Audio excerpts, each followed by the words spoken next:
Great. Sometimes what I wonder with these teams like Houston and Jacksonville, like Pittsburgh has a nice prestige player like Franco announced the pick. It's like there's not a whole lot to pick from Jacksonville. Yeah, you got the that Tony Baselli, and then you got the big tackle that they had. Right, what was Baselli was the tackle, correct? I'm trying to remember who the quarterback was for them back then. But we are back in live, Steeler Nation. I apologize for the issues. I am currently trying to do a workaround and share this to Steeler Nation, and hopefully that will work. And if I can do that, we are golden because I'm attempting that now. So Jacksonville is on the clock, and I don't know why it's not allowing me to share to a page.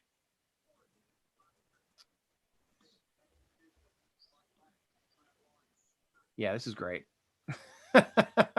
So I'll communicate with the team, and hopefully somebody on their end can get this to share to the page, because right now it's just causing more problems than it should. Yeah, they should be able just to go on. I'll see if that post is shareable.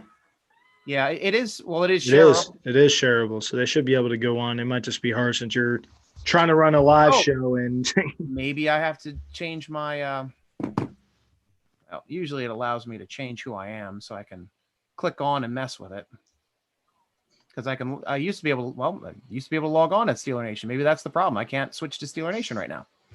I think that's what might be the issue. Something, I don't know if they changed the password maybe or something. Maybe, but I'll check with the team. You guys right now, let's start discussing at least Jacksonville. Jacksonville's on the clock. What are their biggest needs? Who do you see going there, Job? I would not be surprised. Let's take a look. I always like to reference our top 150. I would not be surprised to see Trevon from Texas Christian University, the safety. We have him as the 16th best player, and they are in need of some secondary help. I would not be surprised to see that be potentially the pick. Colton, what are your thoughts, man? I think they go offensive line to protect him. I think they might go to protect Trevor Lawrence here. They went outside the box with Travis Etienne, which I think they could have went here and got him. Yeah. Instead, they go a different route. They take him earlier than expected. They take him at 25. Again, some people had him higher on their board than Naji, but I didn't understand the pick for Jacksonville at the moment because they have more needs and they have a new face of the franchise to protect. And I get they got his little running mate in Travis Etienne. I think they got to protect Trevor Lawrence here. They got plenty of options here. With their way, if they want to go offensive line, interior with the guard, center, or one of these tackles like Jenkins from Oklahoma State or Mayfield from Michigan, like I mentioned earlier, that shouldn't be available here, but they're here. Yep. I definitely agree. It was definitely puzzling. I mean, I kind of get why they would have liked to have grabbed him right there because the Bills had a lot of interest in him. But yeah, I was definitely surprising just based off the personnel they have. So no, I kind of have to agree. If that's their guy, I have to agree with you on that, though. I didn't really think about that because the more and more I think about Buffalo, what's Buffalo's need? They need a running back. Their running backs were awful last year. Singletary fell down the slope. He had a really good first campaign there. Didn't hit the second year running. And Zach Moss had sparks, fumbled a few times, and kind of lost the trust. So I actually have to agree with you. So I maybe do understand why they went Etienne there because he probably wasn't going to be there. So I guess they wanted to keep him and Lawrence together because you saw how dynamic they were at Clemson. Oh, and definitely. Yeah. And we've got some feedback here from Steeler Nation on social media /Steel States. BMAC, thanks for showing. Do you have any opinions on Elijah Molden out of Washington? I mentioned him at the top of the show / I absolutely love Elijah Molden. I think he is a Mike Hilton mold, and I'm hoping that the Steelers can find him at the third pick. That's me with my fingers crossed. I have to agree. Yeah, we got him as the. Go ahead, Colton. No, good. No. You go ahead. Now I was just agreeing with him. What do you got for us here? Well, I was going to say we got him at 59 on our top 150 board. So, I mean, that wouldn't be too bad of a pick. I mean, just based off the ranking, it's within that second round tier. So, and we also have Asante Samuel Jr. I mean, we have some pretty decent guys out there at defensive back, and I wouldn't be surprised if the trend goes away still from offensive line early. I wouldn't be surprised if we just held on to our cards and went defense this round. It'll be very interesting to see what happens these next 5 picks for sure. I would like Bolden as well. The more I'm looking at our board, man, it's kind of crazy how many guys are still here. Because again, one of our other needs is an edge rusher. Figure it's TJ and Highsmith, and there's not much depth behind those guys. So, and looking at the rushers that are still here, I mean, Ernest Jones from South Carolina, kid from Texas is still here. I mean, there's a ton of guys, and it's just, you got the corners, the Steelers would like to get involved in a corner possibly in this draft at some point. There's so much here. The Steelers should have a really, really good selection here in the second round, and probably instant starter or a guy that's going to be an impact player this year for them. That would be.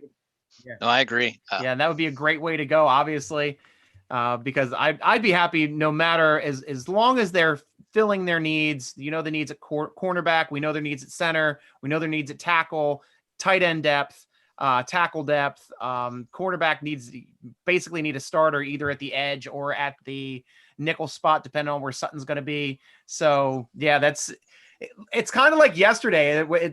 There's a lot of ways this can fall, and it seems to be falling in our favor, especially in the first round with Naji Harris being there for us. Everybody knew we were going to take Naji Harris, pretty much. Like, everybody knew our biggest draft need was probably going to be Naji Harris. I don't know if that was a reason why Baltimore traded back, or they might have traded back because somebody took that receiver that they wanted right before them, and they fell back and took another receiver. But at least in that respect, we got the running back that we wanted. There's even some inklings of, what was it? The Miami Dolphins trying to trade back in ahead of us. Yeah. And weren't able. That tweet. Yeah, I saw that tweet, and they were trying to jump ahead of us to try to grab Naji Davenport. Wrong, Naji Harris. Different Steeler there. This is what I do. My brain just gets fixated on Steeler names, and that's what we get stuck on. But definitely, it would be at least with Naji Harris there for us, dropping into our laps. Sorry, Miami, you couldn't jump back in. You had your chance to take him. You chose to go a different route. He's ours now, and good luck moving forward in the rest of the draft. I hope you're on tilt and screw up the rest of the draft. So that happens sometimes to some teams. Absolutely. Yeah. I don't know. Who reported that? John Clayton? Yeah, I think it was Clayton on that one. What? Man, Clayton Dolphins trying to jump up? Yeah. It was Jason Lockham-Fora, I believe, that I saw the tweet. Okay. Lockham-Fora, I believe. Nice. Yeah, I was say Clayton's asking. Oh, go ahead. No, I was going to say Clayton's on a little cold streak, especially anything involving 93.7 The Fan. But if it was Lockham-Fora, it's 50-50. Yeah, it was Jason Lockham-Fora. I just double-checked just to make sure. But yeah, it was Jason Lockham-Fora. Nice. Slash Steele's asking us, what are we drinking tonight? That's a valid question at the top of a draft. And I am having ice. I know you're going to old standard there. Icy Light over there for Colton. He's got the icy. Anything for you, Job? It's cherry Coke. What are you drinking? Change it up tonight. Cherry Coke. Hey, that's fine. And I'm staying sober. I'm saving my drinks for the picks. But the two I have, first one, I'm going to go with the PBR coffee. This one's going to keep me awake to get to the next pick. Little PBR coffee. You got to plan this kind of stuff when you're hosting a show for 5 hours. Second one I'm going to go with to slow me back down, try to calm me down, hopefully get some sleep tonight as opposed to last night when I got 0. Going with the Rusty Rail Pennsylvania Brewery. They have Fog Monsters, one of my absolute favorite IPAs. Good, nice, hazy, juicy New England style IPA. This one is the Creamsicle Fog Monster. I know some of you guys are going to give me some some guff about it being a fruity beer, but at 7.9%, it can be as fruity as it wants. That's right. Hey, man. That's One of those fruity beers are good. There's Franco. There's Franco getting some love during the draft. There's some love for Franco. Nice. And that was amazing too yesterday, because it's a good thing that the Steelers didn't trade back, because they would not have gotten Harris. The next pick right off the board, as soon as we drafted, next pick was Travis Etienne. So we're thinking if we would have slid, probably Harris would have gone. Maybe we would have ended up with Etienne. Yeah, it comes down to the Steelers valued Harris higher than Etienne, and it wasn't close. You really didn't hear the guys in the same breaths. Clearly, they liked Etienne. He's one of the top backs in this draft. Clearly went right after Harris. But you know what the Steelers valued and what kind of back that he is. We know what he's going to be in between the tackles, where Etienne's kind of a question mark. He's on the smaller build size, and you know what Harris brings. So I think it was a no-brainer for Pittsburgh. Nice. Yeah, plus Sean Naji. McGowan, another Steeler Nation writer, states, definitely need someone to spell Watt, Highsmith. Nothing against Marsh, but sorry, that would probably be Cassius Marsh. Yeah, Cassius Marsh. Yeah, see, it was misspelled. He's just not a true backup impact player, at least so far in his career. I agree. I think he's a cagey veteran. He's good against the run. He's not, awesome against the run. He's good at rushing the passer and getting pressure. He's not great at rushing the passer and getting pressure. So, yes, we're with you right there. And right now, it's looking like he has to be the swing backup to at both spots. So, drafting a person to kind of rotate in and help with that rotation, I think would be the ideal. So I'm with you 100%, Sean. And we're looking forward to talking with Sean tomorrow, because he'll be joining the show live with us as we stream tomorrow on the Steeler Nation Draft Show, Day 3. That's right. Yeah, we'll see, man. Yes, I'm pumped. I'm pumped, dude. We'll have the draft. As you said yesterday, it's like Christmas for football fans. I love it, dude. It's when franchises change and you get a new face of the franchise. And guys are going to lead your team to the promised land. So I love it. I love. Nice. Brian Gilbert, we got a resident Philadelphia Eagles fan over there from Brian Gilbert over on Facebook. Neshaminy Creek Brew here. It's called Once You Bad, a stout cherry and chocolate. Obviously, I know you can't quit me, Brian. I can't quit you either, bro. Good to see you, man. I played hockey with Brian. Good dude. And yes, we can see the chat. I didn't know you played hockey until you said so. Yeah, right? Oh, you didn't know I played hockey? I did not know. Yep, I am a hockey goalie. I took a year off here, a year and a half actually, since I played almost closer to 2 years. I hurt my MCL and my meniscus on the same play. And then my groin got hurt during rehab, and then COVID happened. So I got a year off, and I'm back 100%. I've just played my second game of the season on Wednesday nights. I'm a goaltender for the Weagles. And we played first game. We won 5-3. So it was good to come in and get your first win, even though there was 2 goals I wasn't happy with. Second game, it was a 2-2 tie. They scored late to tie it up. We went to overtime shootout. I stopped 8 shooters to get us finally to the point where one of our players could put a puck in the net. And we ended up winning that game as well in overtime, 3-2.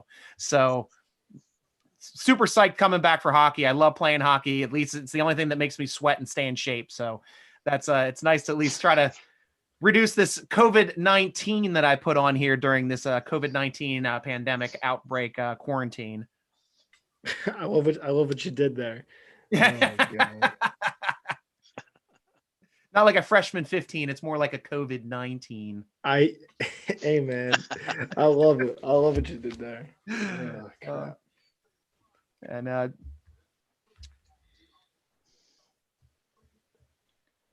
and thanks a lot, Fan in the Van podcast back on there. Our friends too, great podcasts as well. Loved watching McFadden play in the Berg, and we appreciate that so much. And we appreciate all of that McFadden coming on the show too, doing some segments for us so we could air them each day on the Steeler Nation draft show. He's been nothing but a class act and really just sweet every time we're reaching out to him and talking with him.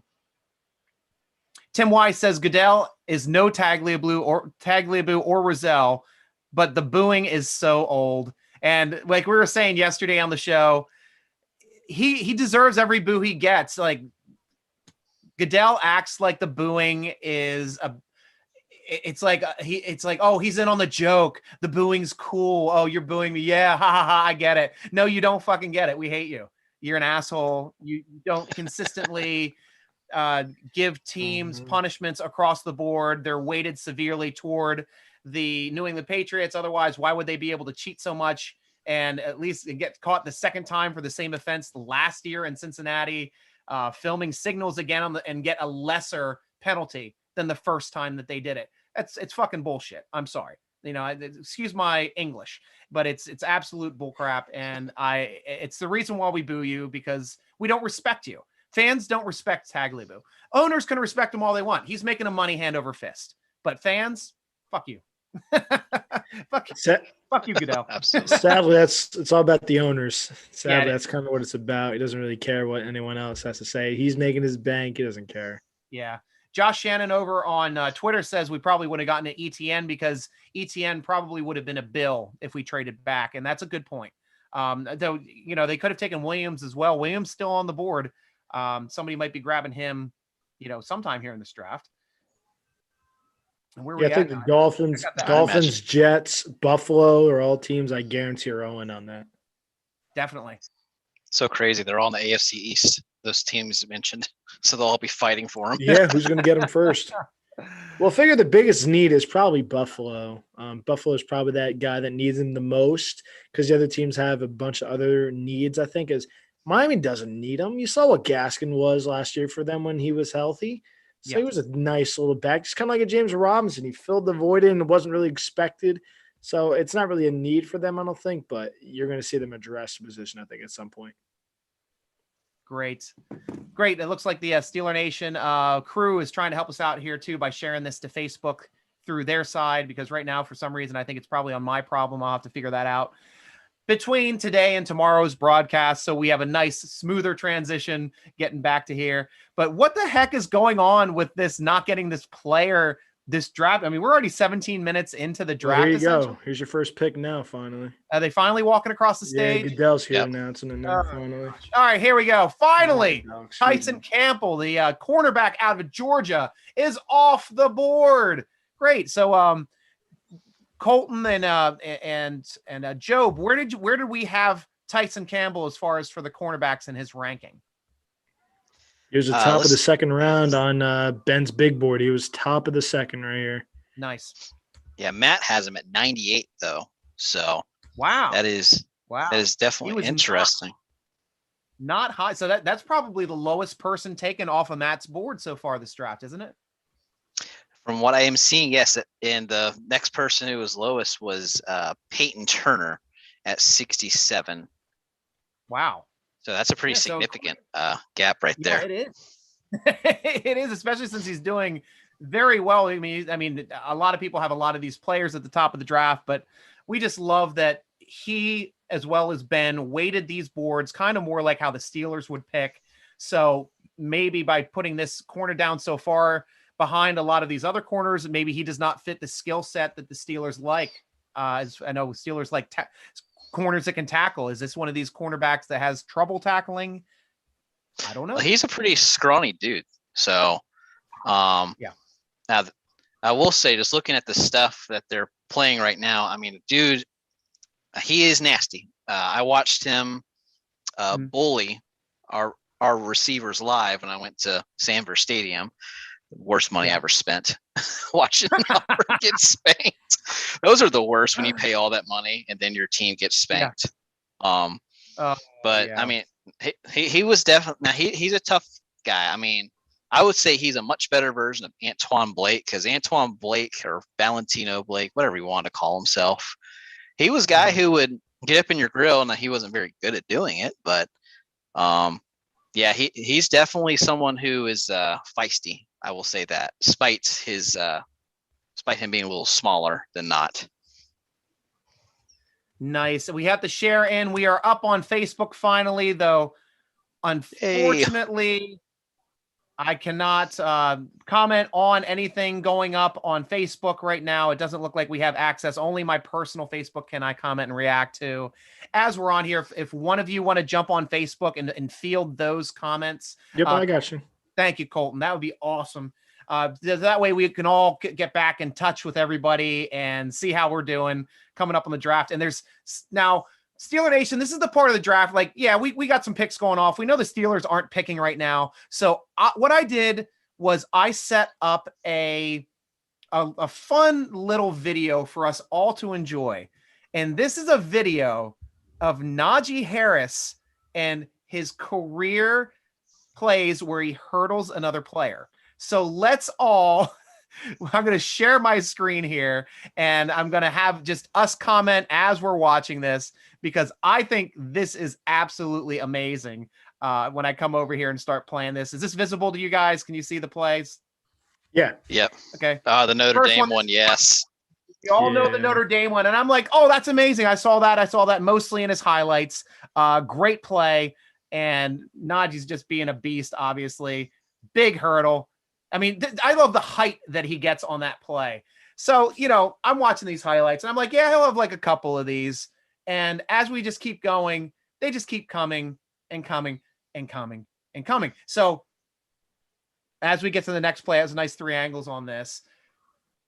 Here, this is a pass. Now, this is a great catch. He's on the move. He's running downfield, throws a guy to the ground, then hurdles somebody. And then pushes somebody off and makes it to the end zone. I mean, that is a ripping highlight.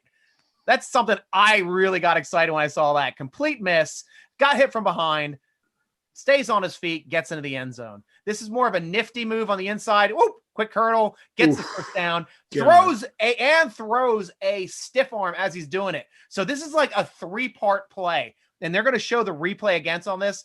First, he jumps. When he lands, he immediately sidesteps. Whoa, and then he stiff arms. So he did 3 plays in combo in a row. This is like a prize fighter setting up the uppercut with the hook and the cross and just coming in hard with that third play, sidestep. I mean, just amazing work there on that play. Here we go. That's a jump on the inside over a much taller defender. So these aren't just like Steeler Nation, like watch this again. He doesn't even completely get over, kind of like gets caught on his head and brings him over with him, but still stretches for the first down. And it's just fun to watch this kind of stuff. It's great because you know what you're getting from him. What was the problem last year watching Pittsburgh? So many 3rd and 1s, 4th and 1s, and it's embarrassing. Like, let's go, hand the ball if it's a yard, and they couldn't get it. Yeah. So, and this is your guy. You're watching this. It's insane. He's going to get those tough yards. That Auburn play I saw live. I went to that Iron Bowl. What a highlight. Get off that of too. I me. mean, like he's making plays before he does these hurdles too. Like this is just because usually you see somebody out in the field and then they make a play. Like James Harrison hurdling over LT after his interception when he was a backup coming in to play that Monday Night Football game against San Diego back in 2005. Yep. I mean, these are the hurdles that we remember. And this guy's putting together like 3-4 highlight hurdles a season. So this is insane to watch. There goes Elijah Moore, wide receiver, Ole Miss to the New York Jets. Ooh, off the board, Elijah Moore. But we still have some fun highlights to see. Now, this time he's downfield again and still finds a way to get a couple extra yards, hopping over a smaller defensive back that's looking to go low on him. Because that's something he's reading. He's reading these players. As soon as they dip their shoulder, boom, he's over. That is just a smart read. On Facebook, Steelers Scotty goes, he's got a better signature move than Rashad Mendenhall with his spin and fall down. Scotty, good old spin then fall. That was his nickname on SteelerNation.com, the forum. Some of them would colloquially refer as spin then fall. But he'd had some great games too. He had some great times. I know we gave him some guff, but he was a big part of getting us to that Super Bowl as well. I'm just sorry that he had that fumble. For sure. Yeah. And that last one was more of a nifty, quick little like kind of hurdle over somebody that was already falling down. Not a huge one. Now this is one for a touchdown. Right there, just diving into the end zone, going airborne, getting. When is the last time we've seen a Steeler running back do that? That's just something like to dive at the line to get that extra play. Bell is probably the last guy I can remember that would dive at the end zone. Michigan, please stop doing this to me, please. Don't worry, he'll be doing it for you now, there, Colton. I mean, it's exciting. I mean, you know what you're getting. Like I said, I'm just more excited about getting those gritty yards. Yes. You know, it's so silly watching the 3rd and 1 quick throw. It's like, what are we doing? This should be like the no-brainer handoff. Let's get the first down, and you couldn't do it. So I just love that they're getting him. And to be honest, he reminds me of Le'Veon Bell, but just faster. Yep. Le'Veon Bell was explosive like this and had a lot of plays like this. He didn't have that burst, and I feel like Najee's going to hit that hole a lot faster than Bell did. Yes. Again, I'm excited, man. I can't wait to see him with Ben in this offensive talent. Ebron hopefully having a better year this season. Juju back, Claypool, Washington, Johnson. Yep. There's weapons all over this field for this offense. Have fun for the AFC North, folks. And let's touch base, too, on last year's draft. The Steelers did not have a first-round draft pick. No first-rounder. That was the one that was given up for Minkah Fitzpatrick. It seemed like they treated their second-rounder like their first-rounder, their third-rounder like their second-rounder, and then their fourth-rounders like their third- and fourth-rounders. I mean, but would you though? Would you say they treated it like that? When was the last time they drafted a receiver in the first round? They don't. They don't do it. Well, no, they don't. But my point is, with the ability to have 3 players right now off of this, you got Chase Claypool, you got Alex Highsmith, and you got Kevin Dotson. 3 players from last year's draft already projected as day 1 starters this year. Like, you get 1 starter, you get 2 starters. That's an incredible draft. Steelers already have 3. And every single person that was drafted is still rostered. Anthony McFarland Jr. still on the team, and he's got his former offensive coordinator from University of Maryland, now the offensive coordinator of the Pittsburgh Steelers. So I'm looking for him to have a breakout year here in this third down back role, hopefully giving Naji a little bit of rest. I don't want to ride him till the wheels fall off like Tomlin likes doing. But we got another Broncos University of Maryland. Broncos trading up for the next one. No, cool. Always interrupt me when we got draft play because we are technically a draft show. I just came across their pick is in. Yeah, they traded with Atlanta up to 35. Okay, cool. And do you think there's who's the player on the board that you think would be the reason why they would trade up? Let me take. If I look at their needs, they take. Let's see, cornerback off. They got cornerback, so offensive line, quarterback, wide receiver. They may be taking us. They may be going offensive line here. I'm thinking Jenkins. I'm thinking Jenkins on Mayfield. Those guys are first round talent, so I wouldn't be surprised. I don't see them going quarterback for like Trask or something. So yeah, I think it's offensive line. Well, they could. I mean, Matty Ice isn't a spring chicken anymore. He's been there for a while. They could use a good backup. I mean, you never know. It might put some pressure on him. Then he might get pissed off and want traded, which is the way it always seems like when somebody drafts a quarterback. Ben was not happy when we picked Mason Rudolph up in what was it, the 4th round, or was it third or fourth round? Third. But, you know, everything happens for a reason, and at least they get along now because Ben's still in charge in the pilot seat. And at least to finish my thought on the draft from last year, also Antoine Brooks Jr., that money backer, strong safety, heavy hitter from Maryland, making an impact late in the season, making the roster late in the season, getting some special teams when he was activated. And then the last pick of the draft, which is normally a throwaway in the 7th round, Steelers found a little bit of a gem in Carlos Davis. Javonte Williams. They traded up to get a running back. Wow. Now that's a key pick because Devontae Williams was the other running back that we all considered as being a first round capable running back. Well, this is what you tell you. Yep. This is what this tells you here. Miami's the next pick. That literally tells you Miami was going Javonte Williams. Yeah. Yes. Miami got Miami. Miami tried jumping Pittsburgh, and Miami gets Miami, and it gets jumped here by the Denver Broncos. Wow, what a turn. Couldn't happen to a better franchise. See, that's interesting because they have Melvin Gordon.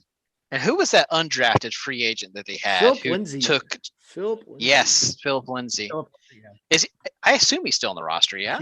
No, he's gone. I want to say he's in Houston. Don't quote me. He's somewhere else, I believe. Okay.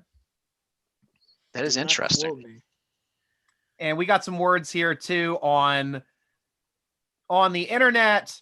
Elated Harris is a Steeler from Mr. Hammer ZZ over at YouTube. Let's get Dickerson or Humphrey and then grab a Tremble or a cornerback. And I love that thought. I am all into that, Mr. Hammer. That's ideal for the way I want the draft to fall as well.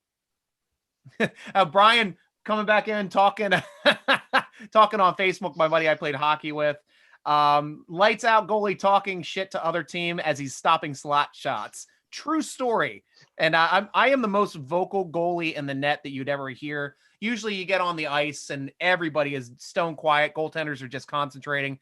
I'm yapping the entire time. I'm telling my defensive players where people are. I'm telling people in the offensive zone if the point's open or if they should take the shot, if we got numbers on a breakaway. And then when people shoot on me, I laugh. It's like if I make a rip and glove save on them and they're like drop their head, I just start laughing at them. Say like, come on, you got to put on harder than that. And people love me. Actually, they hate me as an opponent, but after the game, we're all shaking hands and we'll all have a beer together in the parking lot. So it's just, I'm a competitor. I love competing. And that's the last way I can compete right now is as a goaltender.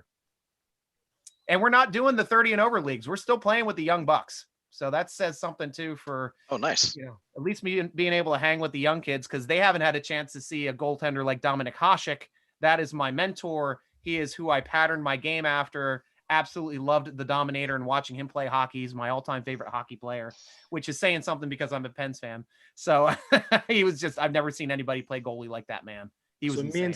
Me and Stewart Scotty both did some research and to confirm that I was correct that Philip Lindsay is a Houston Texan. That's where he is in now after Denver. Gotcha. Okay. Gotcha. I don't know why I thought he was still. No, it was just this year. It was just this year. So, and it was one of those that's kind of like snuck underneath the rug kind of thing. So, I got a great comment. All right, Miami's pick is in. I got a great comment here from Robert C. over on YouTube. Coolie man, the booing is old. Throw some eggs. Love that. Oh my gosh. I think that's the way we need to start working the drafts.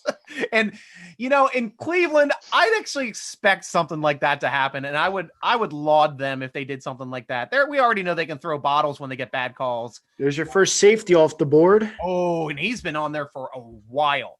I think he was in the top 20 on Matt's board. 15 or 16. Javon Holland. Let's see. He had him at 37. Oh, the other safety. So yes, the other one's still there. Yes. Wow. Oh, that's interesting. Yep, the kid from TCU is still available. Wow. Now that's something I did not. I mean, a lot of us thought he was a lock to be a first-round draft pick. Now we have a different safety coming in. Ironically, Miami drafting a safety. Oh, they shouldn't have traded one away. That's unfortunate. Oh, yeah, you're right. We just keep screwing the Miami Dolphins today. How awesome is this? Oh, that's very unfortunate. Trying to move up ahead of us to grab Naji Harris. Can't do it. Oh, we'll just stand pat and get Williams. Somebody jumps them to get Williams. Now we got to draft a safety since we traded Minkah Fitzpatrick to the Steelers. Yeah, Miami. How about them Fins?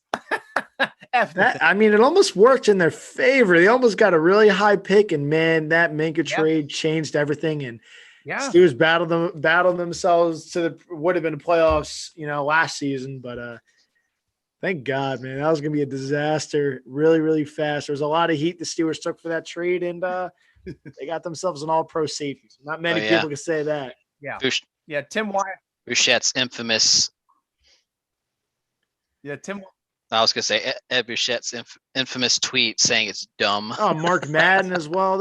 Oh, my gosh. They all hated it. The thing is, you could jump on it right away and like, oh, my God, without Ben, they're going to finish in the bottom 5, which – in reality, you kind of got to think when you lose a Hall of Famer, that's kind of what might happen. But this did quite the opposite. It gave a spark to the defense that turned into a legit defense, one of the best in football. Yep. And it did quite the opposite. They literally made plays happen. and I'm forever blessed to have Minkah Fitzpatrick. Thank you, Miami. Thank And you. Who did Miami end up taking in the first then? Because That was offensive lineman from, I think it was Austin Jackson, I believe was that pick at. Well, but they had their chance at ETN, or not at ETN, but they had their chance at Harris or ETN. I mean, Oh, you're talking about this year? I thought you were talking about that pick. This year. No. I'm talking about the one this year. Because no, they took the kid from Miami, the edge rusher. That's right. Miami also went to Miami. Took Jalen Waddle too. Yep. Yeah, because they picked early as well. Yeah. So, I mean, they got some good quality, at least at those locations in the draft, kind of where you had to go. But I think they were expecting one of these running backs to drop, and it just didn't happen.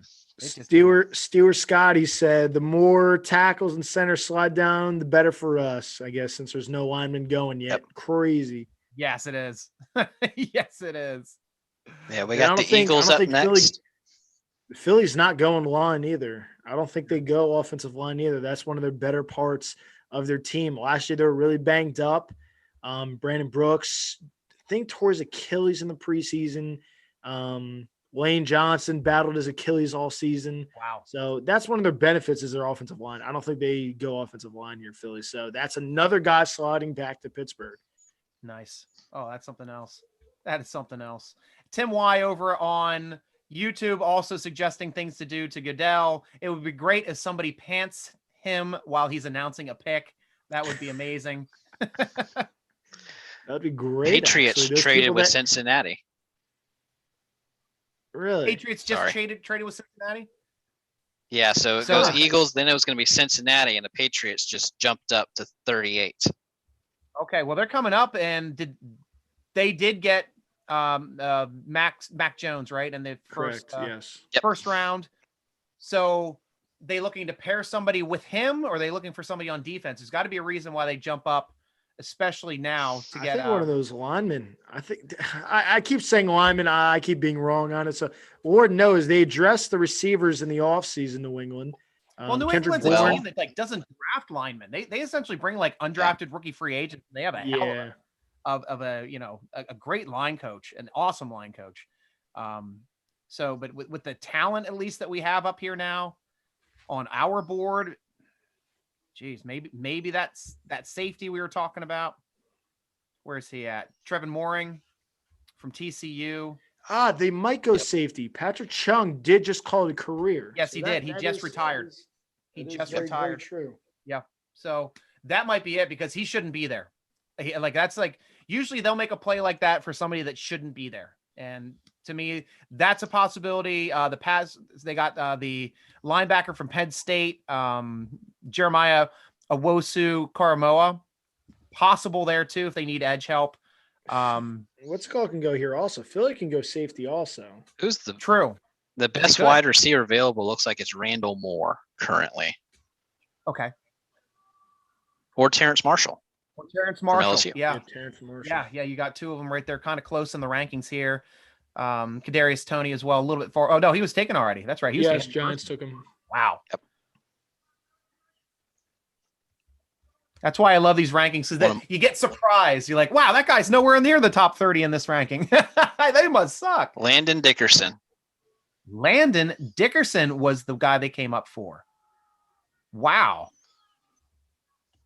Well, no, that's the Eagles pick. Their normal spot. Oh. The Patriots are up next. Eagles take Landon Dickerson. Good.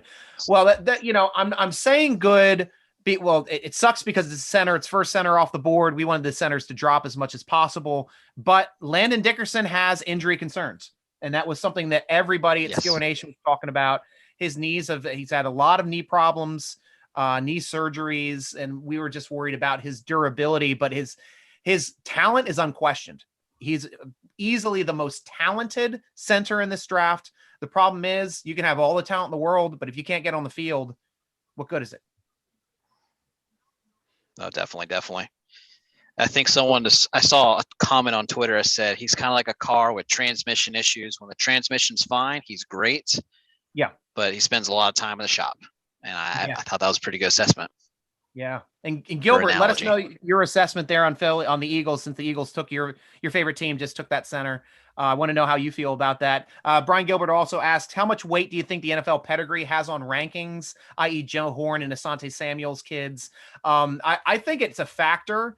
I think it goes with the way that the teams rank their home life. They already understand what it's like to have a family that's lived the NFL life. They understand the rigors, and especially if their parents are a successful player, all the things that the NFL requires of you to be a successful player, your mindset being tutored from an early age, essentially by a personal NFL coach, being your parent to be able to help you on your way too. You kind of have a leg up on some of these other athletes, and some people do love seeing that. And it does bump you up the board a little bit at that NFL pedigree, in my opinion, for picking two players that could be similar. It might be the deciding factor, and it was our deciding factor for drafting TJ Watt. I'll tell you that NFL pedigree was very helpful.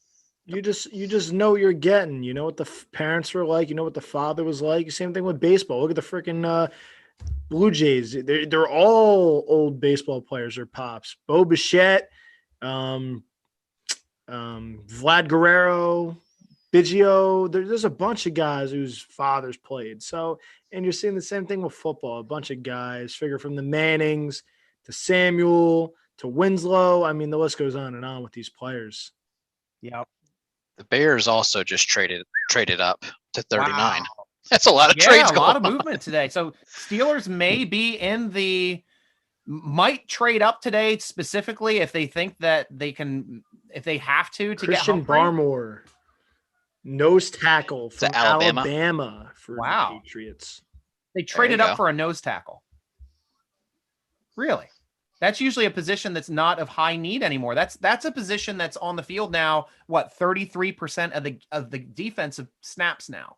The way that the game has evolved to this, run and shoot or mobile quarterback league. It's a receivers league. We vacated the middle a bunch of times as well on a lot of downs. When Tyson will come off the field, we'll just keep, go heavy nickel. When we had Mike Hill, kind of looking at his game. I wouldn't describe him as like who's that guy that we had that never really played? That big guy from Tennessee. He went to the Bears when he was on our practice squad. I would describe his game more of a Stephon Tuitt type of game, not so much the traditional nose tackle. When he's in their base 3-4, he'll line up at nose tackle, but they'll plug him in over the other guys. Nice. Just from what I saw in college. Very cool. We got a question over here from Tim Y on YouTube again. Which hashtag is better? Hashtag Steelers or hashtag Here We Go? Hashtag Here We Go.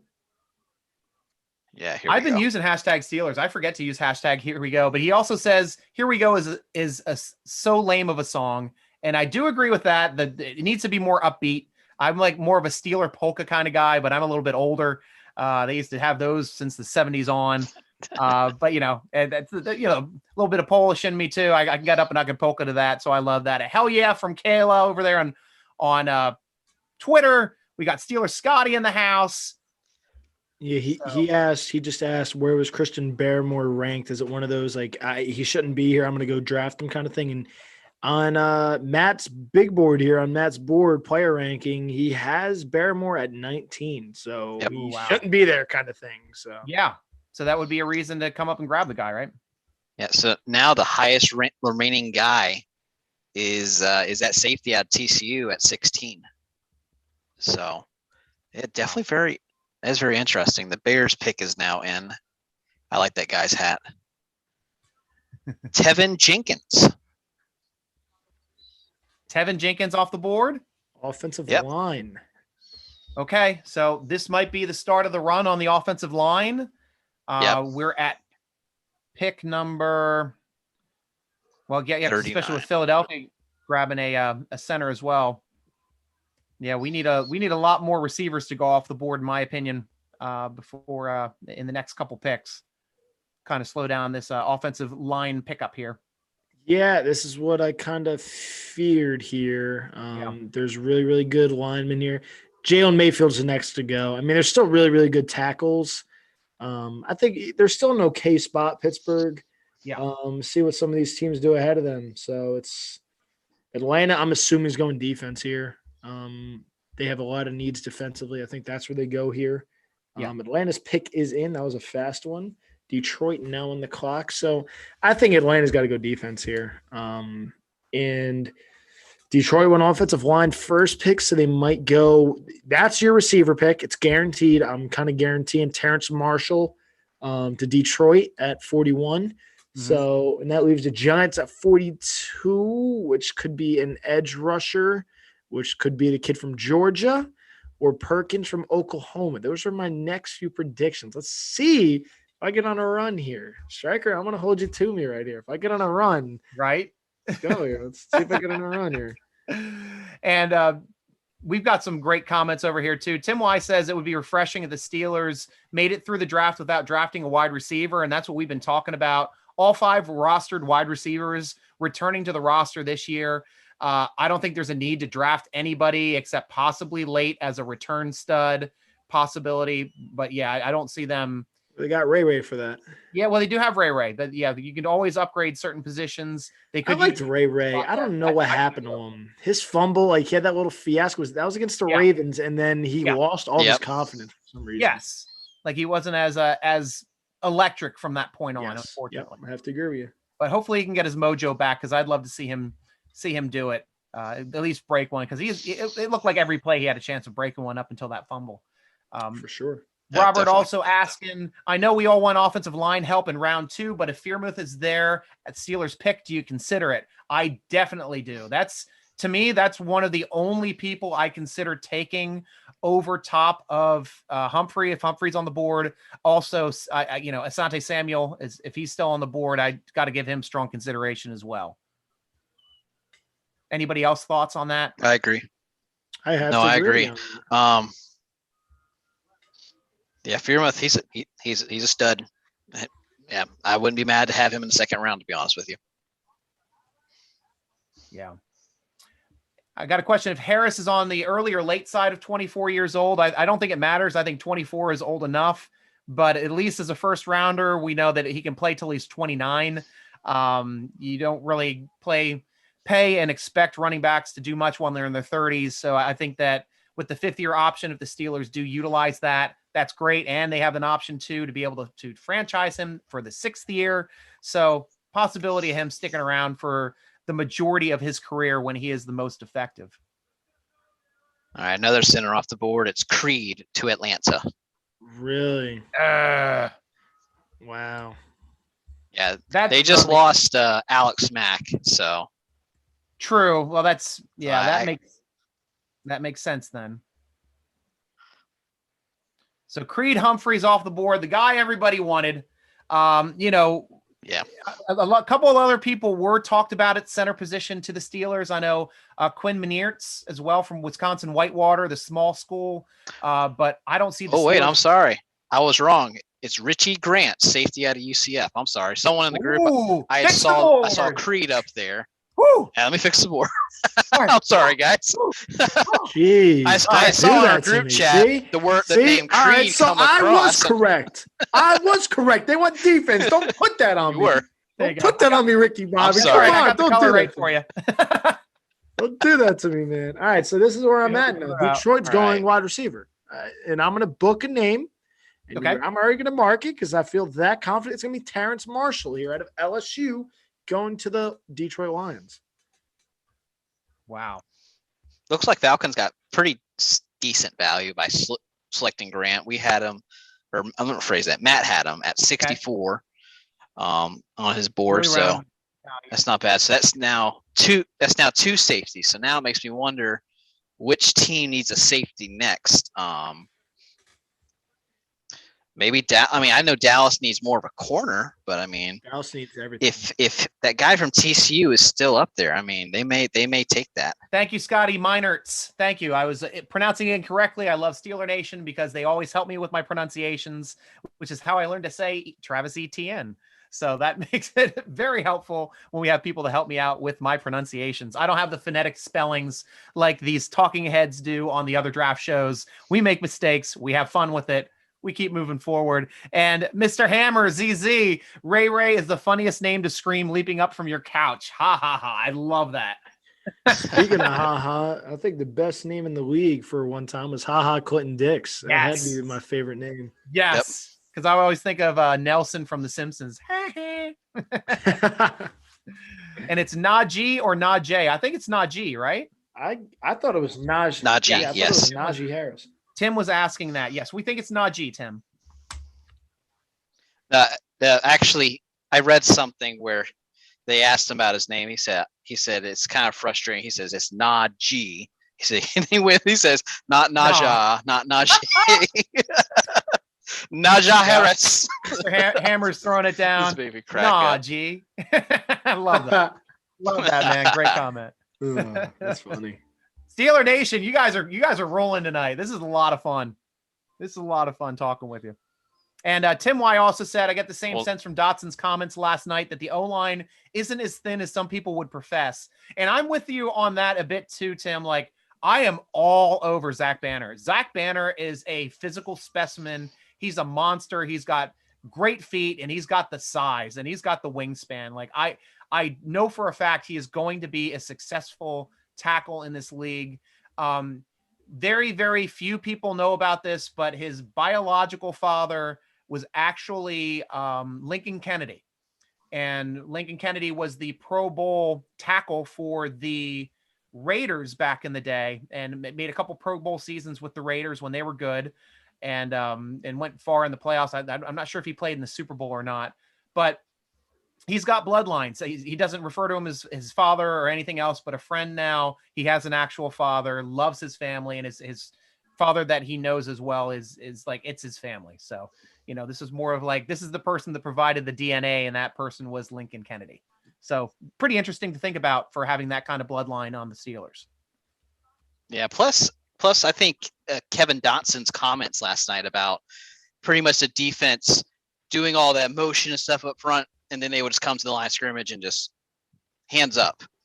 That was pretty telling to me, because if they know what you're going to do and what you're not good at, I mean, it makes things much easier on the defense. So I think those comments were very telling, and it gave me a lot of confidence too. The enthusiasm he had about Matt Canada's stuff that they've been reviewing the past 4 days, I think he said at that point. Yeah. Made me feel good. And coaching and scheming matters. I think folks really underestimate that. It does. It came to a point, that offense at the end, it kind of reminded me of Todd Haley's offense. And I remember screaming at the TV with his offense with all the bubble screens. And it's like, yeah, especially those first 2 years. Yeah. Yeah. And I just hated seeing Juju up at the line last year. Like, I felt like everyone was running drag rats. It was kind of like playing Madden, like just cheating on someone playing man coverage. It was just like, what are we doing here? Yeah. Get these guys downfield. When like Juju was at his best, we saw him downfield making jump plays on the ball. And I think that's what you're going to see out of Claypool, and Washington does it very, very well. And I just kind of want to see a little bit more of the downfield. Sure, these guys are very explosive after the catch. I'm not saying we're going all or nothing, all deep balls, and that's it. That's not what I'm saying. But it's just like everything was at the line. It was kind of just like, what are we doing? Yeah. My thing about Todd Haley was – oh, I'm sorry. Go ahead. No, you finish your thought on another trade before you get into your point. Giants trade the number 42 pick to the Dolphins. Wow. A lot of motion. Goodness gracious. A lot of motion. I was going to say, with Todd Haley, my thing about him was those first 2 years kind of rough, because they were still, I felt they're kind of a semi-rebuild, a reload mode.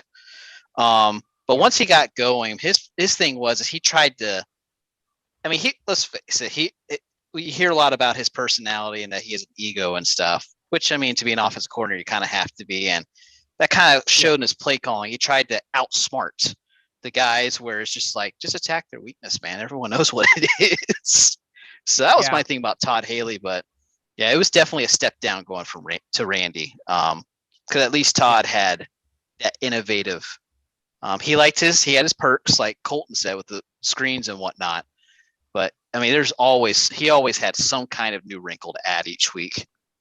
Yeah, he did. He did. And who do we have? Detroit went nose tackle from Washington. Wow. So another nose tackle coming off the board in the second round. That's amazing. Richie Grant going off before him, that other safety who still is not the top safety that we had on our board, correct? Well, that's what I'm saying. Safeties 2 safeties, and there was no safeties taken in the first round. 2 Right. safeties off the board now. Nose tackles weren't touched, I believe. This is great. They're off the board now. Yeah, but it's great because these are the positions Steeler fans want to come off the board. We have no need at safety. Yes. We have no need at nose tackle. I think we're like 3 or 4 thick at nose tackle right now. You got Tyson Alualu. You got the kids and Bugs and Carlos Davis, the last draft pick that we had, who's fighting for that spot behind. He really wants to get that spot away from Bugs. And Chris Wormley back. Yeah, and Mondu as well. So that's a guy that can really clog the middle if he has to. When he's not. How about playing Detroit's approach though? I was going to say Detroit. They went offensive line, then defensive line. It's not a bad strategy. You're biting knees, as the new head coach says. They are taking knees. They're biting kneecaps. All right, so what does Miami go here? Safety? Did they jump up Offensive for a tackle? Wait, didn't they just took a safety? Lian. Oh, tackle. The tackle from Notre Dame. Yeah, they took a safety. Yeah. Eichenberg from Notre Dame, the offensive tackle. Yep. That was one that a couple people, at least at Steeler Mock Draft, Steeler Nation, that name came up a few times for being a good option for the Steelers if he was available in the second. So, kudos to, the Dolphins for trying to protect Tua a little bit here. The other offensive tackle. They got him at 42. That's great. And the other offensive tackle that I wanted to talk about on the Steelers is Chooks Okorafor. And he's now, he was our starting right tackle all year last year. And he is a natural left tackle. He played left tackle in high school. He played left tackle in college. He earned his way on the team as a swing tackle and developed his way into being the starting role for the right tackle. But like exactly the way that Kevin Dotson was talking about it yesterday, he's been playing right guard his whole life. We throw him over into left guard. It's like he's got to relearn how to move. It's like riding a bicycle and changing the mechanism so that when you turn right, the wheel goes left. And when you turn left, the wheel goes right. So they do actually make these bikes, and they're hilarious to see people get on them because you can't ride them. You're just so used to that natural feeling. It's so natural for you that it takes you like a week to be able to ride on that type of bike. And that's the same way that these guys have to relearn playing in that position from an opposite way. It's like being a pitcher in Major League Baseball, throwing right, and they say, okay, I need you to throw left for this batter. Okay. Another trade. Raiders trade up. Jeez. Yeah, it's a lot. Yeah, it's a lot of motion. Ton of motion, and we're only 10 picks into the second round of this draft, and this is hot time now. Hot time for picks. Yeah, do we know what? We've had 1, 2, 3, 4, 5, 6, 7 out of the 10. top. Yeah, 10 or 11. Yeah, that's crazy. Absolutely insane. And plus another one right here behind. So yeah, that's insane. Another thing to add about Chooks as well. Not only was he a natural left tackle, he was a lot better in college in the power run scheme. And the Steelers were still in that zone blocking type of scheme from the Todd Haley days, because I guess Randy couldn't. That's the thing about Randy is he wasn't able to meet his guys' strengths and try to mitigate their weaknesses. And we saw a little power run scheme early in the season. And I mean, we were averaging about 100 yards a game and kind of got away from that because we couldn't counter what the defenses were responding to. But I would be very curious because Clem has a lot of power run scheme background. Mm-hmm. So I'm very curious to see if that's the direction they go. And I think that we'll see improvement there for sure. Yeah. Steeler Scotty's asking the best sports team name ever. Macon, Georgia used to have a minor league hockey team called the Macon Whoopee. Yep, I remember them. That's funny. A friend of mine actually had a hat. Wow. Macon Whoopee hat. That's funny. But in minor league, they have a little bit more fun with names. And oh gosh, some have just left my mind right now. But Macon Whoopee's got to be probably one of the best names for a sports team that I could think of.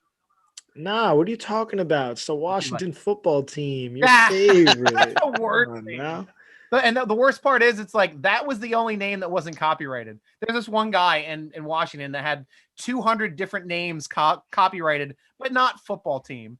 So we're going to be the Washington football team. That was so crazy. He's like, yeah, I'm cashing in payday. No, we're just going to avoid you. We're going to name it the football team. Good luck with you. That's how much of a cheapskate that Snyder is. Yeah. Snyder is. I mean, he's horrible. He's no Jack Kent Cook. I will tell you that. And Jack Kent Cook was a family man. There was a family owned team. And when he sold to Snyder, that team has not been the same since. It really hasn't. It's been like an arcade team. It's like somebody playing Madden football on career mode. Yeah, but this is why I love bringing in Dwayne Haskins. A lot of Steeler Nation was a little questionable on it at first. I don't know if they still are. Not big on the deal. I love bringing him in. He was in a bad organization. He gets drafted. Dan Snyder, you see all the fiasco, what was going on inside the organization with the sexual harassment, all that stuff going on. It was not a good organization for a young quarterback who clearly wasn't taught how to be a professional. Ron Rivera comes in. Again, we know what Ron Rivera is about. But the point is he didn't draft him. That's not his guy. So he has no tie to him. Just like Joe Douglas had no ties to Sam Darnold. So he didn't want to protect him. He didn't want any of that. He wanted his own guy. Ron Rivera cuts the ties. Now he's in a solid organization like Pittsburgh with a Hall of Fame coach, one of the best GMs in football. Yeah. I love it for Pittsburgh having Dwayne Haskins. I mean, he gets to learn from a Hall of Famer. I love it. And that's what you just said. The same shot, Dan Snyder. Can't say the same thing about the Rooneys. Yeah. And a shout safety. There goes the safety from TCU to the Raiders. So that is the one we have been waiting to come off the board, who we had rated as our top safety. Yes, he's off the board. Great. I'm going to be letting Bill in here on the show as well. He's in here in the waiting room. He'll be jumping in. Wanted to say here quickly too, Big Dot was awesome last night. Yes, we agree with you there, Robert C. on YouTube. Amazing interview. He's as much of a Steeler fan as he is a Pittsburgh Steeler. So really great to have him on board. Did we also, hey, Bill, how you doing? You doing? Doing well. Everybody, Bill Wyshynski also goes as FSF on the Steeler Nation Forum, the only other Steeler Nation Forum member here on the show. People were asking, which guys of these are on the forum? Which ones are on the forum? It's like, it's only Cope and FSF right now. So that's what we got. Cool. Did we just lose Job as well? I don't know if he had to step away. Maybe. Okay, he stepped away. That's fine. Yeah, you guys are more than welcome just to turn on and off your camera if you got to go do something. I'm the one that has the pee jug underneath here. I'm the one that has to stay for the whole show. So you're all good. I'm kidding, of course. I didn't have to pee, fortunately, last night. That was a long night. Yes, it was. Yesterday was a long day, man. Oof. Right. So we also have Mr. Hammers saying we do need a pancake maker in front, though, next to Dotson and DeCastro. We're all hoping that Creed falls, man, or at least the Steelers might have to make a move to jump up and grab him. But Creed's gone. Creed got drafted. Oh, Creed did get drafted. Damn, I thought he was drafted. Then he was. Oh no, you are correct. You are correct. Job jumped the gun on that one. You're correct. You're right. Corrected it. Yes. Right. But that would be my target. Hey, Bill, who would you want to be your top target right now? Since we got the running back, what are you looking here to add for the Steelers here for their first pick? You know what? I'm looking at first year impact. So just from that perspective, like I thought running back can make a first year impact. Center, that is the biggest area. I have a hope that Chuck's, after his first year as a starter, has a little bit more insight on what it's going to take to play, because you know, as I do through life, you learn through failure. Yes. And his off-season workouts and stuff like that, probably they should reflect better preparation for a year or two of getting in lineup. And that's happened with a lot of guys. The guys who tend to not do that tend to not last in the league as it is. Yeah. But I think a center, we can find a center that can go in there right away, because just like running back, centers don't tend to get valued as high, and you can get somebody to come in right away. We could have two guys make an impact right off the bat. And Colton, you look like you had something you want to say. No, I'm just laughing. Drew Pearson's about to announce a Dallas pick, and he's just going nuts. So I'm just trying not to laugh like out loud. I love when Drew Pearson does this, man. Awesome. Yeah, I saw you laughing there. I wasn't sure if something's coming in there on the chat box. That's what happens to me. If I'm laughing my butt off, it's because I'm reading the chat box and I find something here absolutely hilarious. Drew Pearson's just yelling at everyone again like he did a few years back, so I'm just laughing. Tim Wise saying it's better when the ladies are here too. Yes, the Yinzhers ladies do make our dais a much more attractive to look at.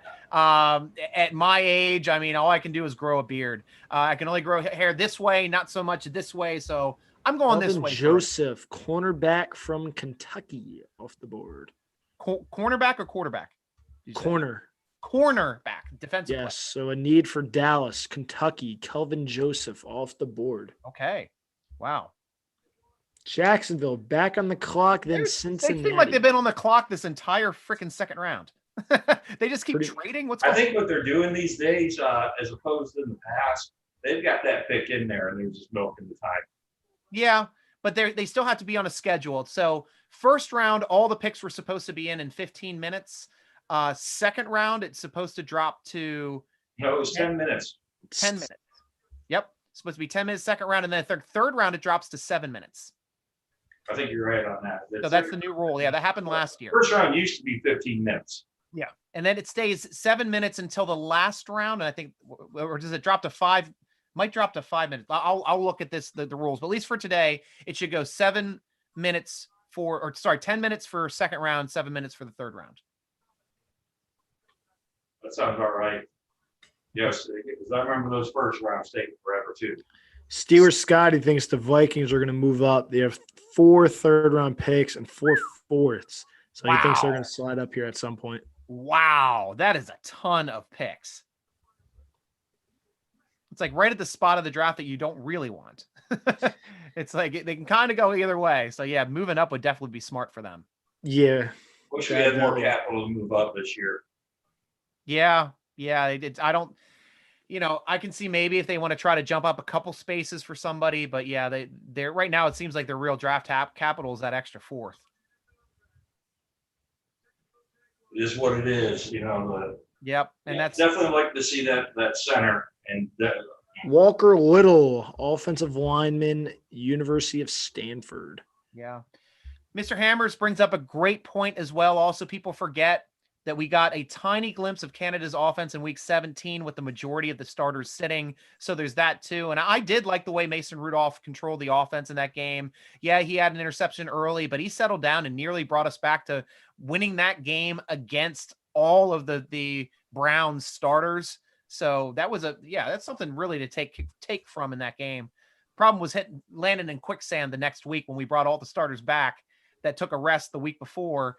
And it seemed like they were off for an additional week. That was just like, we got no plays out of all of the great players that we had rest for that week, which was really unfortunate. Sometimes, that reminded me of the Denver Super Bowl when that first snap went over Peyton Manning's head. Yes. Yep. But they recovered from that. They came back, they locked it down, they recovered from that, and they ended up winning that game. That was the one that they won. No, they got mollywopped. Okay, sorry. Yep. Okay, I had my swamped. Oh, that was an awful Super Bowl. That was the one at MetLife. Oh, the New York Super Bowl. That's right. It was awful. You remember the 89 against the Browns when we fumbled on like the first 3 times, 51-0. So you could thank Steelers Scotty again on this one. Very well. That one, the 2 weeks in a row was like 51-0 and then 49-0 the 2 weeks. What were we saying, Colton? I'm sorry to cut you off. You could thank your guys, Steelers Scotty, again, getting us our information on the draft so we don't have to stop and look it up. Great. Teams get 10 minutes to make their selection in the first round, 7 to make their selection in the third, in the second, and then 5 in the third. Oh, so it's 7 and 5 right now. Okay. So Cincinnati's pick is in. I already have it highlighted. I don't want it because I'm a Michigan fan. I think it's got to be Jalen Mayfield here. He shouldn't be here. Cincinnati's going to get bailed out with a really good tackle. Wow. I'm assuming Goodell's here to make the pick. That's what I'm assuming. Yeah. And also, I know we're 5 minutes then for every round until the 7th round. 7th round, it drops to 4 minutes. Yes. Which is odd for this. That's the first time I've seen a round pick underneath of 5 minutes. So last round's going to go quick. So let's see. And the Raiders take a punter. Yeah, that's exactly what they would normally do. Tim Y coming up here. He's asking for a draft memory nightmare. We could have had Marino. I'll let you start with that one, Bill, because you are our draft I honestly, for what could have been. I think the worst, honestly, was not such a, the Marino that stands out, but we were so discombobulated around that. I don't think we would put a team around them. I still wish we'd have went after Favre in 91 or made that trade in 1987 to get Steve Young. And that way we could have had Rod Woodson and we got Greg Lloyd group with a great quarterback to make that run. Because we don't get Rod Woodson if we get Dan Marino, Yeah, that's a good point. That's a good point because he was coming in. That was part of the USFL draft when the USFL was that when it went defunct. 84 was the USFL draft. They had there were 2 drafts that year. We did not go after any USFL players. Wow, we pretty much dismissed them. So a lot of the Browns were aggressive with the USFL, and they made leaps forward because they got a bunch of USFL players. Yeah, and other teams did too. We just didn't look into the draft. We ignored that pipeline. Yeah. Jackson Carman, offensive tackle, Clemson. Mayfield's falling right now. Wow. Interesting. They must have something because I can remember the biggest fall, at least that I can remember in a draft, was the Vontaze Burfict. Before the draft, rated as a first-round draft option. Everybody seems like as soon as the draft started, nobody wanted to draft him. And he went the POS. Yeah. And it's honestly, it kind of showed out in the league because he ended up piece of shitting his way out of the league as well. That's a good point, Job. But yeah, for draft nightmare, just real quick, that for us, Huey Richardson, the backstory is that we had 3 guys that we wanted that year. And all 3 guys were taken off the board and they were just not prepared for it. And Huey Richardson was gone after 1 year, very bad year. Cowher asked permission. Can I cut a first round pick? They're like, yeah, you're in charge. You're out. You didn't even get a shot. Just days in the camp. So Bill, and then Mr. Hammers also mentioned this too. And Job, actually, Job, I want to go with you for this question. Should we consider moving up since we have a ton of comp picks next year to play with? Maybe package one of those into a trade. Well, it's kind of one of those things. Right now, we're projected. I think we have to have 2, a 3rd rounder for Bud, and like a 5th rounder for. I think it was a Filer. I want to say because his deal was a little more rich than Hilton's. Yeah. See me. If this was a situation where it's a 1st round and it's that's definitely your guy. I would consider, but since we're in the 2nd round, I mean, I guess it would depend on who we're going to go get. Yes. That would be my thing. It all depends on who. If you're going to get up to get Kyle Trask, that's going to be an F no. Yeah. But if it's let's say Landon Dickerson he didn't have those 2 knee injuries, just had that 1. Yeah. I would go for that. But I mean, he's off the board now, but just hypothetically speaking, yeah, it would just depend on who. But right now, I mean, it would just depend on who. And I can't think of anyone that stands out that makes me say we got to get them right now. Mayfield's sitting there, and I don't. Someone's gonna get lucky with a 1st round tackle here. Cosme's still there, guys. 2nd round. Freaking Cosme's still on the board. Yeah, I was saying Cosme, Creed. Yeah, Creed. And we're only 9 picks away right now from getting somebody that we know, and we have kid from Georgia still there too. That's 1st round talent. I mean, golly, and the kid from Notre Dame at linebacker still there. There's so many 1st round talent guys. It's kind of wild. Wait, he's still there? Yes. What's his name? Jeremiah Wusu. Wow. Yes, he's still there. Nick Bolton's there, high 2nd round guy. It's wild. Ronnie Perkins still there. Yeah. This is wild. But this is the way the draft works because teams draft for their needs, not necessarily for BPA. I know Steelers they kind of do BPA, but they also kind of weight their needs along with the BPA, and that tends to work for them. And it's definitely been working these past 3, 4, 5 drafts. I mean, they've been drafting extraordinarily well, in my opinion. But that also comes into the free agent moves. Like I've mentioned a few times last night, and I said it today.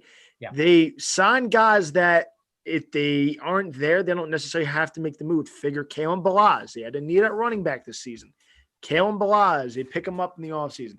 BJ Finney, they have a need at center, guard, kind of that mix. Not really guard because of Dotson and Castro, but you have that center need, and they pick up BJ Finney. So it allows them to have some play here where if there's a guy that comes up, they need edge. They need a corner. They have some play here. Asante Samuel's there. There's guys that are supposed to be here that are coming up really soon. And the Steelers, I wouldn't be surprised if they go tackle defensive line or corner. They're there. They're sitting there. So. I still don't see defensive line though, Colton. I just don't see where they could plug somebody in on defensive line. They're stacked. I mean, they got. Well, I'm saying like edge, like another rusher to team up with. Yes, like another rusher to go behind Watt and Highsmith. So I agree with that. Yes, they're going to have a lot of play if this keeps up the way it is. Yeah, and you get a hi Bill from Robert C. That's Cooley Man. He's saying hi to you. Hey, one of the things, guys, is that there's always a plethora of undrafted free agents that maybe even from last year that. Somebody finds a way to stand out and gets their shot, and you don't see it coming. Well, there goes Asante Samuel, gone. Yep. All right. Well, there goes that dream. That dream is dead. Why do the Chargers get close to an offensive line? Why do the Chargers love getting Florida State guys that shouldn't be there? Derwin James and Asante Samuel. Yeah. Golly. Right. Golly. Tim Wise saying Alejandro Villanueva was when we got him. Yes. Drafted free, Kelvin Beach in the 7th round pick. Well, we technically didn't get Villanueva. We traded with the Eagles to get him. He was picked up by the Eagles first as a defensive lineman. And then we made a trade with them in the offseason and picked up Villanueva and turned him into an offensive tackle. Okay. Yeah, it's a crazy thing. It's one of those because I also like the Eagles, so I followed that one kind of closely. We saw him in a preseason game, liked him so much that they made a trade for him and turned him into an offensive tackle from a defensive tackle. What pick is Pittsburgh again? What number are they for the second? They're 25, I believe, or 55. Yeah, I say they're 55, correct? I just wanted to make sure. Oh, I love that the round is so much faster these times around. Yeah. Oh, it's beautiful. Oh. I hate that it's 10 minutes, to be honest with you. It's like, I think it's just a dragging on of it's the first round because there's more trades in day 2 with less time than there was day 1. Yeah. And you're not gaining the benefit of the clock. They used to reset the clock in earlier days of the draft. Now you take the time of the person you traded with. The person that you're supposed to get. Bingo. So exactly. You don't need to reset it. You're trading. You know what you're getting. So you know who you're trading for. Yep. And just think about it. If it wasn't that case, we'd have what are we saying? It's 7 minutes each one for this round. It'd be an extra. Talking about 70 minutes for the 10 trades that we could have picks in for San Fran. Cardinals are on the clock. Certainty now that you got your first run out of the way, and teams have had a chance to talk. Yeah, because these guys have been working all day. I promise you that. Yeah, and at least there's a point made here on Tim Wise. Spillane had some great moments last year, especially when he stonewalled that big back. That was Henry. I remember him hitting it. Unfortunately, I think he got hurt on that play. But he did hit him hard in that hole. And I also loved his pick 6 on his first start right early in the game in Baltimore. That was a big play that made it so we could win in Baltimore early in the season. That was a huge play for the Steelers. By the way, I looked it up. We were both right. He was an undrafted free agent we got from Philadelphia. Yep. So there are guys that tend, they keep working hard and they find their way to line up. You never know. Yes. Yeah, but it was big. I mean, that was back when we had Munchak. So Munchak was actually the person that developed him from being a defensive tackle to a left tackle. And hell of a job. Yes, he did. Yeah. My son is absolutely infatuated with the fact that he's watching our podcast on the phone. Right. I wonder what that noise was. Yeah, that's awesome. He's walking over. He goes, "Look, you're right here," and I'm like. Yeah, we saw. Tell them hi. We're fine with siblings, with children and family coming into the podcast. We're all family and members of Steeler Nation. As long as you didn't raise him wrong and he's wearing purple or something. We definitely are fine with him joining. Yeah. And Okay, quick vote. Who wants the block numbers to return permanently to the jerseys? Hands. Me. After Ben Still retires, Ben's yes. gone. After Ben's gone? Awesome. This feels like Ben's era. Yeah. Yes. That's a good point, Bill. Yeah, you being an old school guy, I thought you'd be all over putting the block numbers up first, but that's an excellent point. I love that point. I like the block numbers better, but yeah, Ben's era. Kayla Gates over on YouTube telling us who's getting a Naji jersey. Announced he will wear 22. We saw some graphics up. I'll see if I can get a graphic up and show everybody in Steeler Nation and a link so we can all find where to get these jerseys on Steeler Nation. I believe I'll check our site. We might be up already with it. Aaron Banks, guard Notre Dame, off the board. Speaking of Notre Dame, Jeremy Fowler just tweeted out, keep in mind, if Jeremiah, I'm going to try to pronounce his name correctly, Awuzu Kormoa, falls to the Steelers at 55, Mike Tomlin knows him very well. He's from Hampton, Virginia, and he used to attend the football camps that Tomlin coached in the summers.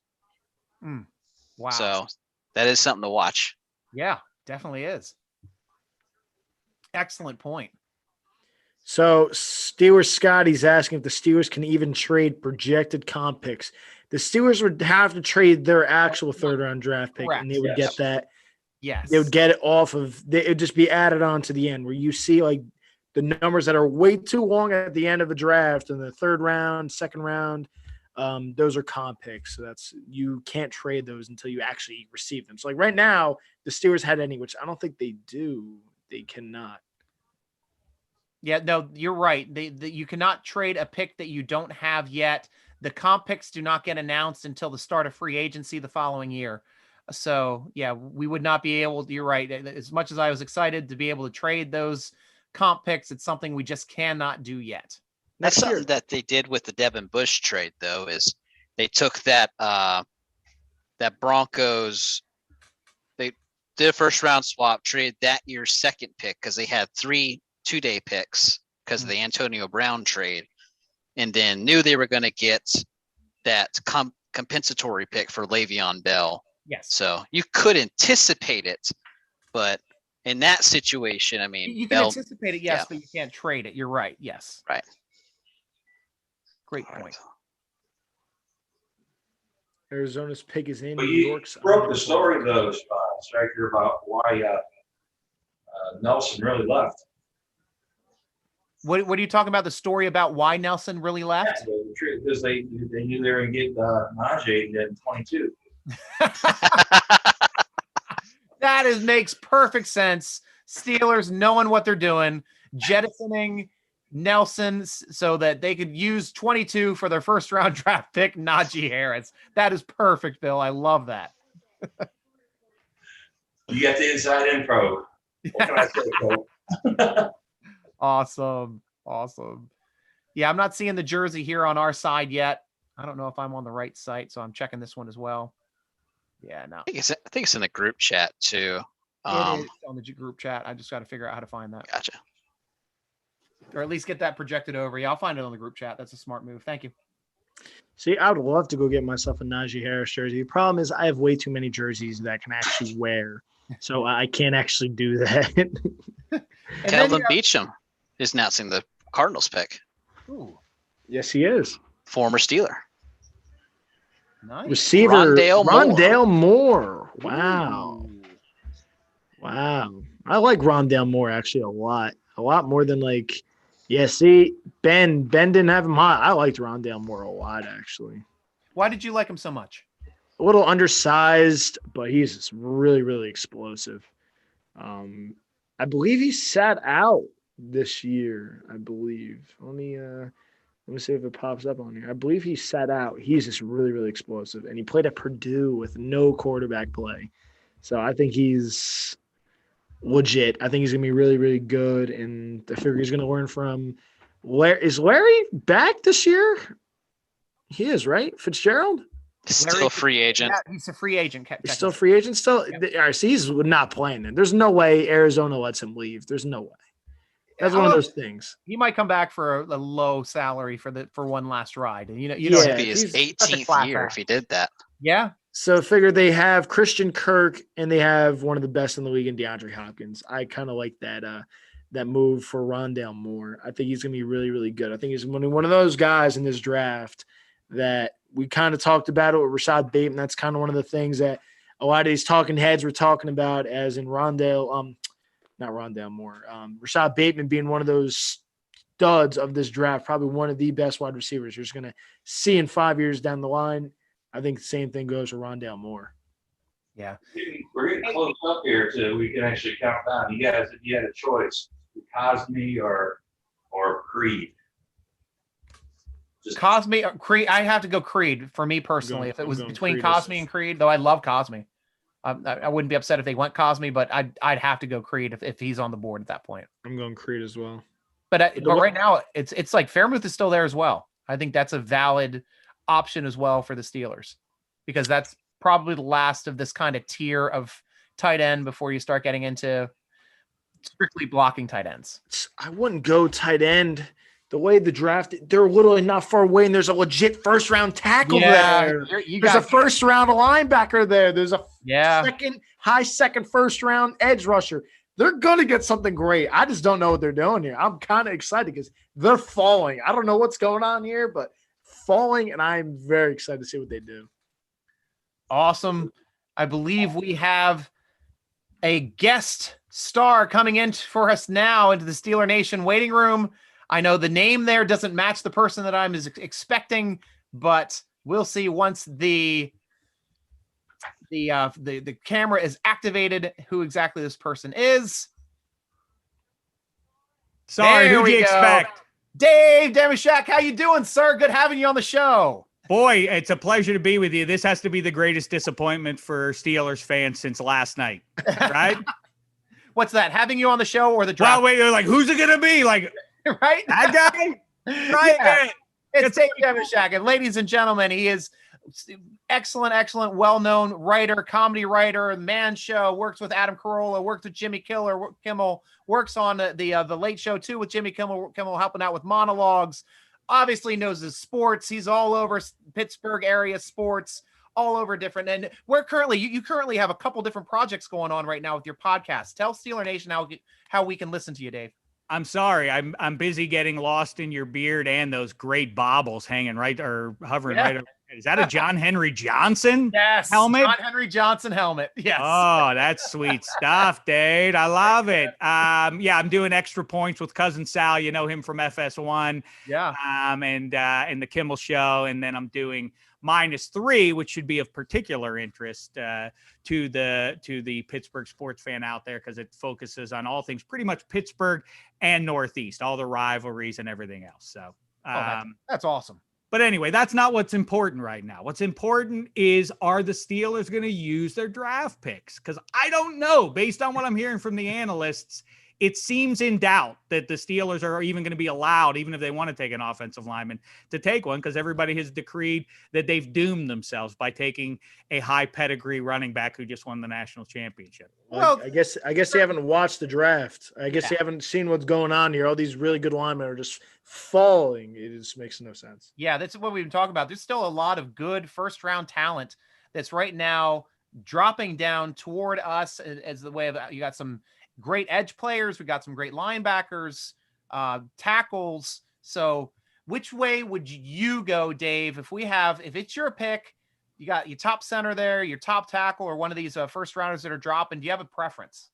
Well, I just was talking to, I think our mutual pal, Joey Molinaro. Yes. And I said to him that I kind of, even though it is very likely the best thing at this point for the Steelers, if Creed Humphrey is there, I think that's probably the best pick. But, I have no ability, and with all due respect, neither do you guys, and neither do 99% of football watchers, understand like why that 300-pound man is really good at blocking versus like what makes like this.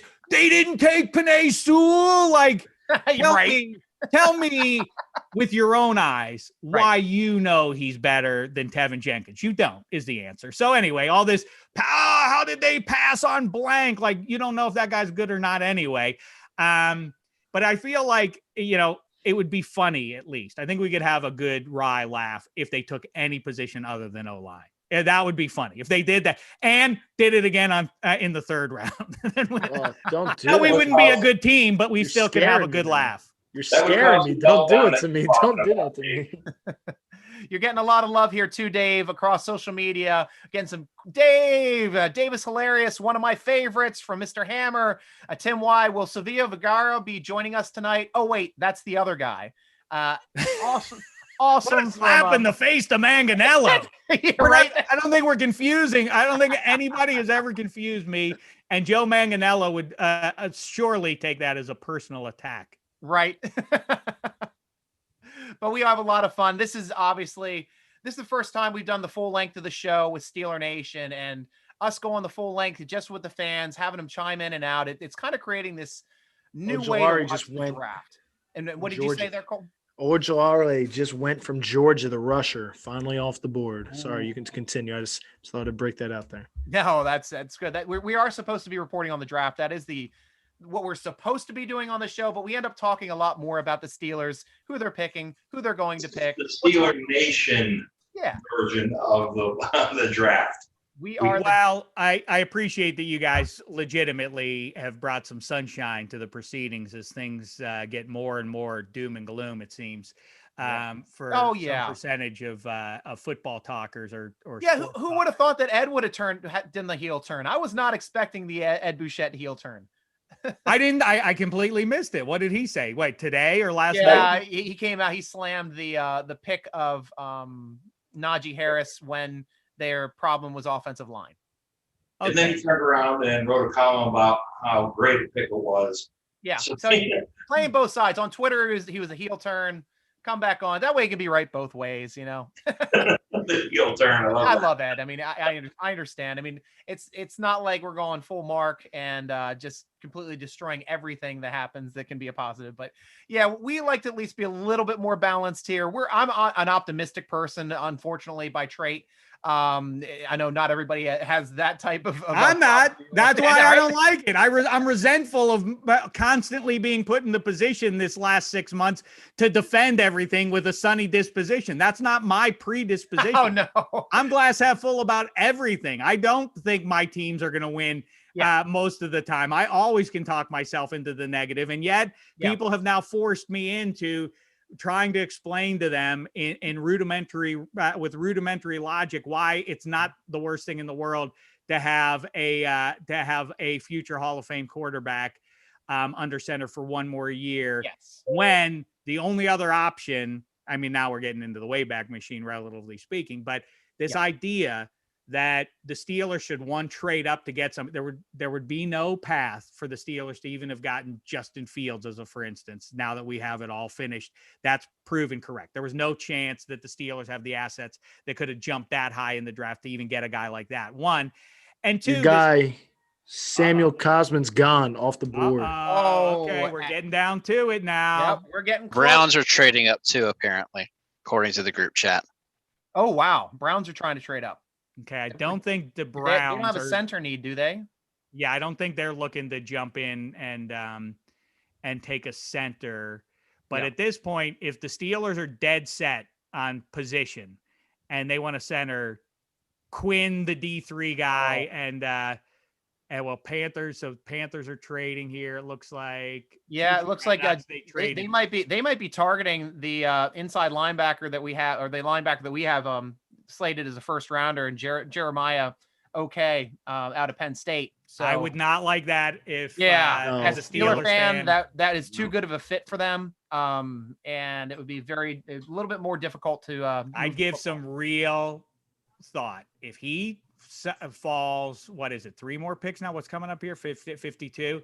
If he falls just 3 more, if he's there, if these 3 teams don't, I joke around about the Steelers not taking a lineman here, but really you have to give some thought to that. You know, it's the same argument that's being made about like they need an offensive lineman. It's like, okay, they can get one of those in a deep draft, guys that are real difference makers. I'm not applying fantasy football like by position that Naji Harris is a good fan, will be good. I don't mean it from that perspective, but in the difference maker, impact player, that's the guys that do that are in the first round and the second round. And and that falls away as you go along, with obviously some notable exceptions here.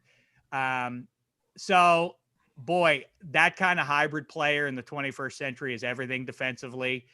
Yes. Let's see. At minimum in the short term, let's root against the Browns making that pick. Do we know that's where they're going? Yeah. That's JOK. To me, unfortunately, that's like, if they're trading up for value. That's probably one of the biggest value slots on the board for a position of need for them. So yeah, we'll see. Dave, I got a question for you. I've mentioned it again. I'm beating a dead horse with these guys. I heard it yesterday. Heard it today a little bit. The Steelers, the way they kind of do things in free agency, they're not the big splashy moves, but they make moves where they're filling voids. Figure running back was a void. They signed Kalen Ballage. Center was a need. BJ Finney's back. They kind of pick up guys in free agency where it's like not necessarily they need to use that in the first pick or their second pick, where they have the flexibility if they want. There's a guy sitting there that shouldn't be there. Like we were just saying with the linebacker from Notre Dame, they have the opportunity. Yeah, I'm going to take him. I can take Lyman next. Is that kind of how you feel on the matter?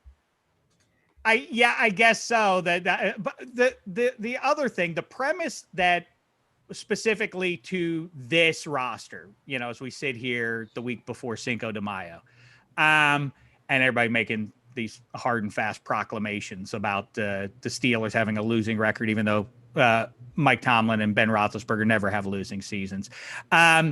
Here's a little more optimism for you. What if, and I bet you, I am willing, will hypothesize that the Steelers think that they have a couple of tackles already. Tight end, legitimately, Eric Ebron's not a proper tight end, in the classic sense. The Steelers have two actual starting tackles, in Chooks and Banner. Correct. And the idea that at their relatively young ages that they're not going to get any better is stinking thinking. I mean, it's as simple as, if they don't progress, and that's part of, and I bet you it is, part of Colbert's gamble here is like, I can wait on that because, by the way, just because all the talkers out there have said that our offensive line is garbage, which it was in 2020, that's not to say that when we put Zach Banner at right tackle, if this is the way it winds up, and we put Chooks at left tackle, that they're not going to elevate their games from where we last saw them respectively. So that's, like I say, I don't like doing the glass half full stuff, but that's something to consider at least. It is. With it. But all that said, let's see. So now we're two more picks away from the Steelers getting one of those centers, and then our short regional crisis will be over. Exactly. And we're going to have some heads from blowing up. We're going to have Kendall Simmons joining the show here soon as well. He's going to jump on, be here for the Steelers pick. We're going to get his reaction first before we go through all of our reactions, because I know he's on a shorter time frame. But we're excited to see Kendall Simmons. And if they do pick an offensive lineman, it would be great to get his opinion since he played offensive line for the Steelers. Well, and one of my recurring biggest annoyances is their football, like baseball. The nuance of what goes on with the skipper is hard for us to divine watching on TV. But football, even though we don't understand the inner workings of the crazy, especially John Gruden when he's making the play call. Damn it. Cleveland went, you got him. Damn it. I called you. You think it went JOK, didn't they? Yeah, boy, they're loading up, man. They're loading up. That's for sure. The Browns. And they're getting Grant Delp back this year. Number one safety last year. Done, man. Ugh, gross. Yeah, they've been drafting well the last couple of years. Ugh, that's not what I unlike them. Cleveland. There's that problem that they have with when it comes time to say, hey, are we going to pay Baker Mayfield that $35+ million? I feel like, 8 years, 10 years ago, there were like a big three in Roethlisberger, Russell Wilson, and Aaron Rodgers who could succeed, not survive, but actually succeed in the NFL behind subpar offensive lines. Given the speed and otherwise of the defenses, now there are zero people. Like if the premise is there are going to be defenders in your face, a second off the snap, no one can succeed like that anymore. Baker Mayfield, though, that's especially true for him. If you heat him up, he is a subpar quarterback. He's not like, take a look. He's bad if you get after him. So it's interesting. They've built this great roster, and the biggest question remains the most important position, I think. And as good as that offensive line is, it does kind of tell you that the matchup is figures to be still really interesting if TJ Watt and Highsmith and otherwise can continue to deliver that kind of pressure, because that's his kryptonite, which is a bad kryptonite to have if you're a pro football quarterback, is you don't like large guys chasing you too much. Same thing with Jared Goff. Him and Jared Goff remind me very similar of each other, where they're very, very exceptional in the play action game when they're able to get out away from the trenches and able to see the field. Jared Goff is one of the best to do it. And same thing with Baker Mayfield. And same thing with Kirk Cousins. That's why Stefanski is pretty good with Baker Mayfield, because he's running the same offense. Feed Dalvin Cook like it was in Minnesota. It's feed Chubb and Hunt in Cleveland.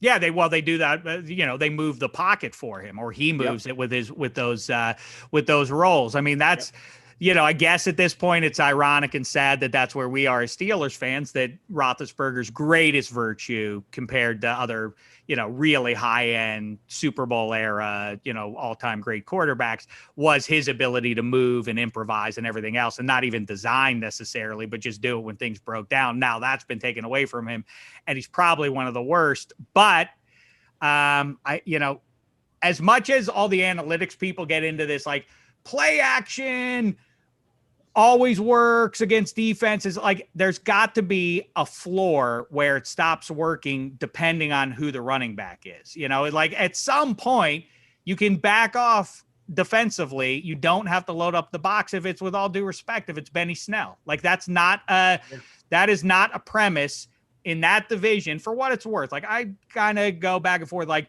oh, that's a quarterback division now, and you got to keep up with the Joneses if you're going to succeed in that division. For what it matters, Nick Chubb and Kareem Hunt in Cleveland, and Baltimore's loaded up there, and Joe Mixon's in Cincy. Like, it's not reasonable to go into the season with that big a deficit at that position with the rest of the division. I just don't think it is, especially given Roethlisberger at this stage of his career. You're not going to find it through the pass game purely. We know that that's the case. And all these, you can't take a first round running back. Teams have shown again and again that it's easy to replace guys. Like Steelers haven't, since Le'Veon Bell, it's been diminishing returns. We went 3 full years. Imagine that. 3 full years with James Conner, who, was hurt a lot of the time. A beautiful story, of course, for Pittsburgh sports fans. But, absolutely. Between the injuries and, can I say, the fumbles, of course, those, the Steelers make the playoffs in 2018, were it not for his couple of fumbles. It's great. Otherwise, they gave a shot to it. It has not worked as well as it needs to. Like, it didn't reach the minimum standard of what the running game needed to be. Yeah. So listen, maybe it's a little extreme, but this is where we result. It's a good benefit. It's a good thing to have an Alabama running back.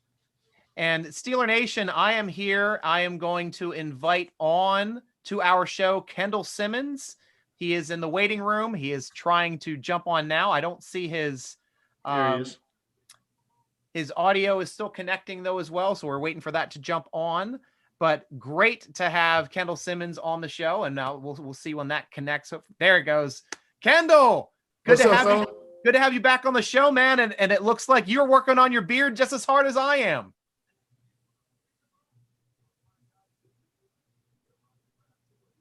Oh, did I freeze? No, I hear you still. Okay, good. We got Kendall freezing, unfortunately. Oh, love having him on the show. Well, at least we can see him, Steeler Nation. He will be here soon. Hopefully everything starts ramping up for him so we can have a nice discussion and get his thoughts as well on where he thinks the Steelers are going to be going here with this draft.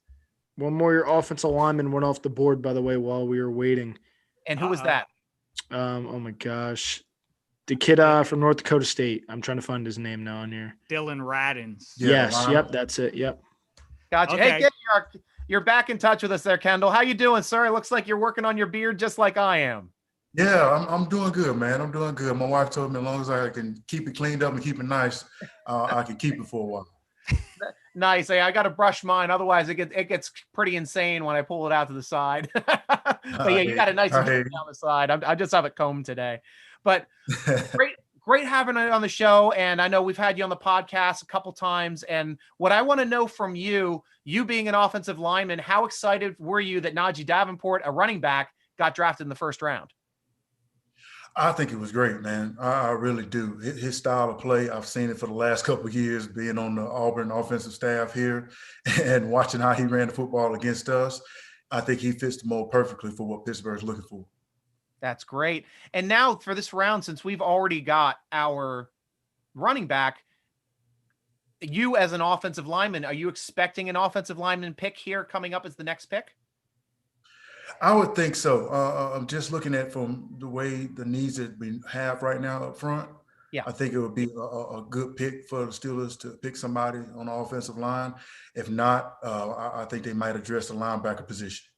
Great. Oh, that's great. Yeah, because they've got a couple options to go. As Dave Dameshek here is with us as well, Kendall, and I also have Colton Gesser in here as well. And it's just been so fun to be following this, and we've been saying the entire time too, we don't know how this is going to go. We've got some talent dropping. Mm-hmm. Could it be tight end? Could it be tackle? Could it be center? We're going to be finding out here in another couple picks, but it's an exciting time for us. I believe Pittsburgh's on the clock now.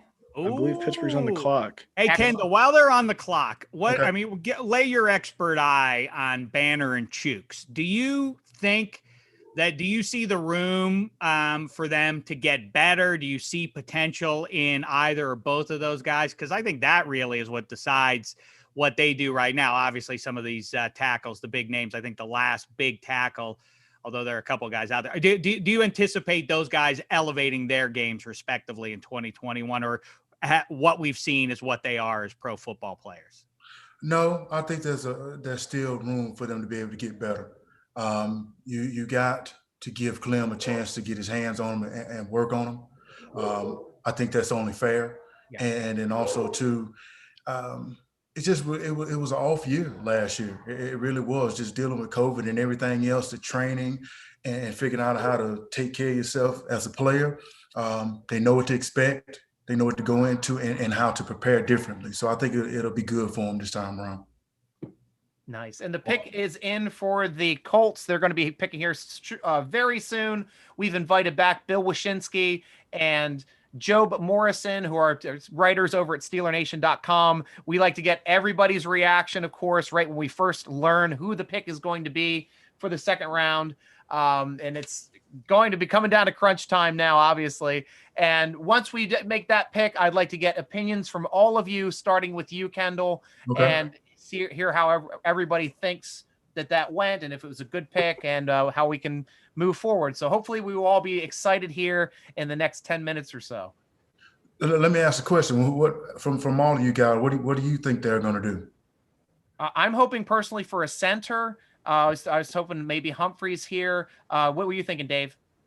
Yeah, I mean, I don't pretend that I know what 300-pound men lean good on other big guys. I defer to guys like Kendall on that. Yeah. But by all accounts, Creed Humphrey, for what it matters in 2021, we can get a little crazy with this whole, like, he's a Steeler. But there is kind of a through line, and for what they specifically need, I think it is Creed Humphrey. By the way, he's been described to me with his nasty disposition. That is exactly what they lacked last year. And Steelers pick is now in, and with the first pick of round 2, it's sponsored by Tick Pick. That is TICKPICK.com. Same seats, better prices, perfect place. If you want event tickets with no service fees, go to tickpick.com. Thank you for working in that sponsor there, guys. Now we can get excited. they were on the clock, it seemed like, for a short amount of time, and in true Steeler fashion. Wait, before you say it, do you want to hold hands or what? Right. I don't know what we should be doing here. Like, right? I'm not sure which way it looks. I don't know. Kind of creepy. I'm still would you guys be upset if they go Mayfield here from Michigan? He shouldn't be here. This is a first-round talent tackle. He shouldn't be here. He projects to be a right tackle from what I've read, but Kendall would know better than I. Hey, the guy has the ability to play left. Will probably end up being better at right tackle, but at least you know you can put him over there and he can still produce for you. Like you said, first-round talent. If you can get it now, why not? But I do agree with the center part. But if you can get him, get him. Let's agree with you on that. Because you always got him there just in case something. If they're addressing that, really. Yeah, this is. Here we go. It's coming in now. Coming in. Oh, and it's Franco doing it. Franco's getting Franco right. One Harris got drafted yesterday. The other Harris coming and making the announcement. Oh, what is Franco? Anyone saying this, Dave? You seen how tiny the terrible towel was that he was waving? Well, it's a mask. Oh, is that what it was? Is that what he was waving? It's a terrible towel mask. Yeah. That's awesome. Oh, okay. All right. Franco gets away with that. I wasn't sure what he was waving. Those sad Browns fans. It must be so awful. Pat Freiermuth. Pat Freiermuth. It is the tight end from Penn State. What? Yes. Wow. Franco loves it. Yeah, they've decided to bolster that spot. A lot of people have been projecting Pat as being a Heath Miller type of tight end. Hey. So, good blocking tight end, can make plays downfield, solid player. So, and probably the best all-around tight end in the draft, with Pitts being so much more of a receiver than a blocking tight end. So this is one of the ways that I was talking in the beginning of the show that I wouldn't be upset with if they ended up going tight end here in this spot. Yeah, I like that. I think that's when you, like you said, you get a Heath Miller type, you can't beat that. I mean, if he even scratches the surface of Heath, you got you a hell of a player. You really do, because I love the way Heath played the game. He could catch, and he was an extension of the offensive lineman. He was an honorary offensive lineman in my mind. So I think that's a great pick if he can do that. And how is it for you then, being an offensive player? It seems like tight end is almost an extension of the offensive line, especially when you're big on the goal line. You bring in sometimes the extra tight end on the field. How important is it for linemen to communicate with tight ends in the blocking game? It's very important, especially when you get a tight end that's attached to the line of scrimmage, him being able to see things coming off the edge and relaying the information quickly. That was something that Heath Miller was really good at. Going back to Mark Bruner. Bruner was awesome at that. Yes. You know, I was shaking my head. You're shaking your head, so you know exactly what I'm talking about. He was awesome. Yeah, I love Bruner. Love Bruner. So Bruner was like was really at most of his career a sixth offensive lineman. There you go. His peak year was right before you came. Yep. 2001. And he got hurt for the year, and that was something that was very overlooked on that 2001 team. He was a blocking machine. Yeah, and the one thing I think that's an issue right now these days is that kids are coming from spread offenses, and you basically got a oversized wide receiver, and it's hard to find a big guy that can block, that actually wants to do it now.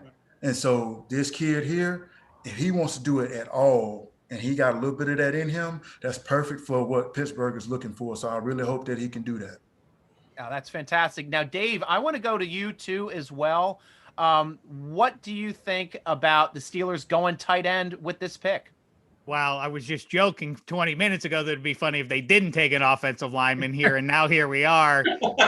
Makes me a little nervous. I'm not going to jive you, but I do like it. You know, obviously Matt Canada ushers in a new era, but I do think about 2018. The Steelers would go in a formation with Levy and Bell. Understandably, now they do have, a high pedigree runner to put behind Roethlisberger. And by the way, they still have Derek Watt. We'll see if they ever actually throw two runners on the field at the same time.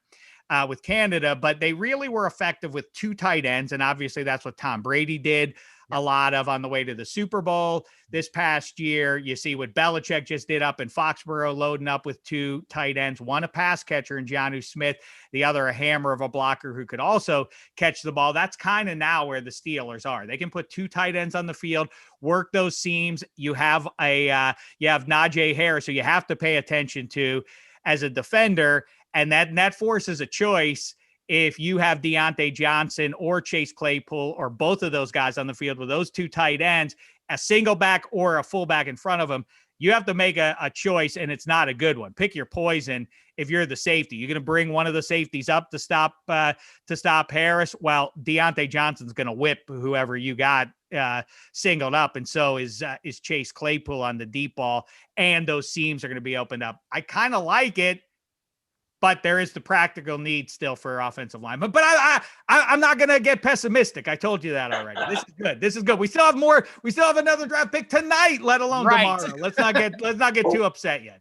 Yes, Stryker and I went through some film, and we caught several times where we tried to go an extra lineman out there and or an extra tight end, and that just wasn't getting that that good blocking on the end. This was a necessity. Just against Washington, where he could have just put a body on a guy and touchdown. Yeah, the same thing with Eric Ebron on the 1 play, 2 on the goal line, where we got tackled in the backfield, where Snell was starting to take off and jump into the end zone, got tackled by the legs. But this is the commitment to the run. I mean, it also, tight end is just as important if you're going to commit to that run, to get a blocking tight end, somebody that can come in those extra tight end sets and make sure to set that edge to get the extra blockers from coming in and making these plays in the backfield that was just killing the Steelers last season. Colton, how do you feel about this draft pick, man? I know you're smiling. I'm very, very, I don't want to be negative about it because I think still just be honest. How do you feel? I mean, you can feel how you want to feel. I would prefer them to go Creed or Mayfield. I think Mayfield sitting there, someone's going to get fantastic value. We saw what happened with Banner. I'm not wishing anyone to get hurt. I'm glad he's healthy, but you just don't know. But at the same time, the way Kevin was talking yesterday, he knows more than any of us would know. The offensive line group, he says there's a lot more talent there than the perceived media would actually think. So if that's the case and the Steelers trust what they have, I'm all for it. And as I said with the defense and the corner help, maybe that was another spot. We had the kid sitting there from Washington possibly. And they also have Jesse James as a free agent. So I think they could have possibly filled the void with tight end there. But I trust Pittsburgh drafting, so I'm not going to hit it anymore. I would have liked to see one of those really good offensive linemen that's sitting there, but they'd be in even worse shape a year from now, though, to play devil's advocate. They'd be even worse shape. And I mean, Eric Ebron isn't a tight end to Kendall's point. Not practically speaking, he's obviously not a true tight end, and he's gone after this year, and so it would be literally barren. Now Gentry maybe is one of the project guys, and maybe he can be their 3rd tight end. A Raider coming up through, I hear you, but offensive lineman, it's really hard to get too passionate about it because, like I say, Kendall knows. We don't know what. I suspect that, but from Colbert to Tomlin to Canada to Clem, they have a better grasp of what's available to them coming up here in rounds 3 and 4 to address that offensive line and what position they specifically need. It's speculative on our part that they definitely need a tackle. Like, says who? If Colbert and Clem and everybody in between feels like, we're fine with Chooks. We're fine with Chooks, and we're going to make a go of it with those 2 tackles. You're going to be surprised at how good they are. Then this is a banner pick. They are, if nothing else, I know offensive line matters clearly, but they are officially loaded up offensively outside of the question mark that remains at offensive line. Like I said, Dotson yesterday kind of makes me feel a little bit better on this pick. Again, Kendall and Kevin would know best what's going on up front with the line and because they have experience. We don't. We're just talking heads sitting here, what our opinions are. So I have to agree with you on that. So, Bill, I wanted to check in with you too quickly. What are your thoughts on drafting the tight end out of Penn State? Well, I'll go back to what I'm saying. When we won that, we almost went to the Super Bowl in 2001 and made that deep run. That line in 2005 was Kendall. That was just a beast mode line that you guys had together there. But both those lines had that tight end that was going in there and putting in the block. So there were 6 blocking players that were physical and engaging up front. If he's somebody going out there and engaging up front blocking, in essence, we've got an offensive lineman who will also catch the ball. Yeah. So that's the big thing. I love Bruner. I loved Heat, and they got in there and got physical. It's a lot of reasons that some of those holes were open. So, yeah, I like the idea of getting a center because, Kendall, you know more than us, of course. You're next there to Hardings, and he's over there, veteran, call out stuff and whatnot. Maybe they feel good about Finney doing that. At least on our board, somebody who would be Creed probably would have been somebody who would have been sitting this year most likely. And here we got somebody who will go in there and play a little more. So, yeah. Bill, at least on our board, we had the next 3 linemen that we had listed on the Steeler weighted draft board by Ben McCallion. He had Creed Humphrey, Josh Myers, and Trey Hill listed as 3rd rounders. So Steelers might be confident that they're going to be picking up a center here with their next pick, with so much center talent being here in that block for the 3rd round. So we'll have to say. And Job, I want to run to you quickly too, and just get your quick thoughts on on Pat Freiermuth coming to the Steelers. Well, I love it. Real quick, Kendall, War Eagle, Dave, awesome to be chatting with you. I used to really like your NFL little things you used to do. Yep. So thank you. Now that that's out of the way, I really like it to the point where we're talking about Heath Miller. It has been it's been a long time. I know it's only been 6 years, but Heath Miller is just a rare, not only talent to replace, but a character guy too. He was someone who just came in, worked hard, and executed. That's something we've really missed. And we've tried to replace him a few times. Jesse James was a solid guy, but he wasn't the Heath Miller level that they're looking for.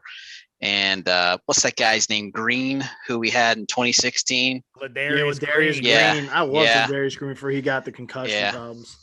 Yeah, I think he could have been close because his blocking game wasn't horrible, but his receiving game was, like you said, it was good when he was healthy. And Ebron, like Dave said, he's not the tight end, traditional tight end, if you will. So I really like this. He's of no use on the hip of either of those tackles. I mean, I think that's well said that he's a 6th lineman on the field, or at least that's the way he projects. Let's hope he is that. And fingers crossed. Yeah, right. Good call. Absolutely. I think a big question, Kendall, I have for you is because people tell like the offensive line is a collective, and that makes sense, that you don't have to have superstars on it, but you just can't have out of the 5 spots, you can't have a weak link. If you have one bum guy out of 5, that it drags the whole thing down. Center is one thing.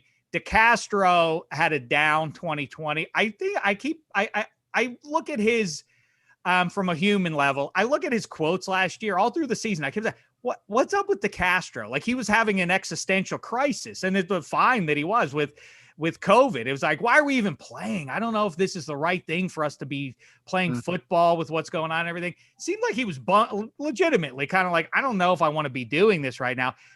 What do you think about at this stage of his career and what you know about DeCastro? Is he another guy who might bounce back in a big way? And if he does, obviously he plays at a Pro Bowl or potentially even all pro level. I honestly think so. COVID, you guys have dealt with it. I have too. Everybody in this country, this world is dealing with it. It affects people differently. And when you have a job such as like DeCastro and I used to do, there's a lot of stress that people don't realize that you're under, that you have to perform. And when you look at DeCastro and the type of player he is, his mind wasn't in it. Like you said, the comments that he made. When you're not mentally in the right space, you've heard this cliche 1,000 times. The game is more mental than it is physical. When you ain't in it mentally, you might forget that your body's not going to respond the way you want it to, no matter how hard you try. So I honestly think since he's been through it, understands what could possibly happen. Hopefully things have gotten better. He's gotten vaccinated. I have, and everybody else feel a little more secure in himself and his surroundings. You will see the player at least much as you possibly can, the type of player that he was before. So, and he'd be the leader of the group. You know what I mean? Which comes with some pressure, but I believe he's the type of guy that can handle that, which can help bring those younger guys along. You know what I mean? So I honestly think that he should be fine. So, Kendall, I have a question for you, if you don't mind. The loss of Maurkice Pouncey up front, he wasn't just one of the best centers in the franchise's history, the long history of great centers. Losing a guy like that, how many times have you seen him go to Ben's rescue, Cleveland, to Carolina? What are your thoughts on losing a guy like that? And that's just like a big part. You see any guy specifically stepping up on the offensive line? We've seen DeCastro get fired up a few times before, but any thoughts on the loss of Pouncey? Well, it falls squarely on DeCastro's shoulders. Like I said, it's one of them things where hopefully mentally he bounces back, and he's the guy mentally that you are used to seeing. And it's just like age. You might not have the same abilities as you used to be, but mentally he could be that guy. Center is, to me, in my mind, is the most important position on the offensive line. Yes. People can say left tackle, that's fine.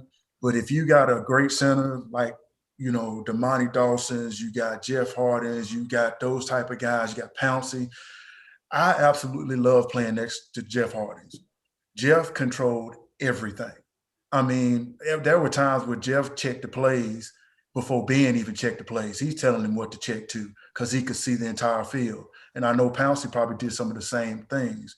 So it's probably hard to see Finney doing that and expecting that from him. So if DeCastro can help, shoulder some of that weight, it'd make a world of a difference, man. It really would.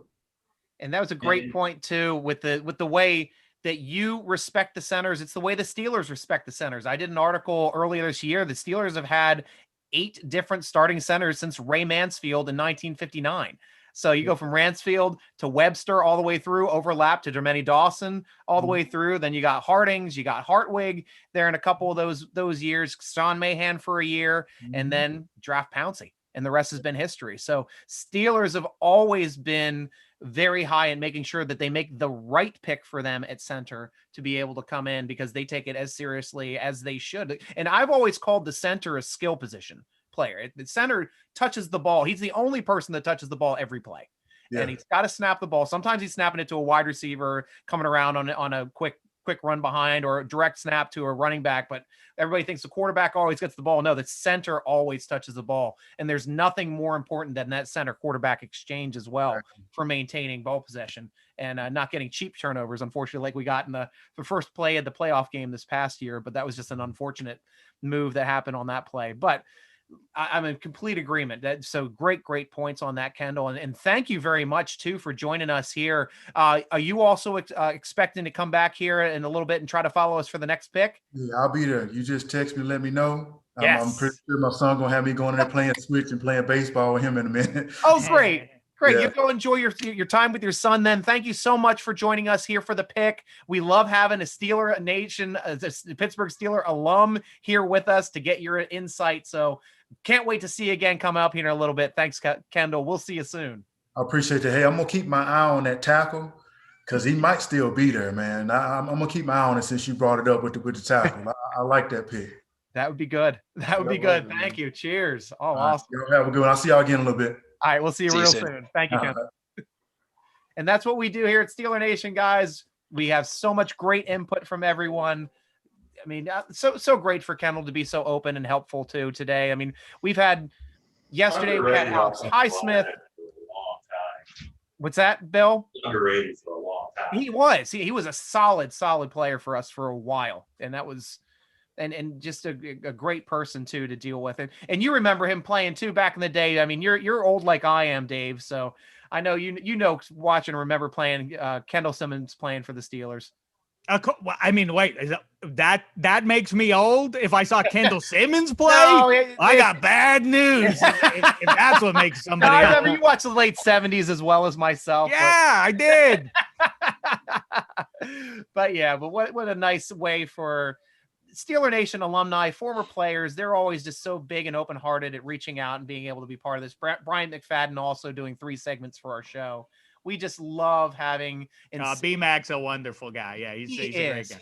Talk about. I always say every time. Well, I've finally stopped doing it after the first 17 times I spoke with him. I was like, just so you know, I and tuned in Steelers fans know the play you made on Reggie Wayne in the divisional round. Like, we understand that it wasn't just Roethlisberger's tackle and Vanderjagt, that there was a play in between that was as clutch as any that we've seen in the 21st century from the Steelers. And we actually went over that exact play too on the segment 2 when he was falling to the ground and actually kicked his leg up in the air to knock the ball away as he was going to the ground. That was just an amazing wherewithal play to utilize his entire Bill's body. Right too. I'm talking obviously about the ball in the end zone that Reggie Wayne still almost caught, still kind of had his both hands around the thing.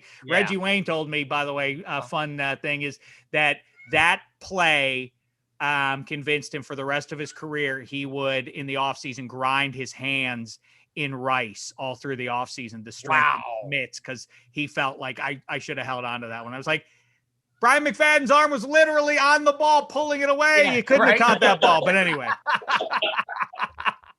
But he ended up being a Hall of Fame wide receiver anyway. So good for Bryant McFadden to make him a great receiver, even a better receiver as he continued his career, and ended up getting his Super Bowl trophy a little bit later. So, but it's such a great story. That's a great story. Yeah. That's a great story. Yeah, that was a great breakup by him, though. Yeah, there's no way his hands were going to pull that in.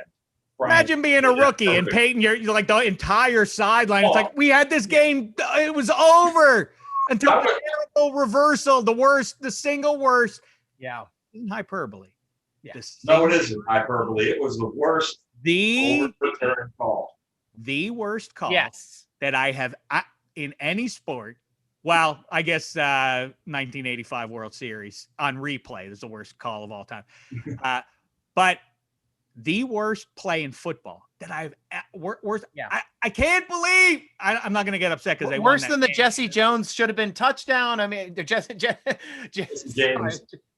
So, but Jesse James one was a touchdown. Bert Emanuel caught it. There are Des Bryant caught it. There are a lot of bad ones. Yeah. The worst one is that Troy Polamalu intercepts the ball, rolls over, gets back up and drops the ball. As he's on the field, it's an interception. Let's review it. Take 5 minutes. The only human being who didn't know it was an interception was the one person who made the call. And then that's the pressure. Then they're driving. Oh, Roethlisberger made the tackle. Oh, do you remember how the call was made? The call was even made that the referee came back and said after the defender intercepted the ball, which defined possession. That actually defines possession. He lost control of the ball game. And it's like, you just said he caught the ball, and now you're giving the ball back to the Colts. Let me tell you, I've said it before, and I'll say it again to you now. I really, when Bettis fumbles that ball and it bounces perfectly up to Nick Harper, and the way the camera panned, as you realize, as he clears the last offensive lineman who's chasing and Heath Miller was right there. Once Harper clears those from your line of sight, and you realize, oh, Nick Harper's gone for a touchdown. In that second and a half, I knew in my soul, me and sports were done forever. Thank goodness Roethlisberger did that, because for real, if that was the end of Jerome Bettis' career, that would have been the end of his career. He fumbles a surefire win and fumbles it away in what is still one of the great upsets in the Super Bowl era for any team. That if that would have been it, I remember feeling deep in my soul like, that's it for me in sports. It's been a good one. Harper, I believe, was stabbed in the leg the week before. Correct. The night before. It have affected the way for him to be able to run that ball back. But fortunately, Big Ben did make that play. That was just an amazing, just that whole play could be broken down kind of the same way that the Immaculate Reception can take an hour on television, just talking about that play. And best part of all of it, besides the BMAC breakup there, is when Vanderjagt kicks the ball. The same three words are uttered by the four central figures, the two head coaches, Jerome Bettis and Peyton Manning. They show the replay. He misses it as badly as a kick's ever been missed in a football game in the history of people. Vandershank. The single cutaways to each of the four, each saying the exact same words. He missed it, and the range of emotions in their faces, different emotions. The same three words. He missed it. He missed. The relief of like Jerome Bettis, like, oh, thank God he missed it. He missed it, and Peyton Manning like, he missed it. That's just the Southern best. drawl. That's perfect. What's funny about that is, truthfully, I thought we were getting short end of credit. We were just as good a team as Indianapolis during that era. Yeah. And I mean, with a 15-1 team, we were AFC Championship game with 3 out of 5 years. We were just as good. We were just not getting the same credit. Well, you know what that was? That was one of those funny breaks in the season that Roethlisberger got hurt, and I think he missed 3 games, and it was punctuated when Maddox threw a pick 6 in overtime in Hines against the Jags, and I was like, wow, they're not going to make the playoffs now. And I think the next game is when Roethlisberger returns, and then not long after that, Bettis trucks Urlacher heralding the Steelers' rise, but they weren't really properly a 6 seed. They just had a swoon because Roethlisberger got hurt in the middle of the season. That's exactly right. Exactly. Yeah. Good point. Now, Joe, did you have something that you wanted to add? Well, I was going to say what I love most about the Vanderjagt kick is when Bill Cowher iced him and he pointed at the sideline. And then he goes out there and absolutely just shanked it. I mean, when you look at it, it wasn't even close. Not even close. It was like he was aiming for outside of the flag in the back of the end zone for that marker on the pylon. I mean, as soon as it left his foot, you're just like, yes. And another thing about Bryant McFadden, Dave bringing up the Jaguars game, he actually prevented the Jaguars from winning that in regulation with that pick in the end zone. Oh, yeah. That was another big play by him that year. Yeah. Look who's showing off with a good memory. I'm still young, I guess. So He's since y'all talk about being old and whatnot, I'm just kidding. Yeah, no, he's the analytics guy. He knows a ton here, Dave. And Dave, you're more than welcome to stay as long as you want. But if you're on a time constraint, I understand. We're thankful that you're able to join us. I apologize for not joining you yesterday, last night. Well, here between us, don't tell my daughter this, but it's her 14th birthday today. And last night, but like 5 weeks ago, I said to her, we go out for just the two of us for a dinner on her birthday. And I said, well, let's do it. I said, I don't know, let's just do it the Thursday night before your birthday. Your birthday's on a Friday. I didn't look at this. I didn't check it or anything. But right. I'm Father of the Year, thanks in part to my good friend DVR, makes me Father of the Year. But I missed the Pens at Capitals, and I missed the first round of the draft, and I missed getting the Kibitz with you. But I'm glad we could make up for it a little bit here tonight. Oh, it was crazy yesterday, but I'm glad we can spend more time with you, really highlight what you have to say. So even though we always don't want to hear it, it's still a pleasure to have you on the show. It's right. We can do the stare down. I'd rather talk to Kendall Simmons too. I get it. Yeah, but yesterday was just insane. So it's really nice that we're able to hang out and get to know you and have you on the show. And I'd love to have you back too on the podcast. Good times. Any times, fellas. Happy to do it anytime. And give BMAC my best, would you? I like the sarcasm in your voice. I pick up on the humor. Great. I love it. That's fantastic. All right, Dave, we'll see you soon. Cheers. Thanks, let's Dave. Get him in round. Let's try to get an offensive lineman in round 3, fellas. Fingers crossed. The analysts don't blow up their head, you know. Awesome. Have a great one, Dave. See ya.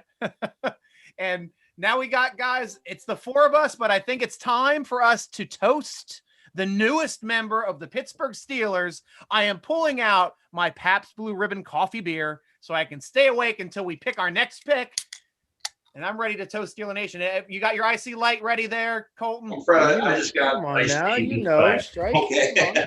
I know you. What do you have there, Bill? Sorry, I didn't catch that. Iced tea. Iced tea. That's hey, there you go. Cherry Coke down there. Cheers, Pat Freiermuth, Steeler Nation. Cheers to all of you, Steeler Nation, and our newest member, Pat Freiermuth. I'll eventually figure out how to say his name, but I'm just so excited to have him. And I'm a Penn State fan. I should know.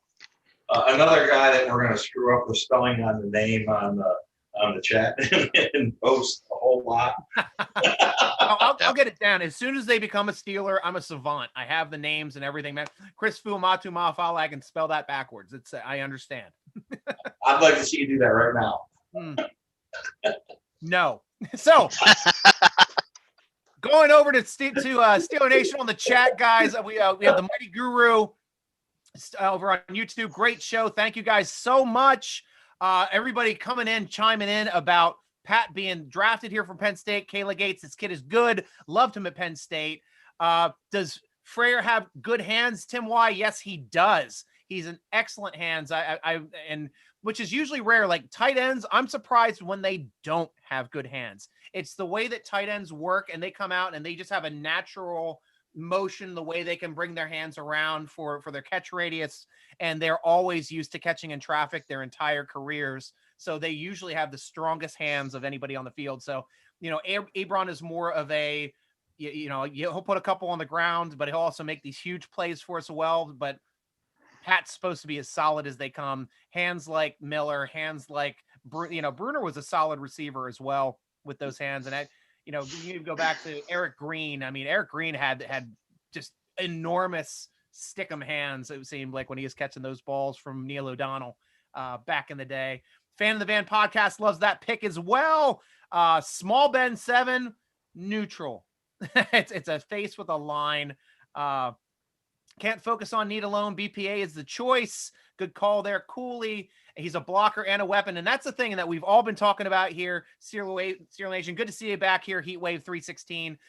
Because as we were talking, Kendall Simmons, Dave, Colton, we all agree we needed a blocking tight end.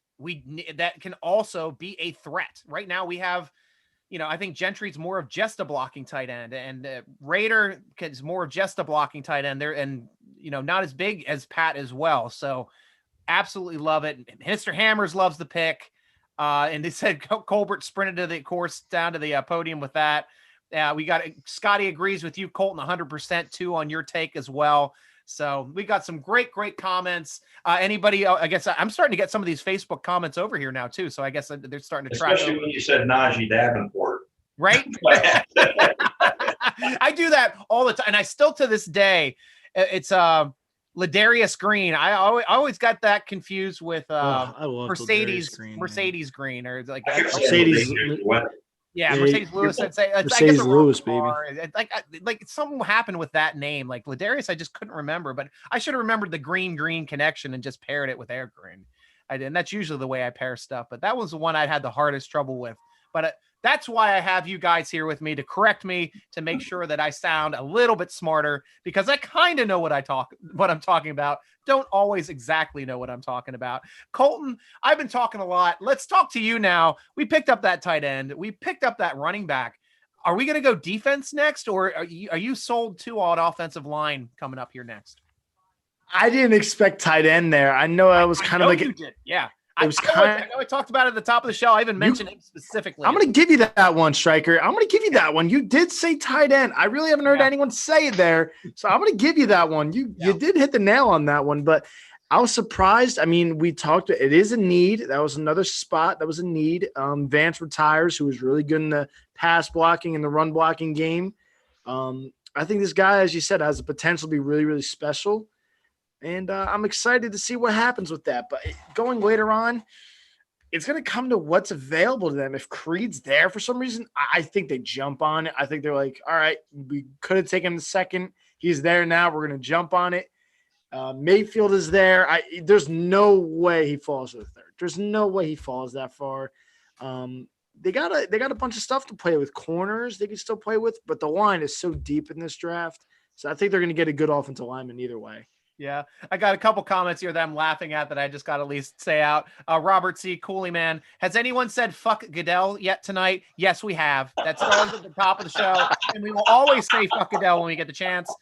Because our boos don't matter to him because he's too messed up mentally to even realize that we don't like him by booing. So, fuck it. I had to say we can't. I almost wanted to tell you that you're like we're a family show, and like we got to pull away from that while the little girl's here. It's 9:20. Yeah, it's 9:24 at night. So, I mean, I was doing it at the top of the show. So yeah, that goes to show you my daughter knows what adult words are. She's learned this. She knows daddy says adult words a lot. So thank God my 8-year-old does not have my mouth yet. I'm sure when she gets older, she may develop some of it. And you'll appreciate this one too here, Bill. Scotty, the Steeler Scotty saying poopy Davenport. If we remember the old poop in the helmet reference from the dump truck. Yeah, the dump truck. Josh Myers, another one of those centers off the board. Oh, goodness. So now we're starting to get a run on the centers, huh? Another one off the board. Goes to Green Bay. Yeah. That's right. Did Creed get off the board when we were talking? I don't think so, correct? No. Yeah, okay. Not on anything I've seen to keep refreshing on my name, big monitor. Okay, that's what I thought. I didn't think so. I just wanted to make sure because I'm trying to keep up with the board. We were talking there, so I'm trying to keep up the board. My cat is screaming at me to be left out, so I'm going to stop my video for a second. So we got until 87. Yep. 87. Yeah, Dulac tweeted saying that they might have to move up to get someone that they want, and I mean, I there's a center available, and then there was the tight end available. So I'm kind of wondering if they just either they're planning to trade up, maybe here sooner than later, or I don't know. I was surprised. I didn't want to be the negative Nelly over the pick because I do trust the Steelers when it comes to drafting. I'm just really surprised they went tight end. Yeah. Again, it's not like I'm blind to the matter that it's a need because I'm not stupid. I do love Ebron. It's a love and hate with the drops. He's not a passing he's not a blocking tight end. No, he's kind of like the Evan Ingram kind of thing. He's not nearly what Kyle Pitts is. He's like that receiving tight end. He's that guy that's going to spread the field out, get downfield, make a play. He's not in the blocking game whatsoever. It's irrelevant. I know he said coming in, I'm going to work on it. That's what I'm trying to get better at here. Yeah, it didn't work out well year one. Maybe it does year two. I'm going to see what happens this season, but he's never been the guy. Yeah, when he got drafted by Detroit, he's never been that guy. I don't think he's going to magic turnover. And when I tell you, I watched several replays there, short yardage, especially went with the extra tackle. And that's something I'm a little concerned with here. Like that would have been Chuck's role if Banner didn't get hurt. And we got chewed up a lot when we had to bring in that extra tackle eligible. So having, this tight end, it could be, and Bruner was there when Bettis was having some of his best seasons. They were knocking some people around. They were. Yeah, he was guys that can do that. But that's where the Naji pick plays into effect. You may not have. There goes Creed Humphrey off the board. Off the board is Chiefs. Creed. Kansas City. Wow. Dang it. Smart pick. With Freiermuth, I just looked. He's 6'5". So think about the red zone weapons they have this year. Yeah. Eric Ebron's like 6'4". They had the same thing last year, though. That's what I expected last year. Not to poke a hole in your logic. Yeah, they had Vance, Ebron, Claypool, Juju can go up and make a play. I was expecting more of that last year, and I didn't see it for some reason. I thought you also had Randy Fichtner at offensive coordinator. You are correct. And also on the goal line too. I'm expecting now where we had Eric Ebron on the goal line, he's not going to be on the goal line anymore. Now Pat Freiermuth is going to be on the goal line. He's going to be our goal line tight end moving forward. I just don't see with the way he blocked on the goal line that Bill and I watched and broke down the film on how he whiffed. Like you're standing right, like me to my microphone, and he missed even touching the guy. It's like, how do you miss? Like, just put a hand on him and just just get any body part on the guy, and he doesn't dive to tackle Snell in the backfield to make that stop and then stop us from scoring. So, and Vance had trouble last year too. The Dallas one there, and he ran into the Castro, and he knocked the Castro down, and Connor got knocked for a 4-yard loss, which would have put the game away. Yeah. So there was a lot of miscommunication problems on the line that I'm hoping that they definitely address, because it might be less of a talent thing and more of a cohesive execution, coaching. These things were correctable mistakes. And I couldn't figure out why we have a guy in the end who's like against Baltimore, who got the game put. All he does do is get 1 yard to put the game away. And our tackle eligible goes and double teams and leaves their edge rusher to go run into the backfield. Yeah. And Filer even got a little confused. He's looking around. He started blocking Ebron in the back and leaving his hole. So 2 guys were already converging before Connor even touched the ball. He had no chance. That would have sealed the game against Baltimore. Just things like that. Just some small mental errors that I really think that this is just theory when I say this, because I don't know, I'm not there. I really feel Randy Fichtner was in a little over his head after the Haley situation, and he was kind of abrasive. That's his reputation. Ben Roethlisberger's not the easiest guy in the world to get along with from history. He's going to have an ego. They're going to clash. So he's elevated. He might not, not be as strong with his voice. Maybe got a little drowned out. So I was just new voice in there. I was just gonna say, Randy was really close with Ben, so I think Ben had a big play in that, and as in, let's go here, let's give him a shot. So Ben has a little more say in that. But I have to agree with you on that. Yeah, and at least going over to Steeler Nation a little bit. Hope Job's son turned out for a bit. Job's son did. He was showing his dump truck. He was out his bulldozer, having a good time over there. Also watching the podcast on his tablet or his phone, showing dad that he's still on the podcast. So that was such a fun moment. So it was great. And I just had to take you off the screen there for a bit. It was getting a little. No, you're good. But we love the family being on here, obviously, and so does Steve. I was about to cut the camera off because Dave was talking. I was like, we don't want to do this with our guests. Yeah, right? So. So, and also I just wanted to touch base too. Robert Cease being excited when I turned off my camera. Great, he's gone. Fuck you, Cooley. Fuck you. I'm back. You can't turn me off. Can't lock me out. Sorry about that.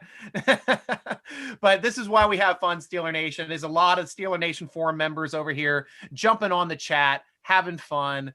Unfortunately, we've got Creed off the board. What we got? Let's see. We have Myers off the board, Humphrey off the board. So those were 2 potential guys. Yeah. That North Dakota State guy, I've kind of seen him potentially being into 3rd. North Dakota, Dylan Red Duns. Yeah, he was. I saw some folks thinking he would go 3rd round, but he's off the board. Now he's off. Wow. Yeah. So who? Let's take a look at the top 150. Who's the best guy that we have available? Jalen Mayfield. Mayfield is still on the board for tackle. Embarrassing. Oh my God. I can't believe he's fallen this far. What about Baron Browning also? 41. Ooh. Linebacker out of Ohio State. Nah, he got taken. Did he? Yeah, I forget who took him. I'll go check the draft. I'll go check the draft right now. Might have missed it when we were getting excited about our stuff. It's very possible. He definitely got drafted.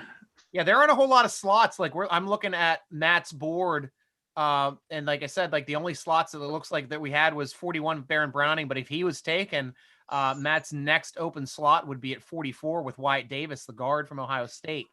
So yeah, he's pretty much got a lot of the talent. Nope, you're correct. I confused him with because I know it was Ohio State. It was Pete Warner was taken from Ohio State.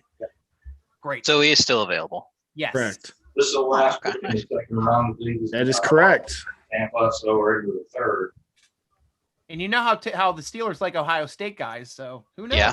I like Ohio State guys too. Alabama and Ohio State put a lot of NFL talent into the pipeline. It seems like though we always kind of have that extra, ear to the grindstone when it comes to Ohio State, them being the closest powerhouse to Pittsburgh, and they seem to be spot on. Like, but it's odd. Like they seem to have blinders when it comes to University of Pittsburgh and all the great players that come out of the University of Pittsburgh. But when it comes to Ohio State, they're like, oh, we know these guys can play. And they end up drafting and doing well. Like we got, Shazier wasn't, he's 15th in 2014.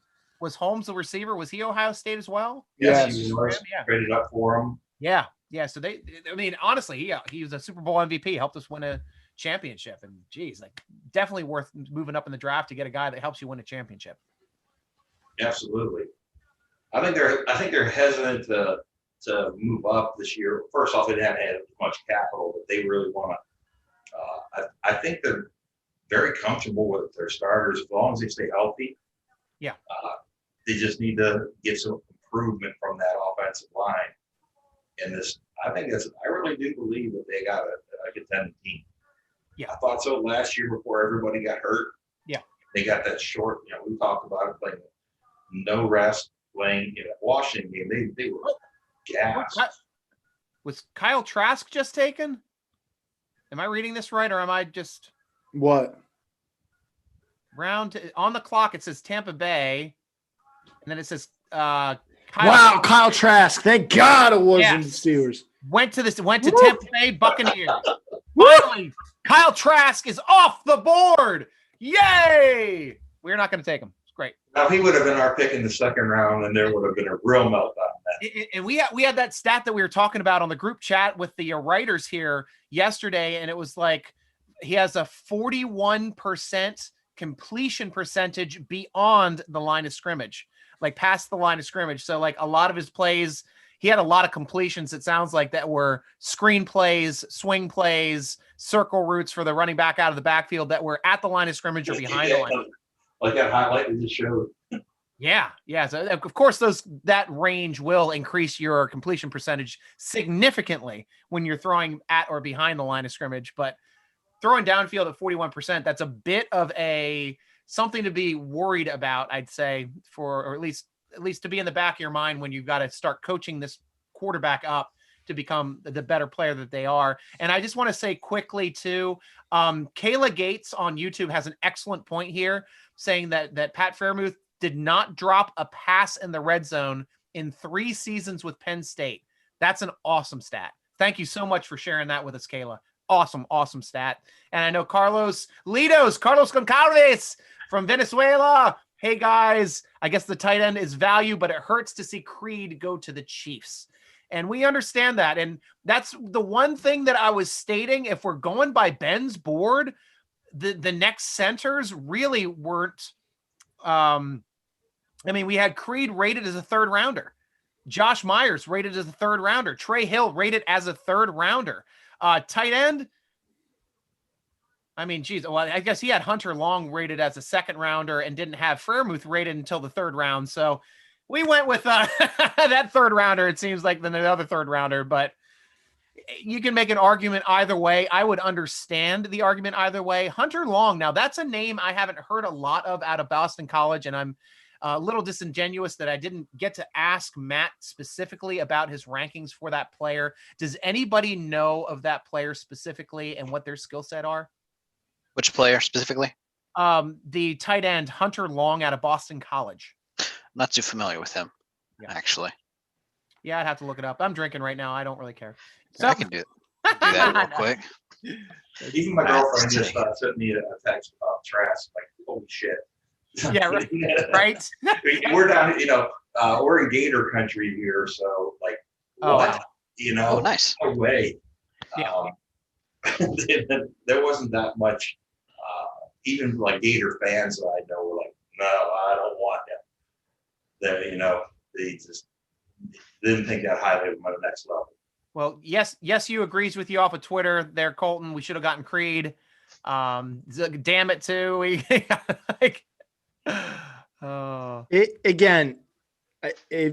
What gives me a little more confidence is hearing Kevin, what he said yesterday. There's a lot of things that the media doesn't see. They're just hammering, not going offensive line, yada, yada, yada. Hearing what Kevin said, being in that locker room, being in those meetings and dealing with those players, sounds like the team has a lot of confidence in the guys they have there already. So, and I'm going to trust them. They've proven me wrong every other freaking time. So why would I not trust this organization? When they drafted Deontay Johnson, I'm sitting there, I'm like, Toledo, what? Mm-hmm. And Deontay Johnson turned into a pretty good receiver. Got asked to do a lot last year with the drops, but something that's kind of been on my mind. And that's something we should talk about. Yeah, like for me, I track receivers. That's the thing I love. He has excellent, like perfect hand positioning. The thing with him, it's he's not turning up field quickly. I think there's a term in receiving that's called soft hands. Soft hands means not that your hands feel specifically soft, though. I will give you a quick aside. When I did shake Brandon Stokely's hand, it was like shaking a baby's ass. His hands were soft as fuck. But that's awesome. For what it actually means for his hands being soft is your hands give when the ball hits you. So the ball's coming toward you, hit your hands, they give a little bit. Now, if you don't have soft hands, you're bringing your hands to the ball and they're flat. Or you're attacking the ball a little too hard with your hands, and when it hits your hands, it can bounce off of it, even though you have perfect hand positioning.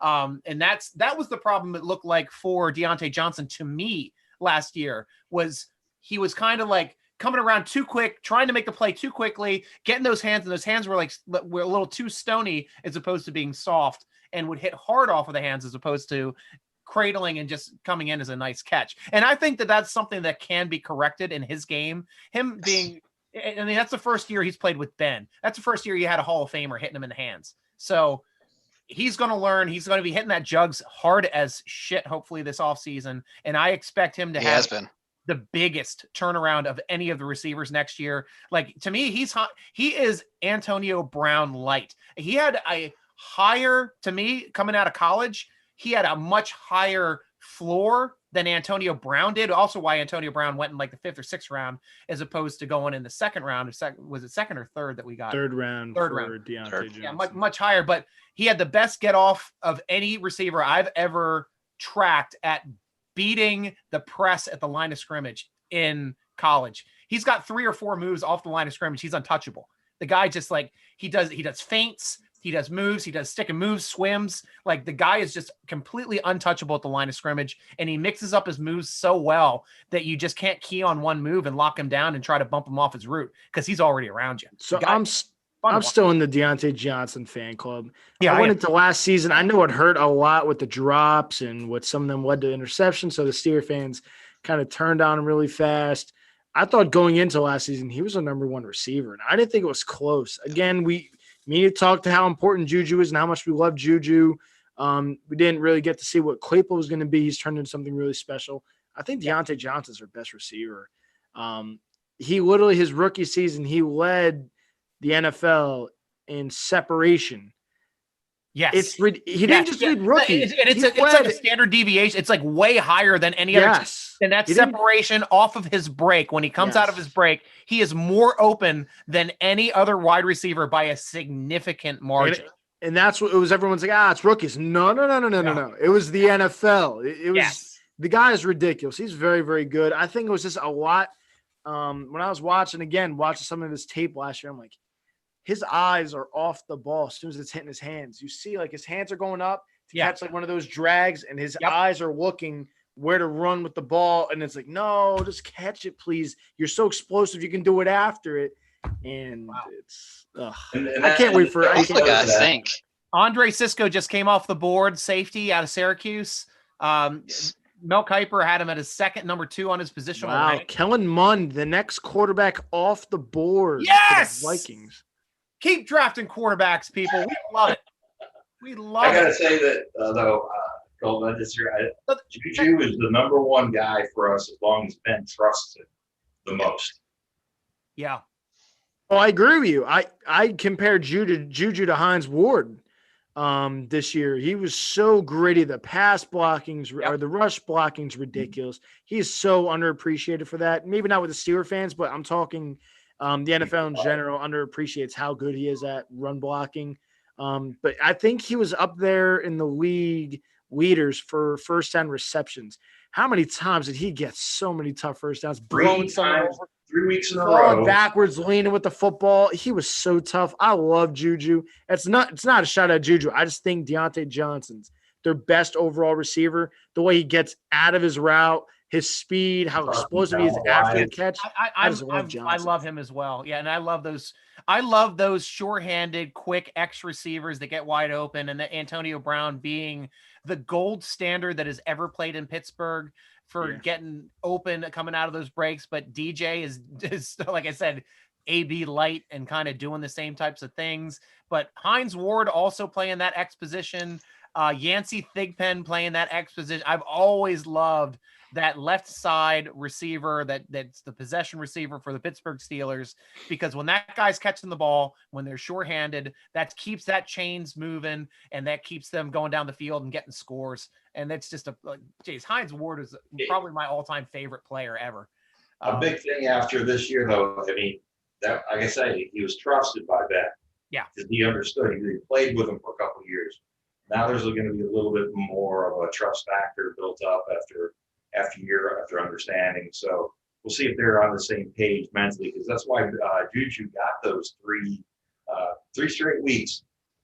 Third down conversion, next play, touchdown. Yeah. And I want to say, too, how cool is it that Alan Faneca selected Hines Ward to be his announcer for his induction into the Pro Football Hall of Fame? Because I love that. You know what that means? It means the exact same thing when Coach Dick LeBeau helped introduce one of the other ones before. That means that the player that they're putting in is going to grandstand on how that person needs to be in the Hall of Fame. And Hines Ward. Lynn Swan. Yeah, he way better stats than Swan. Well, actually, with his stats, if you look at his stats across the board, he is lucky to be in the Hall of Fame. I mean, everybody knows him, and correctly, also if you take the other angle that you put people in the Hall of Fame because they're so famous for what they do, and the way he played in big games is probably better than just about any Steeler ever playing in big games for Lynn Swan, and that's actually probably what put him in the Hall of Fame. But for, Hines has the numbers. I mean, 1,000 receptions, 10,000 receiving yards. What is he got? 80 some touchdowns. I mean, the guy changing the game. They had to make a rule because he cracked back so fucking hard that defensive players were like complaining to the refs about it. You remember for like Sharper, the middle linebacker of the freaking Ravens, screaming to the refs, he's not allowed to hit me that hard. He broke Keith Rivers' jaw too. That's right. Yep. And that was the play. That break on Keith Rivers' jaw was the play that led to you cannot hit a player if they can't see you. Well, 2007 against the Ravens, where he knocked out Ed Reed. Ed Reed, yeah. and then he did this number. He was like, "Oh." He called for the ambulance immediately when he depleted Ed Reed. He's like, this guy needs help. Hines had when he retired, he had the second most, Jerry Rice, at his retirement, second most postseason receptions. Wow. And I think he was up there like third postseason yards. I mean, he passed up since then. He had a streak. I can't remember the exact number. I'm gonna interrupt you. Hold on. Wait. Texans' first pick of the draft. Wow. It's a quarterback. It's a quarterback. Oh my God. Houston, what are we doing? Oh, they got a problem there with probably a which quarterback. Did they take Davis? Yes, it's Davis Mills. Yeah, that's the last one. Like this is all of it on our draft chart. Matt had Davis Mills, Kyle Trask, and Kellen Mond all rated as 4th round talents. They all went in the second. How amazing is that to push some more talent down the board for the Pittsburgh Steelers? Love it. Freaking love it. I hope somebody else wants to draft one of these other crappy quarterbacks now. This is what it means, though. Steeler Nation, the Steelers are not going to take a quarterback this year in the draft. Not that we needed to. We discussed it earlier there, Colton, stating with, we already have Haskins, who's essentially our rookie quarterback for this year since he's new to our team, even though he's been in the league for a bit, and he does have some veteran starts along with Rudolph. So we have some players here, and we've always liked Dobbs more for, I think, his ability to be an extra quarterbacks coach and how intelligent he is on the sideline. Very intelligent. And how good he is at helping the team prep as that extra quarterback on practice squad teams when he has to do that as well. So I'm very happy with the quarterback room. I had that rated as a no. I don't even think I had it at a very, for quarterback, no starter urgency and very low for depth. So, we really did not need the depth. It was not a position of need, but all of the people saying Trask, Jones, everybody, Mond. I heard some shit saying people that the Steelers wanted Mond. And fortunately, all that crap is moot. Steelers will not be taking a quarterback this year, nor did they have to, and nor did they need to. So I personally am very happy about that. Yeah. But getting back to Hines there, he had a damn it, Jalen Mayfield just went son of a. He had to go sometime. Don't bring it up to me, Striker. Don't do it to me. Could have lasted 20 more picks. Come on. Oh, Lord. He shouldn't have been here. Go blue. Yeah. He shouldn't have been there. That's a legit starting tackle in the third round. Yeah. What is wrong with teams? I don't know what they didn't see with this kid. Oh, unless teams just don't have a need for a tackle. That's what it's got to come down to. So now the no promises or guarantees on anybody. Yeah, I remember Mike Adams came out with all the tools and everything too, and he was the guy that got Beecham beat him out. So you never know. Yep, true. Beecham was good and he was solid. He was outright beat him out. Yep, yeah, that's definitely the case. Tim Y states, "How do receivers drop anything with those tacky gloves?" And I'm with you there, Tim. And I'm almost at the point where I think that where the NFL outlawed Stickum back in the day, back in the 60s, I think it's about to the point where you need to outlaw gloves and just have people catch with their freaking hands again, because that's the way I learned how to catch. The only time to me that gloves even helped was when it was rainy, like very, very rainy or very, very snowy. That was the only time they helped you get moisture on your hands. Otherwise, you got to lick your hands. But the rain, just everything's wet. Ball's wet. Hands are wet. If you don't have proper hand positioning when you don't have gloves in the rain, you're not catching it anyway. But yeah, I think it's almost like it's kind of like you. But just let me finish my point here. It's almost like steroids. It is a performance enhancer. Tacky gloves are a performance enhancer because hands don't normally have. We're not freaking geckos. So even as a receiver, I think it would benefit the league. It would make the quarterback numbers drop like a son of a bitch.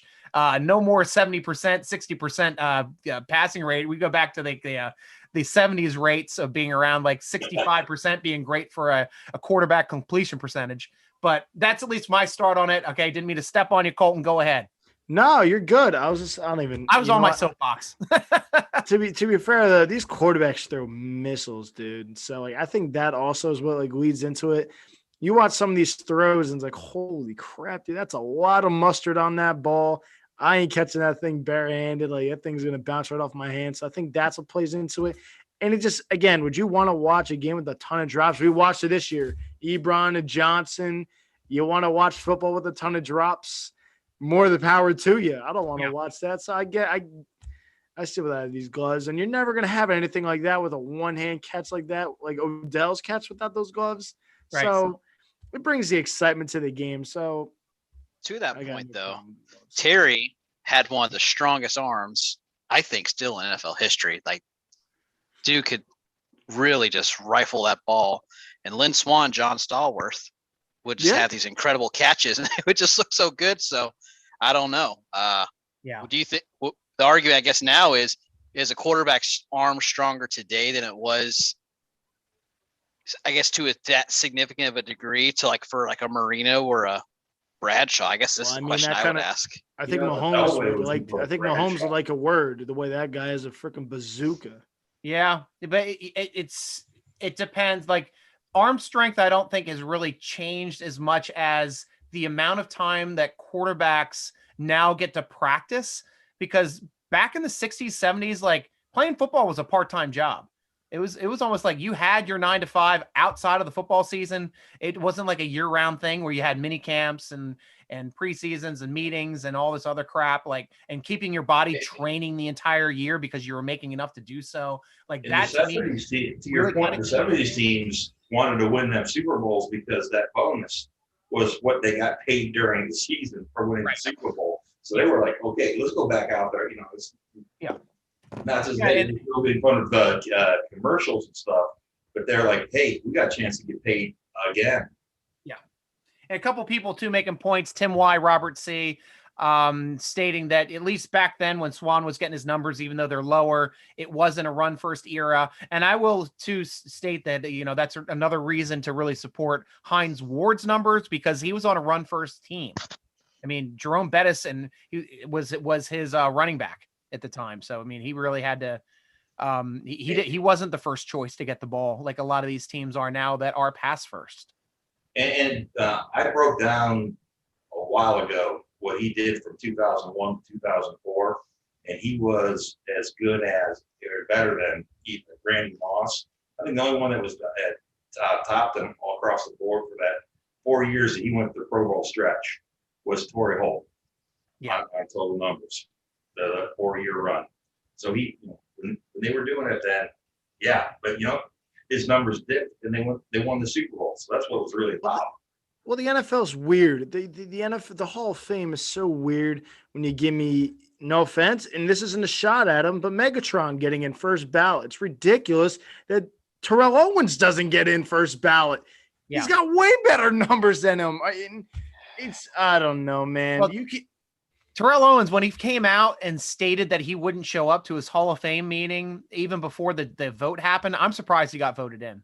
I'm surprised. Yeah, but that shouldn't be held against him, though. We know T.O.'s personality. The guy should be in, though. He's one of the best receivers. If a guy's going to come out and shit on the award before he gets it, that's usually something that the committee goes, fuck that guy. I mean, but I think that, because he was pissed off. It took him 3 years to get in. Yeah.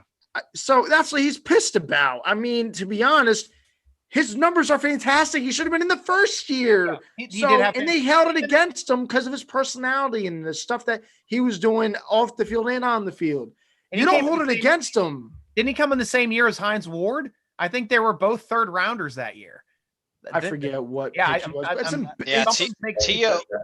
T.O. retired after 2011. He went to Cincinnati in 2010, then Buffalo in 2011. And then that was pretty much it. Yeah. So I think you're correct, G. My whole thing is I just don't understand how you hold T.O. to a different category and Megatron. Again, it's not a shot at Megatron because he's one of the greatest receivers we've ever seen. Yeah. But how is he first ballot and he played, I forget, he didn't play that many. What did he play? 8 years? I'll say 8 or 9 years. Never did anything in the playoffs, might I add. Terrell Owens is out there playing on a broken leg. Yeah. Come on. It's ridiculous. I mean, T.O. should have been first ballot. The way that some of these voters, this guy's first ballot, this guy's not. This guy doesn't deserve to get in. Hey, it might come up. Ben Roethlisberger might not be a first ballot. I'm telling you, if he isn't, I'm going to lose my mind. They might make him sit a year just because of his problems earlier on when they had to come down hard on him with the. They can't even give him an MVP vote for crying out loud. I mean, he got a single MVP vote his entire career. If something happens and him and Brady retire at the same time, that would increase the chances of that. I agree. That's what drives me crazy, though. It's never looked at how crazy that the Steelers have won a few Super Bowls during this time in the loaded AFC. Yes. We have seen two of the greatest quarterbacks in the history of the NFL during Ben's time at the helm. Yeah. Peyton Manning and the greatest of all time and Tom Brady. And he was still able to win 2 Super Bowls and go to 3. Yeah. I get one was because Brady was hurt. I don't care. You saw Peyton Manning in this conference the whole time. So yeah, we had a 17-year, 18-year run where the AFC winning, the only AFC quarterbacks were Tom Brady, Peyton Manning, Ben Roethlisberger, and the dude from the Ravens. Flacco. Yeah, that one off year. Yeah.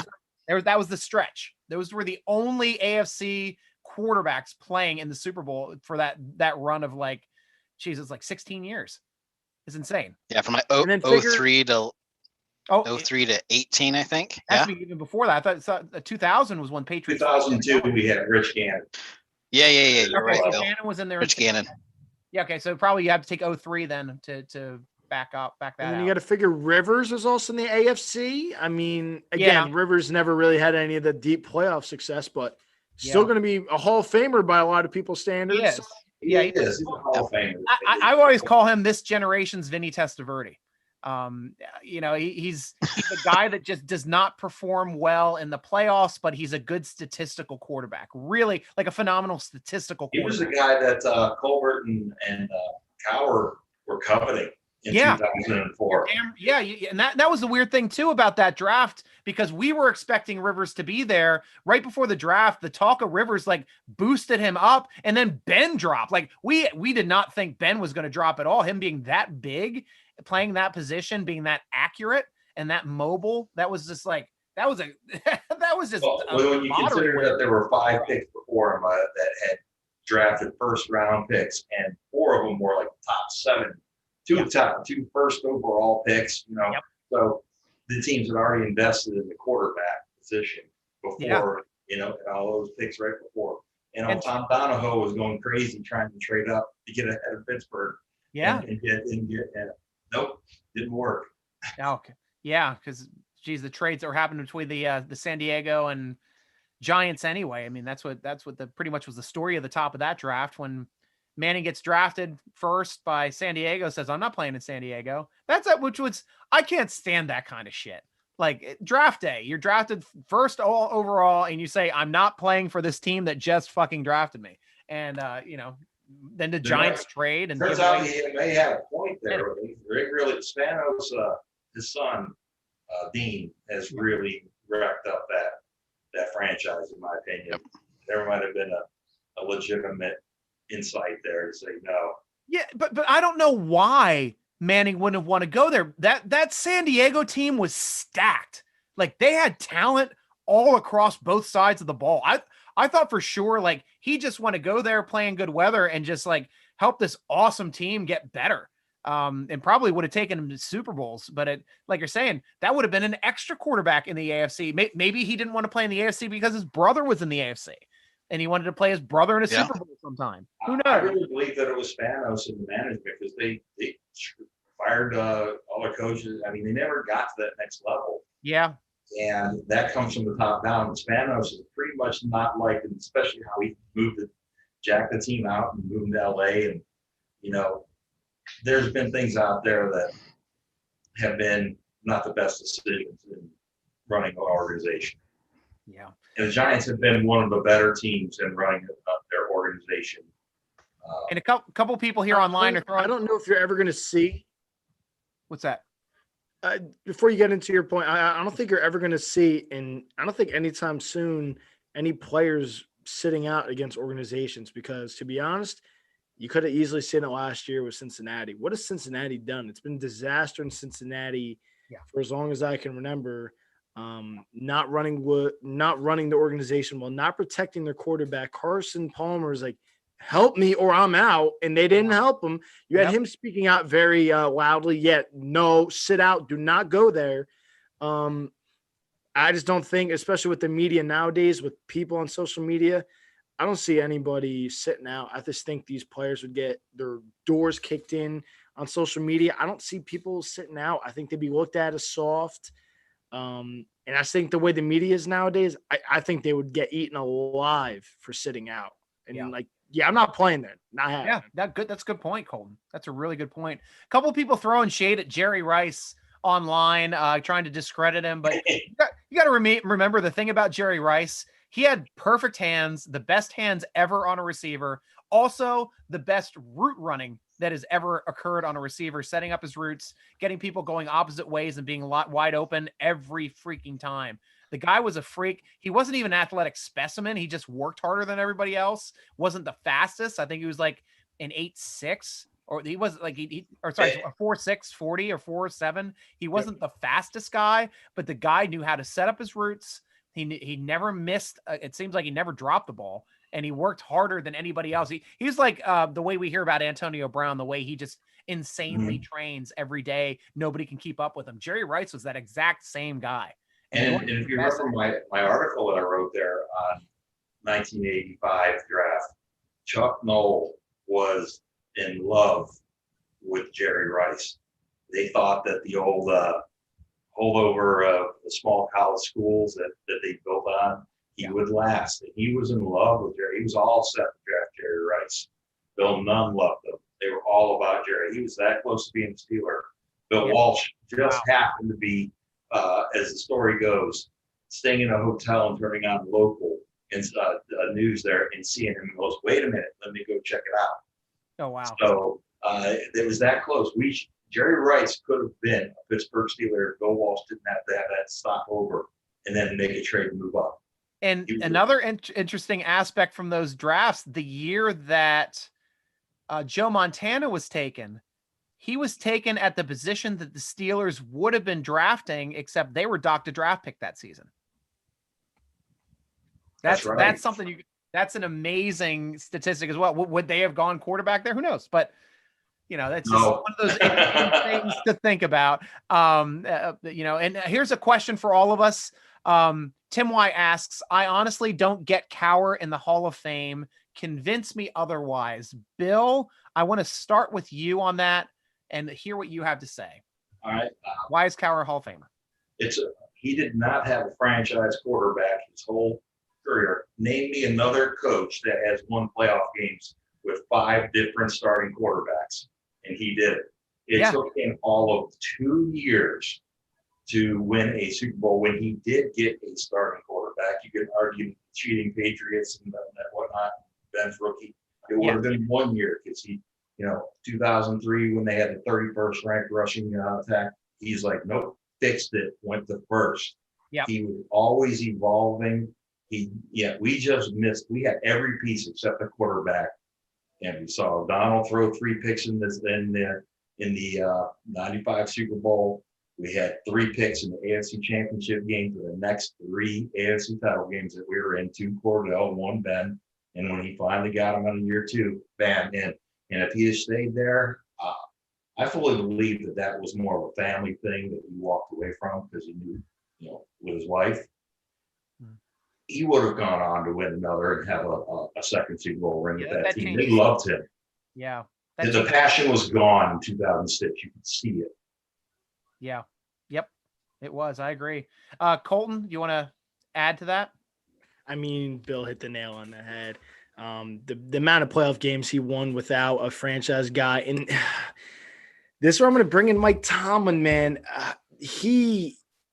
Tomlin's had a Hall of Fame quarterback this whole time. Yeah. Look what Cowher did with Ben in 2 years. Mm-hmm. I mean, that's where I'm like.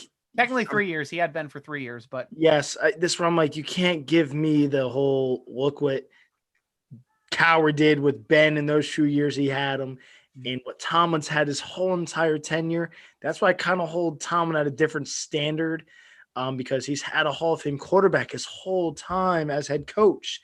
And there's been, again, Tom Brady's there and Belichick. Yes. And that stopped us from probably winning 1 or 2. Yeah. But Cowher's got to get in, and Bill hit the nail on the head with everything, the single thing he said. I don't need to beat a dead horse here. He said everything perfect. Yeah, I don't either. And what do you have to add here, Job? Well, the Ben conversation, I think that's another subject of the day. Me personally, I have a whole philosophy about that and all the arguments that people want to make versus the Tomlin and Cowher. I think they're both great coaches, first and foremost. I do too. For me, you can't tell the story of the NFL mid-90s to the mid-2000s without talking about Bill Cowher. And I think that's an important thing when they look at selecting people to the Hall of Fame, was this someone who was impactful during his time? And there's no doubt Bill Cowher had, like you said, great teams. He made stuff out of nothing with his quarterback sometimes. Maybe tried to make his quarterbacks do things that they just weren't. It wasn't their game, but that's, like I said, it's another subject for another day. But I think at the end of the day, he was a motivator. He was a staple of a franchise, because when you think Pittsburgh Steelers in the 90s, you think Blitzburg or Bill Cowher. Yeah. So, and he was a likable guy, and he had memorable moments where he almost tackled a Jacksonville Jaguar off the sideline, which I think is funny. Him and Tomlin have something in common there. Yeah. But he was a guy that was passionate, and if you talked about head coaches during his time, who was always among the top 5, always up there. Yeah. He was just a staple of in the NFL culture at that time. And I think that if most social media would have been around, a lot of his press conferences would have been like praise, like some coaches are today. He was great with the media. He was just a great coach, man. The Steelers are blessed to have 3 great head coaches in a span of almost 50 years. Yeah, it's crazy. And teams like the Browns had 4 head coaches in 3 years. 3 years. Right. So and going back, in the 80s, part of it was timing of when the games were, because we didn't have any big. When we had a chance to have a play-in game, it was on the road. We did not, like end of 83, end of 84, 89. We didn't have any of these huge games that the fans really got crazy until Cowher came in 92, and we had that Houston game. We were playing for first place, and everybody really started rocking. You didn't see the terrible top. You didn't have the chance to in the 80s, first off, because that game wasn't there, at home at least. And then Cowher comes in, and I call that the rebirth of Steeler Nation in a way, because the terrible towels came out, and they came out in force in one season after he came around. And he really got that team shifted in the right direction. I mean, going back, Chuck Nolt, the end, it's from the book that I read, my life's work. At the end, he was really, his heart was just no longer in doing it at all. People that he was there with for several years were gone, his group. So he had lost his passion. He said, this is a Super Bowl team to his wife. I'm not the guy to get him there. And that was it. Walked off, knew it. But I think Cowher had a similar ending. He just lost his passion for it and walked off on it. But yeah, great coaches there, and set up the guy behind them for success. Yeah, and guys, I'm going to mention here quickly too. We're still going to be giving away this Devin Bush signed Color Rush jersey from Total Sports Enterprises. That's going to come up after the next pick. So make sure to keep chiming in. We've got some great communication going in here on all of the platforms, Facebook, YouTube, Twitter, having a great talk here tonight. So let's keep the party going, especially since we're going to be picking again here. It looks like in another 10 picks. Yeah. Quickly, just going over the draft here, as we've been talking a bit after that Jalen Mayfield pick from Michigan, the offensive tackle that we lamented the fact them taking pick number 68 to the Atlanta Falcons. The Cincinnati Bengals ended up going with Joseph Osai out of Texas, the defensive end. Next pick was the Carolina Panthers taking Brady Christensen from BYU, the offensive tackle. Then Aaron Robinson. I do have to interrupt you here, Striker, just to let you know that something beautiful is that the Patriots had this pick right now, but it was forfeited for illegal filming of the field in 2019 on the Cincinnati Bengals. Yeah, they cut the first rounder when they did it the first time. Now what are they cutting? We'll just take a third rounder this time. It's cool. It's cool, Belichick. We love you. Greatest coach ever. But at least it's their pick getting forfeited. That's all I'm saying. Yeah, fuck him. I can't stand those assholes. So Patriots.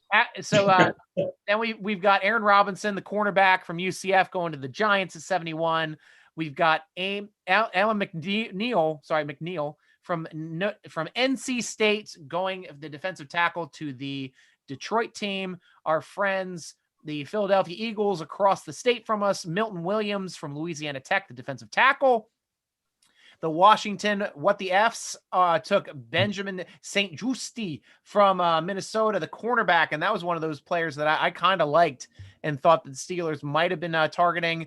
Osa Adigzua from UCLA, defensive tackle, going to the Cowboys. How about them Cowboys? And Paul Adebo, Stanford cornerback, went to New Orleans. I don't know how they can afford anyone this year with their how they're going to get the draft class under their cap, but we'll see how they manage that. Then Josh Palmer, the wide receiver from Tennessee, going to the San Diego Superchargers. Not San Diego anymore. Holy crap, they're in LA now. Screw that. I keep saying San Diego. Oh gosh, yeah, I get trying to Berman, San Diego Supercharged. Oh, that's such a great little song from back then in the 70s. But yeah, you gotta ram it. Ram it. Well, that's the problem. If you ram it and you've got the LA Chargers, like their color scheme looks exactly the same. It's like, oh, LA's the blue and yellow team now. Pretty much, yeah. Seriously. And like even with that logo that came out, it's like confused the hell out of me. I'm like, yeah, the Rams logo is really bad. Yeah. It's like, is that a Chargers logo? It's like I don't even know what that is. Yeah, that's what I thought it honestly was. I'm like, what are you I did too. I was but going back to the Cowher point, of him being a Hall of Famer. You think Andy Reid's a Hall of Famer? Yes. Yeah. Oh gosh, yeah. I thought he was. I would have said I thought Andy Reid was a Hall of Famer before he went to. Exactly. That's my point. Like Cowher, silliness. Cowher's don't necessarily need to win a Super Bowl to be a Hall of Fame coach, but it helps. I mean, unfortunately, like a guy like Marty Schottenheimer hasn't even been like. There hasn't been an inkling of him going to the Hall, or a Chuck Knox. Back in the day, like he's not a Hall of Fame coach, where I think both of those players are deserving with the amount of success they had over time, even though they just didn't have that quarterback to put them over the edge to win championships. Yep. I have to agree. I just wanted to point that out there. No, I think it's a great point. And though, I lived in Philly for a lot of the Reid years as well, too, just hearing them lament the way that Steeler fans used to lament having Cowher as a coach. Oh, he's getting in the NFC or the championship game. For Reid, it was the NFC championship game, 4 years, 5 years. Same thing with Cowher. And they just can't win a Super Bowl. He's the wrong coach. I'm like, you realize he's getting you to the freaking chance to get to the Super Bowl every damn year. It's like the year that they screwed up was the year Tampa Bay upset them playing in Philadelphia in the cold. And that was the first time I think Tampa Bay ever won a game below zero. Was when they came in freezing temperatures. Yeah, I felt the same way with below zero centigrade. I felt the same way with the Jets fans. The way Jets fans hammered Mark Sanchez. You got you to 2 AFC title games with New England in your division. Yeah. What? And they ran him out of town, boy. Woo. Right. And ever since they've been looking for a quarterback. And no one has won that division until last year. Yeah, I think Buffalo's got control of that division for the next few years, unless Tua takes a huge step this year. Yeah, we'll see. I like Allen. I think he's got to make another step. And I think he needs a running back, and I don't mean that as a slight because I think a lot of quarterbacks, I can say Ben needs to have as at his best when he's had a running back. No different than Bradshaw. No different than Elway.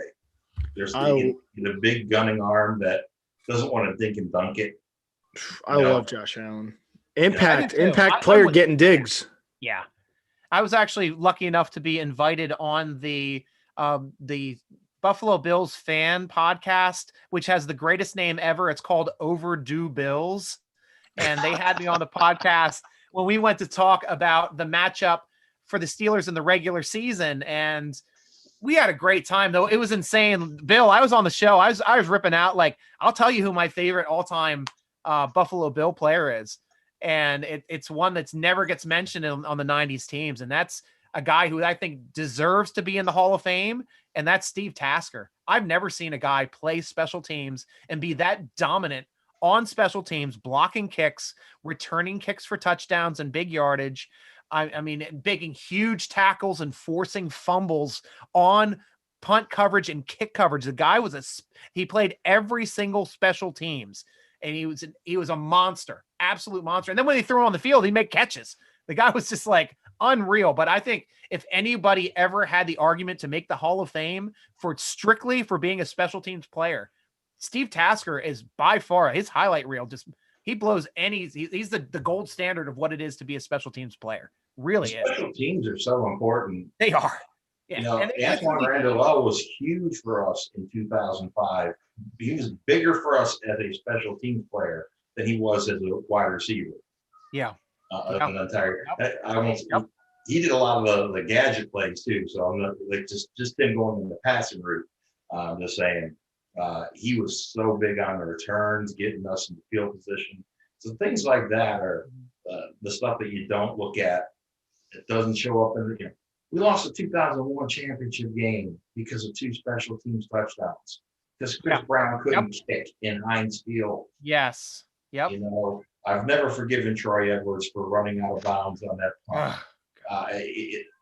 You know what? When I got the chance to meet NFL players and see them as human beings, and I used to shred Willie Colon in 2008 because he was always doing that illegal formation. And I talked to him, and I felt like such a jerk because he's such a nice guy, and I got to feel he was giving the best that he could possibly give out of what he had. Yeah. So what he wasn't Anthony Munoz, but he's probably playing a guard, playing a tackle out of position.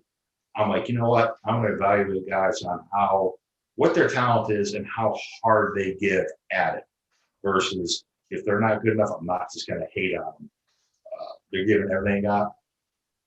They're human beings in there. It's the guys that throw away their talent that'll irritate me. Lima Swede.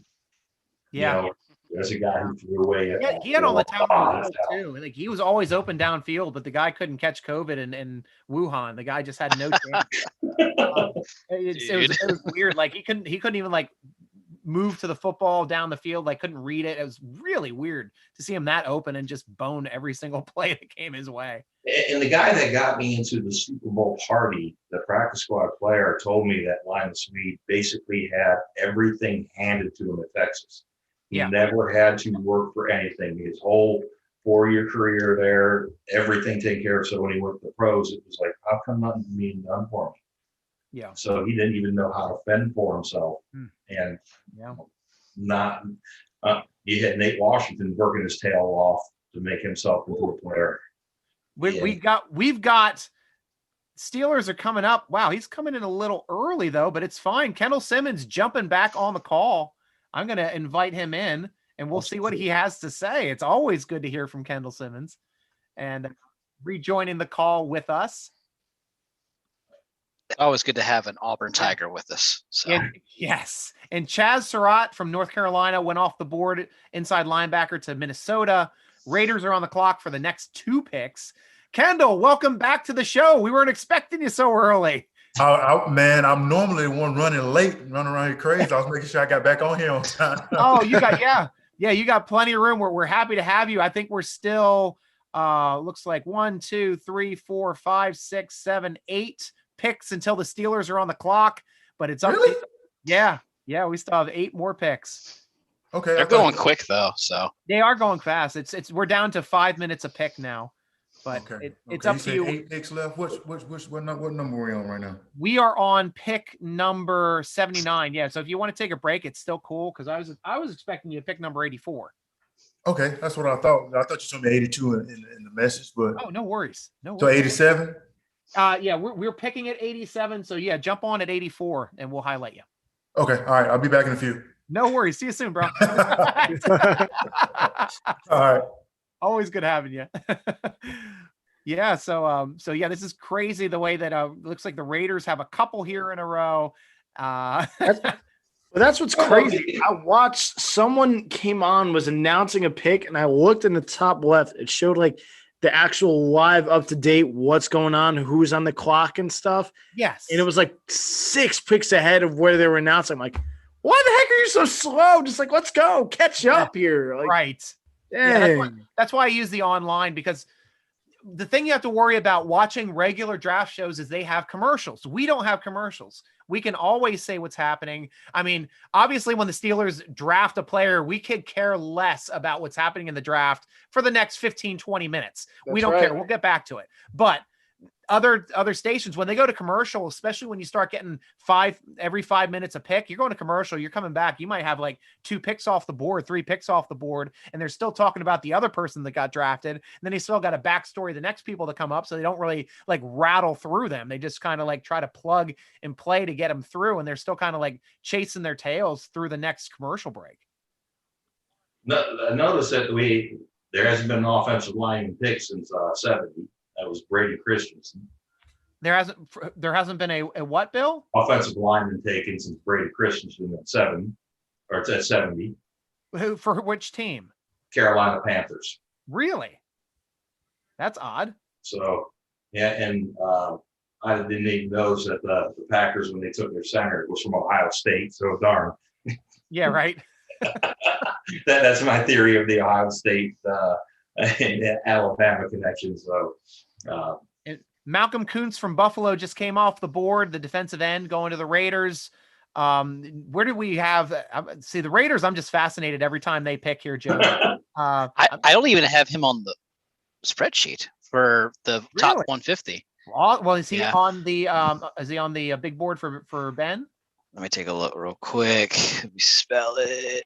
Koo. Yeah, Ben's got him. Let's see. That is second round. Okay. Wow. Yeah. So yeah, that's where he should have been. So you never know who they're going to pick. That's why we have two analysts that do 2 different boards, so we at least can kind of track one way or the other how these guys are going. And what I do generally, if somebody isn't on that depth chart, I just add them in as 151 and just write the number down, write the stats down. Then, if you want to add that onto that spreadsheet at the bottom. Which one? I'm sorry. If you're on Matt's player rankings, you said he wasn't on the player ranking. I just go down to 1. Oh, so just add it on. Okay, yeah, I just make 151 and put the name in. That way we can still kind of track what's going on. It's just he didn't have him in his top 150. Real quick, I just want to ask this here. Timmy was talking about, speaking of just Chad Pennington scared the crap out of the Steelers fans once at the 2004 playoffs. Yes. Yeah, the one where they couldn't make a kick to save their life at the end of that game. Oh, thank God. That's great. Oh, Brian. I was so much wanting Chad Pennington back in 2000, you couldn't even understand. Yeah, but it's a good thing because like he was an accurate quarterback, but he didn't have a strong arm. So I thought it was kind of an odd kind of way he kind of lined up. I was so desperate for a quarterback at that time that I was going berserk. You still hear me say I'm not over Chuck Long getting taken, even though he was a failure. Right. I just didn't understand the logic of that. And another defensive player, Divine Diablo from Virginia Tech, the safety, also going to the Raiders. So Raiders drafting 2 defensive players to help them out on the defensive side of the board. 2 safeties in this draft too. What's that? They've drafted 2 safeties. Today. This is why following the Raiders is always interesting. And it used to be like the Buffalo Bills used to be the same way until their most recent iteration since getting Josh Allen. Like before then, like they draft in the first round and you're like, what? Who's this guy? Somebody nobody was projecting to be in the first round. Everybody's like, this guy should be a 3rd rounder. But yeah, that's why they kept losing. Yes. Yeah. I think we get a little spoiled because Colbert has just been magnificent. Hitting it out of the park. And one thing I want to make a point of too, to you guys and all of Steeler Nation, the 2 guys that they just drafted, both Naji Davenport and Pat Freiermuth. These are Naji Davenport again. We want to get the Naji Harris. Naji Jerome Harris. Okay. This is why I can't drink on these shows. Naji Harris. And both of these guys are incredibly, incredibly durable athletes. These are guys that played their entire career, mostly like injury-free, no big surgeries needed, no big injuries, no big time off. We got 2 really durable players, it sounds like. And that's something that's great, as opposed to trying to draft somebody that might be a fit, but we don't know about their skill set, because this year we need players that can contribute this year. That this is Ben's last season. A tight end that's durable, that can block, is going to contribute this year. A running back that is durable, that doesn't fumble. He has 3 career fumbles in 4 years. He's lost 1 fumble in his entire collegiate career. And that was the play that he was held up for like 8 seconds while they were ripping it from him, where his forward progress should have been whistled dead, but the referees are like, no, it's good. So that's just an amazing stat that people don't give Najee Davenport the credit for, because that is something that Le'Veon Bell was incredible. Hit on this hard, man. Najee Davenport, no. Here, I'm just going to write in permanent marker, Harris. My screen. There we go. Think Franco. Just think you got Franco Jr. No, Franco Harris playing for the Steelers now, who was just drafted. Oh, wait, no, he was on the stage for a different reason in the second round. See, now that's going to confuse me. I'm completely. What I love about him the most is I realize the offensive line is going to take time to gel. He's the type of guy that's going to be able to make the play and beat somebody one-on-one. Bell did that very well. Heck, even Mendenhall did that to a degree pretty well. Parker just ran past somebody because he had 12 out of 10 speed on that. Yeah. Here you got a guy with the entire package that we haven't had for a long time.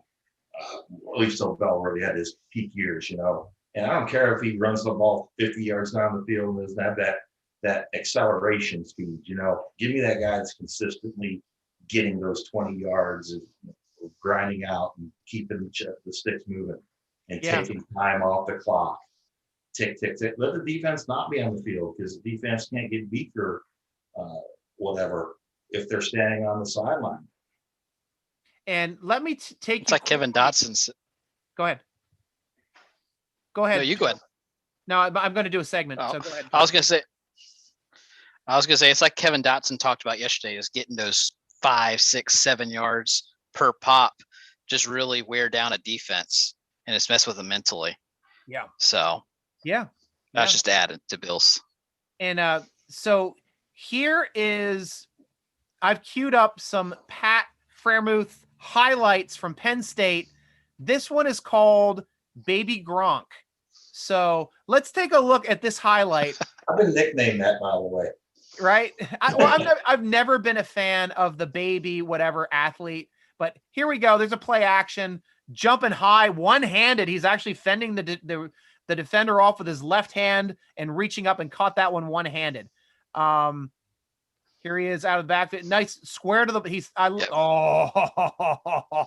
Putting the head down, killing the guy there at the goal line to give him a nice pop to get into the end zone. Very Gronk-esque there. Hitting 2 guys. Is he going to carry him in the end zone? Yes, he is. 3 guys on him. Carried him into the end zone. This is why I like getting excited about players, are these types of highlights. Like that we saw Naji Harris running over, hurdling people his entire his entire highlight reel, which is just a fun one to watch. That was great scheming right there. The play action everybody bet on, he's wide open. Not really Gronk-esque, but here he is again. Nice little quick move. Doesn't get called for pushing off because he didn't extend the arm. I like that play. And that's a nice play over top of the other defender. He didn't really jump to the ball. I would have expected him to jump to that ball a little harder, but it's still not going to kill him on that one. Quarterback finding him deep, wide open in the back of the end zone. He better make that catch. Those are the ones you don't want to see. Not just the catches, though, but the blocking highlights. But these are deep balls down the field. I mean, and this is a long. This one shows. I go to the one. Damn it! Wish he stretched that arm out. It would have been a touchdown. But yeah, that's kind of shows you his ability to make plays downfield. Wow, that's a nice route as well, because the balls that are going 25, 30 yards downfield for a tight end, Though he was kind of split out. It looked like he was kind of split wide on that play. This one he's more interior. Oh, he kind of fell in. I don't know if that. Yeah, okay, we'll give you the touchdown. Because in college, as soon as that knee hits the ground, I don't know if that was a touchdown. It was close. Close enough for the referee to put the hands up. That's a speed run. Like, I was surprised he looked that quick on that play.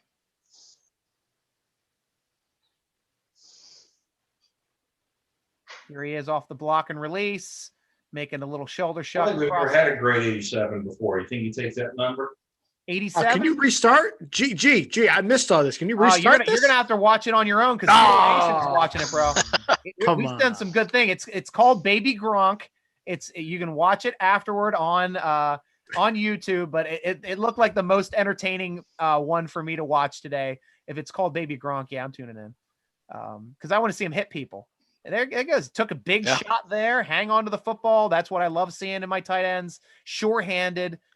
That one, he's a little off balance on the catch, but he was able to still extend for a couple more yards there.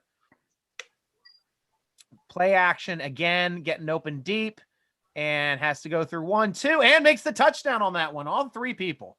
There you go. It certainly looks like a tough guy.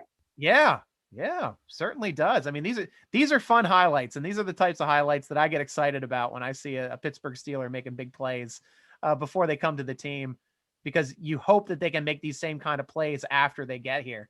That's big, hanging on to that football with that nice tackle. Perfect form, too, on that tackle. And to be fair, the quarterback play has gone down for Penn State past few years since Trace McSorley was left. The excitement wasn't there. So you got to also give that some thought into these highlights in his recent play, because the quarterback play has gone down. So I figure he's going from that to a Hall of Famer. So yes. Yeah. And that's great points as well. And how we have the draft shaping up. I lost all of my screen. Oh, I'm on the wrong screen. That's why.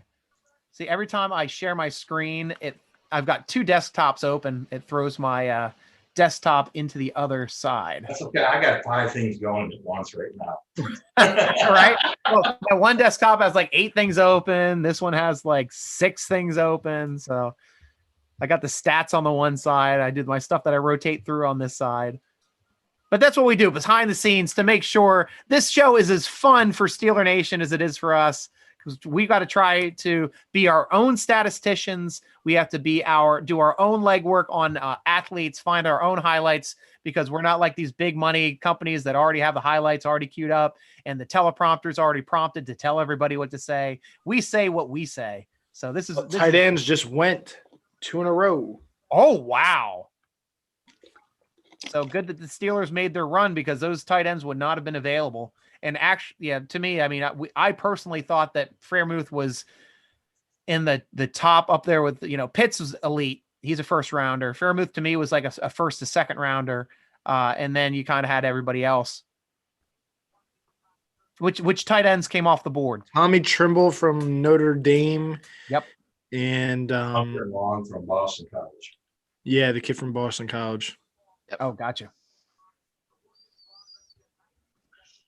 We're in round 3. What pick are we at? We're at 84 now. Picks in for Dallas. Awesome. I will text Kendall to jump back on. I'd like to hear how you talk about coming off of a year. On. Oh, you got it. He's already here. He knows what he's doing.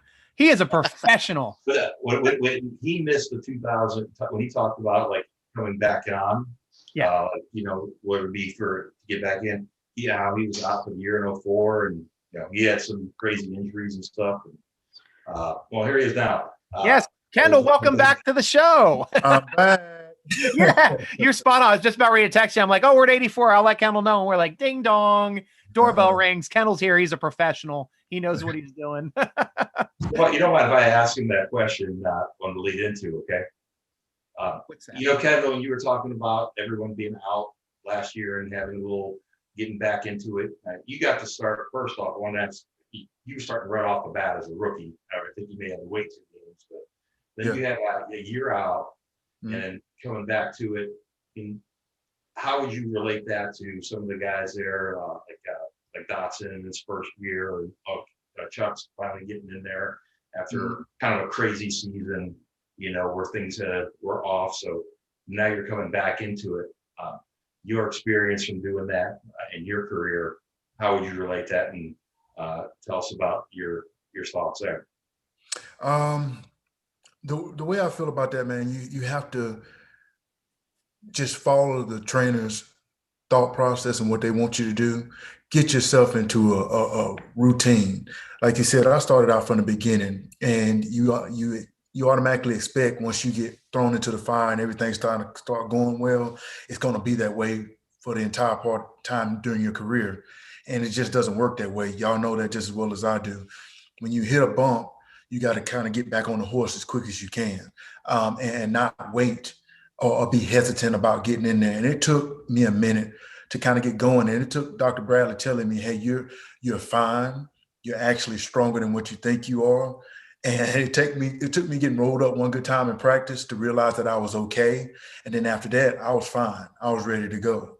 Then, I was also diagnosed with diabetes, so I was dealing with that as well. So, but just injury-wise and going through what these guys dealing with COVID, find your routine, get into it, and just stick with it, and try not to worry about what you can't control. Good call. That's good, Simon. Sound advice, life advice. Yeah, you can't control it, so you do what you can, handle what you can control, and you can handle keeping your mask on. Hopefully you got vaccinated. Being smart, like right now, what I think is one of the hardest things for these young guys is that I'm helping coach over at Auburn. Our freshmen didn't have a normal freshman year because we kept them isolated from everybody. They didn't get to enjoy their freshman year. Same with these players. I remember being a player. You want to go hang out in Pittsburgh. You want to go have a good time. You want to go do all this stuff. But COVID is keeping you from doing it. If you do it the right way, then you keep yourself from being exposed. So I can understand that. That's great insight, man. Because you came back, I thought you were phenomenal in 05 when I was watching. Because I always love to watch the line play. I'm a big guy myself, I just love seeing the big guys hit. You never got the credit you deserve because you were playing on there with some real savants, man. They were great. So you get a little overshadowed, but man, note that I never thought I think you gave them the best draft class that we had. We hit on everything, and you were the first one. Yeah. I tell you what, I came in with a great group, man. I really did. You, Antoine and Larry Foote and Lee Mays. You had Chris Hope in there. Yeah. I had a great group of guys. Kiesel in there. Wow. Harrison was his first year as an undrafted free agent. Yeah, man. So I mean, that group, we all still talk to each other and everything, man. So I really do miss that time being there and then just seeing how everybody's kind of flourished and went their own direction. But like you said, I was on the offensive line with Allen and Jeff and Wayne Gandy, and Marvell was playing well, and then Big Max came in there, So I was part of a really good group, man. I really was. What was it like playing with a guy that's way overdue to get in, and now Faneca? I mean, that's one of my favorites growing up as a kid. What was it like playing alongside of him? I got caught a lot of times, no lie, fellas. I got caught a lot of times watching Allen. I've probably blocked, but you know how he was always out front, running downfield, and you get caught up in the moment seeing him do something, and you're cheering when you need to be blocking yourself. So my first couple of years, man, I was like, this dude is absolutely amazing. And honestly, I felt embarrassed if I wasn't trying to play as hard as he was, So to me, he set the standard. The standard for that O-line is to go balls to the wall as hard as you can and give everything you got for that team. And it was just a standard. You came in that room, and if you didn't do it, you were ridiculed about it, big time. I love that. Thank you very much. That's something you don't, love hearing those little stories about guys you don't really. Same thing. I got a great story from Matt Starks when I talked to him probably a month or so ago. So it's awesome to hear from that. Appreciate that. Mm-hmm. It's okay if I ask a quick question as well, right before the pick. So I'm Kendall. I'm an Auburn fan, War Eagle. So one thing I want to ask is, you've been a part of two of probably the best, not only historical rivalries, but also modern rivalries in Auburn, Alabama, and Steelers, Ravens. Going from the college, I mean, the Iron Bowl is no doubt intense. I mean, when I went to my first Iron Bowl in 2019, the atmosphere was just so much different than any other Auburn game I've been to. But I can say the same thing for the Steelers, Ravens. How would you kind of compare those, seeing as you were able to play in both of those rivalries? Honestly, the only difference is the band and really, no lie. Like, if there's a hatred there, there's a mutual respect, but there's also like, I absolutely cannot stand you during this time while we on the field. And some of them you don't like off the field either, you know? But it's something like that whole week, everybody's on edge and everybody concentrates more. It's sad to say that, but you know what's at stake, especially when it comes to Auburn, Alabama. Somebody is going to mess up somebody's season for the most part. That's normally kind of how it comes down to. And here recently, it seemed like Baltimore, they got their thing going, and it's Pittsburgh, you know what I'm saying? And it was the same way with us when I was there. It was for the AFC North. And a lot of time for home field advantage. And it was just a big time rivalry, and we concentrated so much more. We knew each other so well. I hurt for another good week after every game, either Baltimore or Alabama, just because of how physical it was. That's awesome.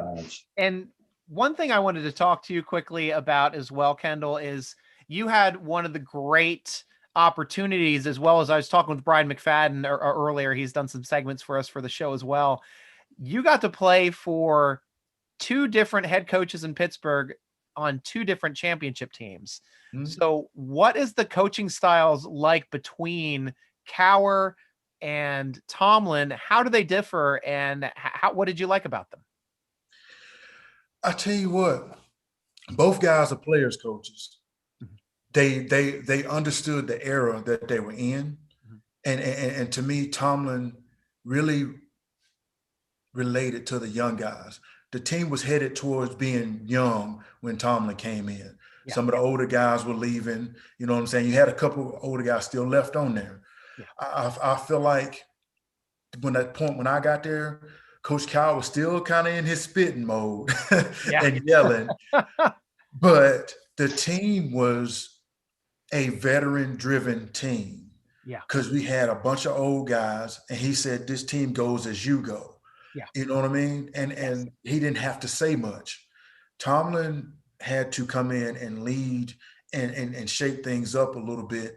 And because the team was getting younger, you still had Hines and Kiesel was still there, but it was really starting to switch over to a younger team at that point in time. So I honestly think both of them were great at what they did. Yeah. And the Steelers are on the clock. The pick is in. Are we thinking that it could be center here? I was thinking possibly Quinn Mearns. Just missed out on Ohio State guard. We took a guard? No, Minnesota did. Oh, Minnesota, yes. Okay, hey, I was going to throw that out there for the pick. We still got Trey Smith from Tennessee out there too. Oh, yes. Good call. Yep. I like him. Who we got? But we are here. We are moments away. It says the pick is in. We're still waiting. Wait for Goodell. You gotta wait for someone to walk across the stage here, man. That's right. Hurry up! That's what I've been waiting for. Yeah, my call's the center. If at this point in the draft, I think you have to go with Quinn. Is that the guy from Wisconsin, Whitehaven? Yes. Okay, that's what I was thinking too. How do you like him? How do you like his game, or have you heard anything about his game, Kendall? I like the way he go about his business, man. Cool.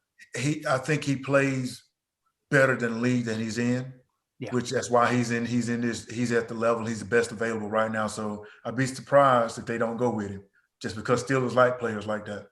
Yes. Yeah. And I heard they did a lot of interviewing with him. They liked his demeanor. He has the right mindset. And it seems like they've been doing nothing but packing their locker room with quality with quality people and human beings here these past few years, 4 years, and it seems to be making a difference. At least with the mentality and the way at least the Steelers are covered through media. Here we go. Here they come. Oh, here comes the pick. Who is that? That's announcing the pick.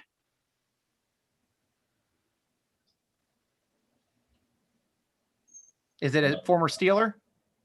He looks very familiar. That's why I'm kind of like. The face mask is the problem here. Oh, yeah. The face mask is the problem. He hasn't revealed it yet.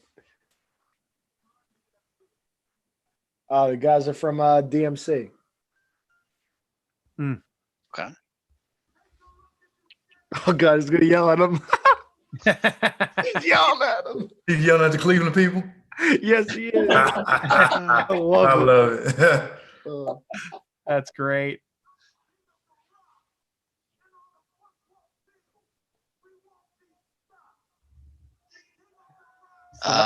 Kendrick Green.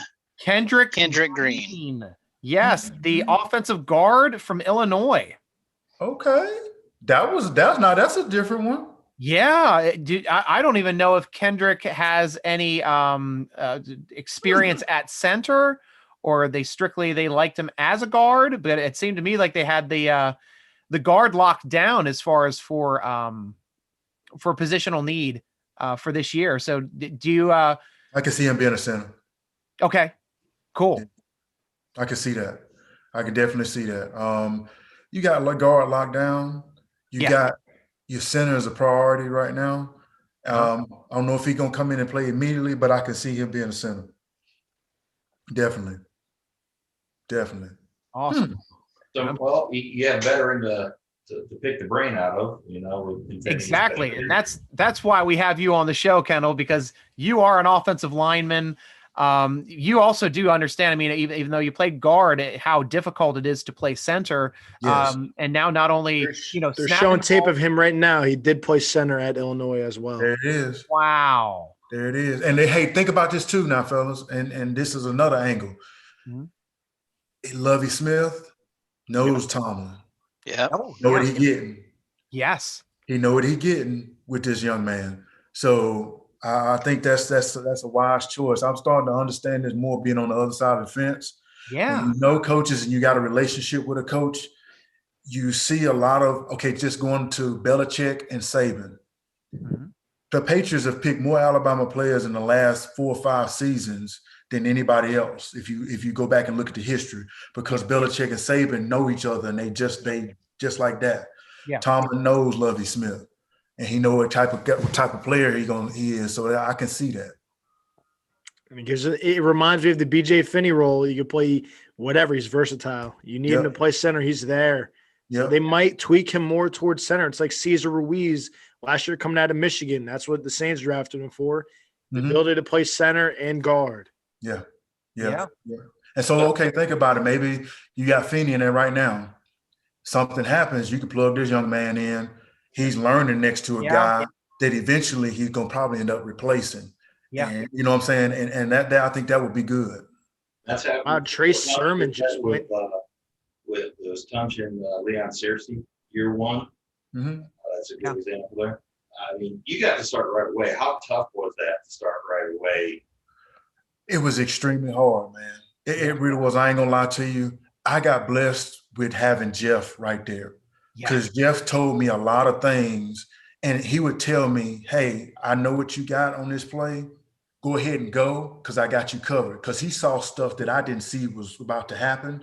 And I'm like, okay, I'm just going to trust you. And it gave me the freedom to play faster and not be hesitant, and I think that might, with Finney being in there as much as he's played, if that young man has to get in there, it'll give him the freedom to go and not be hesitant to play.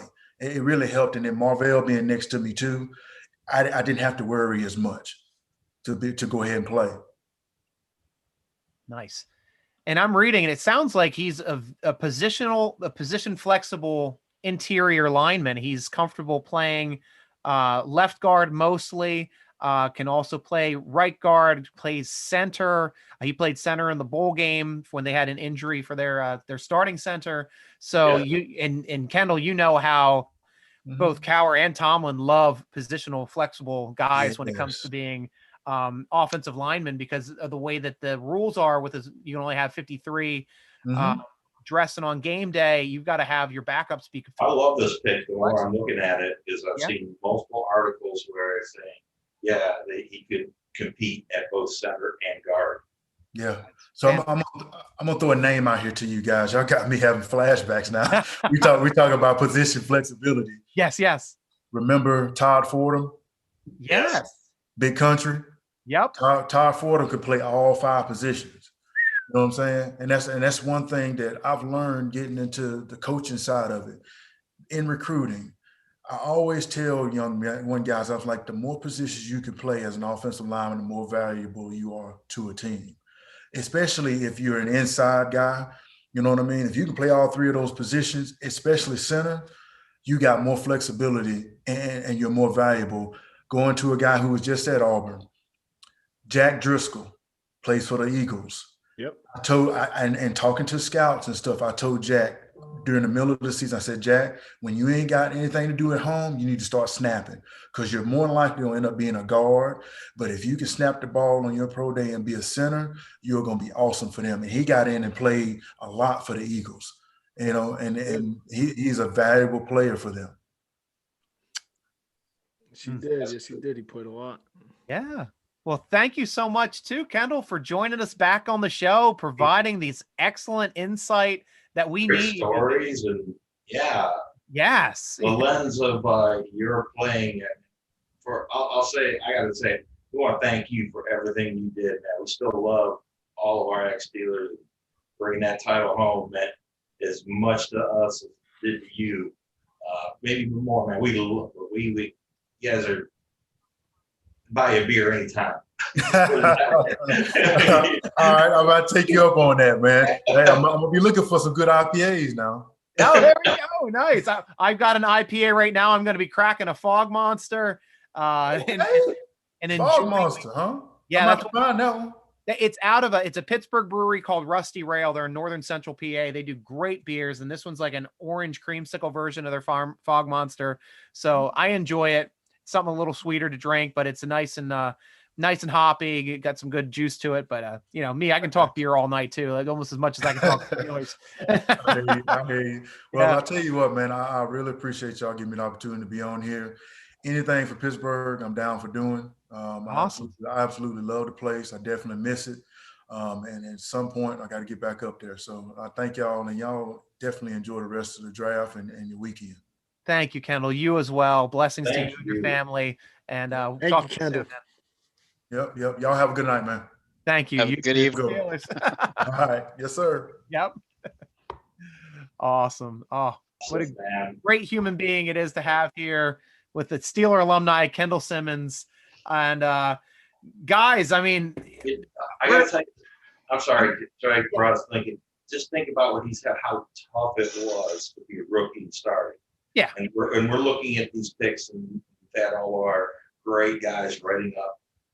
It would be so difficult for anybody that we took in the second round or third round to just step in there, automatically start and think they're going to make a difference. We got our tackle in the second round. That's why I'm saying the running back is probably the highest impact and can transfer quickest.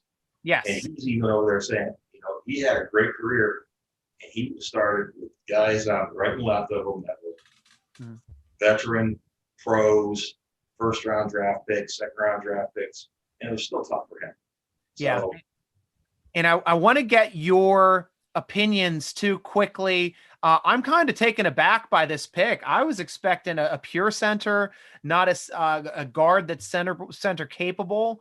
In the next level, this seems like it's more like a backup situation that we've drafted that can work his way into the starting lineup possibly. But at least we have depth that looks like across all 3 interior spaces with this pick. So that's not a bad thing because we really had some question marks at depth. I'd assume too here at guard because we really don't have I'm checking out our depth chart right now to see our depth. We have Cowher He's actually the veteran, so he's good swing depth. He can play both left guard and right guard. I had him on the podcast. So yeah, I'm not as worried about him, but behind him we got Walton and Collins. So, this new draft pick definitely has a chance of making an impact with the Steelers. So we'll wish Kendrick Green here some luck. We should give him a quick cheers too. I'm going to crack my beer because that's time for us to do that. Cheers to Steeler Nation. Thank you. Still, I'm going to be reading off some of your comments here very quickly, and cheers to Kendrick Green for being the newest Pittsburgh Steeler. Cheers. That's not an icy. What are you drinking there, Colton? I'm having agua. There you go. I just started drinking, so I'm also a little too lazy to walk over and grab another one. So a lot of love on the show too. People loving having Kendall Simmons on the show. What a great interview, great insights. Thanks, Tim Y. Thanks, Robert. And Tim Y, I've got to say something specifically to you. You were the winner of our Devin Bush jersey giveaway tonight.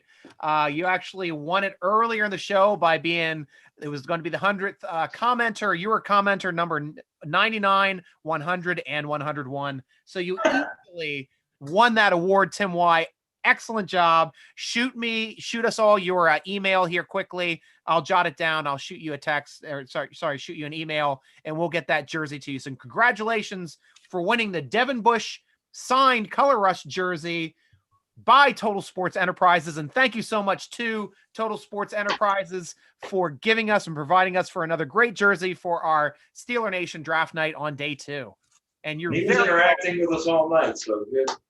Yeah. No. Cheers, Tim Y. Just put up when you're done. You look like you're celebrating. That's great. I'm glad you're here. So when you're done celebrating, throw your email down, and I will make sure to get to you. Because for some reason, I was trying to find a way to track people on YouTube, and I cannot track people back on YouTube. Dang, bro, it's Myles Garrett. Oh my goodness, the head basher's on the screen.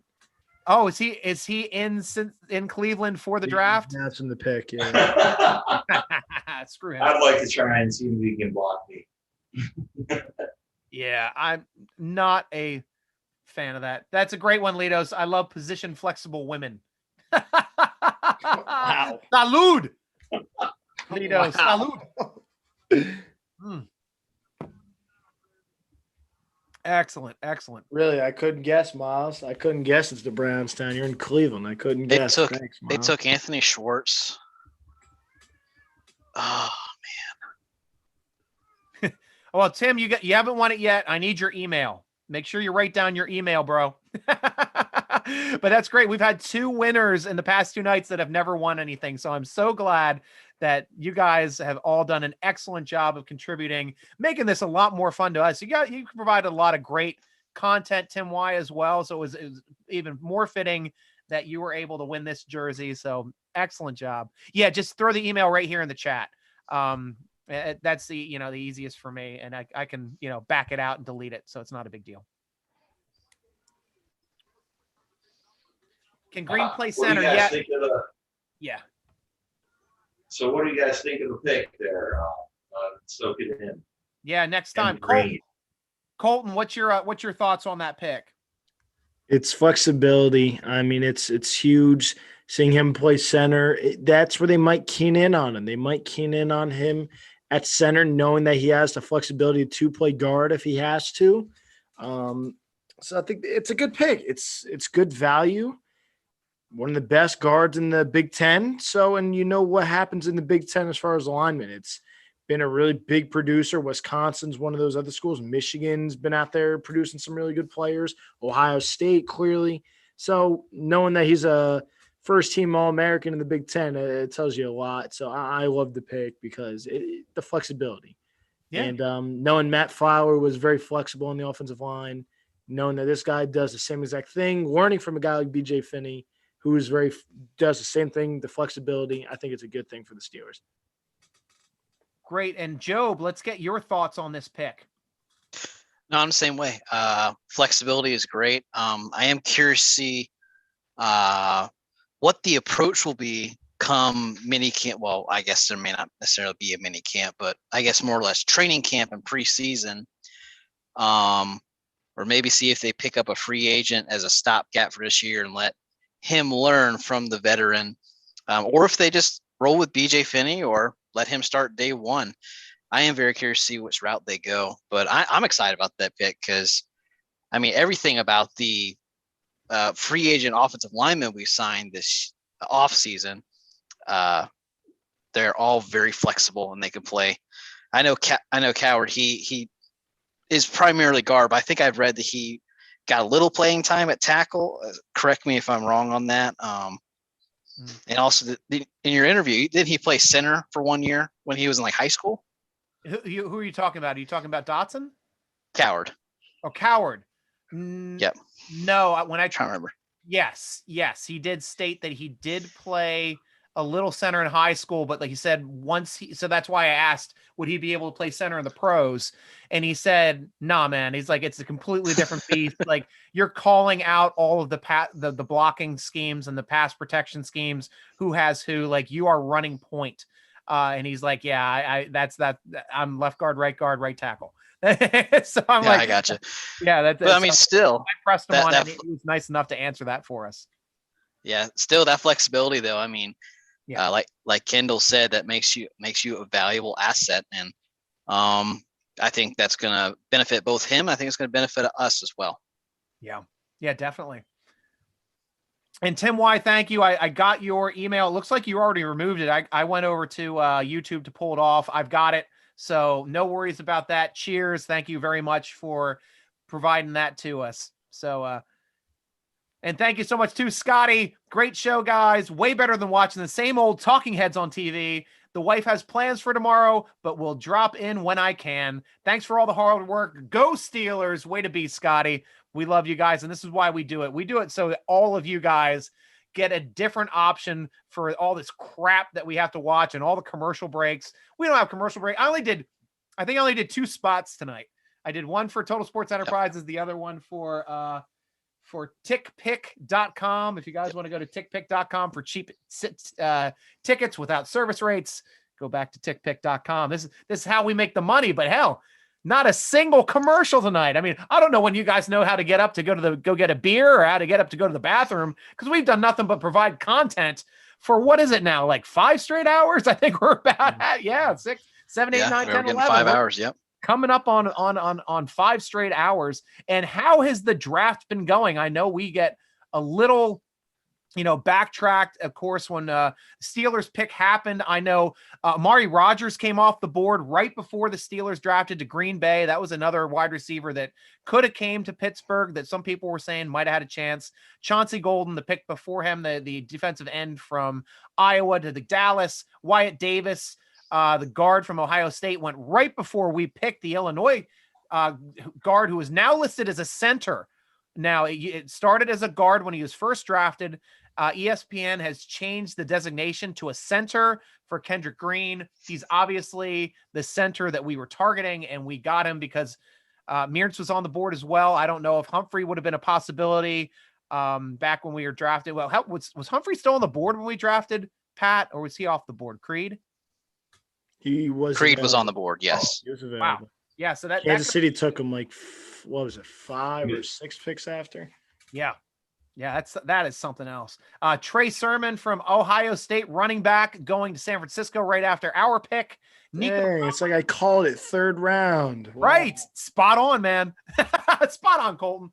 Nico Collins, wide receiver from Michigan, went to Houston at pick 20, pick 89. Then Patrick Jones, the second from Pittsburgh, the defensive end, went to Minnesota. Anthony Schwartz, the wide receiver from Auburn, another, there's the Auburn guy there for you, number 91 to the Cleveland Browns. And Georgia. Disappointing. Yeah, I know, right? That goes to show you, like, Auburn is nothing but disappointment. They have been breaking hearts, so yes. The bowl games during the year, and now their players go to the Cleveland Browns. I can see why it's very difficult to keep pulling for Auburn, but there you go. Monty Rice, Georgia's inside linebacker, went to Tennessee, and offensive tackle just came off the board. Spencer Brown for the Bills from Northern Iowa. And I just realized, Carter's still available, running back. He's still available. Wow. That was North Carolina's leading rusher. Wow, that's kind of wild. I can't believe he's still available. Wow. Huh. And Robert Notice saying that we went after all these years of defense in the first round. Technically, I guess you could say our first round pick last year was traded by, that would have been Minkah, but our first pick was Chase. And now we got 3 offensive players this draft. So there's obviously, and it aligned exactly with what we were needing, help up front. So we've got our guard center. Yeah. Somebody probably not going to play right off the bat. It'd be very surprising unless he really catches them off guard and explodes. But I wouldn't be surprised to see him. Even Webby didn't start his rookie year. There was, he rotated in, and maybe you'll see something like that as the year goes on. Just like Ken said, it goes down. It might be a Wally Pipp, and you never see it back. But you get a chance to get somebody in there to learn. You got a tight end. I love that 2 tight end idea, a 2 tight end set, a blocking tight end. So I think there's going to be some improvement on that offensive line you push there this year. I really do. Wow. There's a guy on Matt's player ranking, 75. Ronnie Perkins is still available, edge rusher. Would love to see the Steelers come up and get him. Yeah. Would like the Steelers to trade back in and get him here. They've got 2 picks in the 4th that they could trade to a maneuver to make another pick that they'd like. Now, since we're going to mark this down as a center, as opposed to, I'll even list it as some guard depth as well for a position flexible guy, which Robert C here on YouTube also stated, yes, the guy can play some center. He did it in college. So we love hearing that type of stuff. And Tim Y, yes, we got all the stuff here. I'll probably be contacting you tomorrow about the jersey. But yes, we're back on air tomorrow at 11:30 a.m. And I'm going to try to stay on. It's supposed to be done at 6:00 tomorrow for the regular draft. I'm going to try to stay on till 7 or 6:30 until the Pittsburgh Steelers announce their undrafted rookie free agents. That's how crazy I am about the draft, because it's always like the hour, that 40 minutes right after the draft. It is crazy with teams trying to scramble and pick up all of these players to fill out the rest of the roster. And it all happens in a very, very short amount of time. So I'm going to be sticking here at least to try to fill out and let you guys know who the Steelers pick up for their final, to fill out the preseason. That's no small thing either there, Copa, because obviously we know Willie Parker and James Harrison. Sean Sweetson was originally an undrafted free agent from us. Yep. So that relationship helped them there. And then there's Nate Washington. And he was a big contributor on 2008 as far as depth, on the team. So there's players that are there that are that can be a chance and can be very important down the road. And where did we have Green listed in our rankings? Ben Cleveland, the offensive guard from Georgia, just went to the Ravens. He was 82nd, Ben Cleveland. Who are you looking for? I was looking for the ranking for Kendrick Green, who we just drafted. See if he's on there. Hold on. Say Green. Yeah. 107. He was 107. Yeah. Okay. Sorry. But he's at least on there, and we'll see on the big board if he was listed as a guard or a center. I don't think he was on the big board. No, don't see him on the big board at all. That's interesting. Well, Steelers know what they're doing. I know definitely Colbert knows what he's doing, especially with these picks that he's been having at offensive line here in rounds 3, rounds 4. He's been doing an excellent job of filling in. I mean, Dotson was the steal of the draft, in my opinion, last year. Being able to get a consensus All-American in round 4 with your second pick in the 4th round was, and you got a starter. This guy's going to be a 10-year starter. The guy is that good. And he stepped in as a rookie. at right tackle, destroyed. He had the highest PFF rating, I think, for a debut ever by an offensive lineman when he filled in for David DeCastro on his natural side. And then he put up some huge numbers on PFF as well when he played for his unnatural side, his reverse side, as left guard, but still locked it down. And we expect him to be there this next year as the starter. You know who else we got as an undrafted free agent? Copa's the long snapper forever, Greg Warren. Greg Warren, Mike Schneck, Greg Warren. Dude, you got to keep in mind, Steelers treat their long snappers the way they treat their head coaches, the way they treat their centers.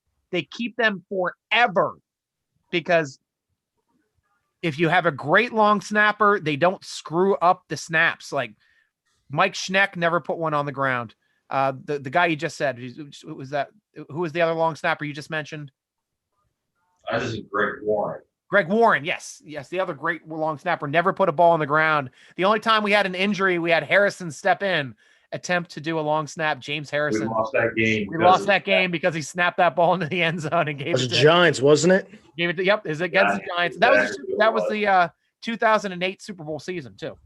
Snapped into the Allegheny River. Right. It was toward the open end. I was there because my seats are opposite. I face the open end when I'm there. And he was definitely an important part that we never talk about. Yeah. But it's just one of those badass things, though. Like, fucking like, dude, Harrison could do everything. He was jumping in on special teams he's like, I want to play special teams. The coach is like, you're not playing special teams. He's like, I'm playing special teams. He goes out and he like forces the fumble on special teams. These guys were filling in because they wanted to win a Super Bowl that year, and they did whatever it took.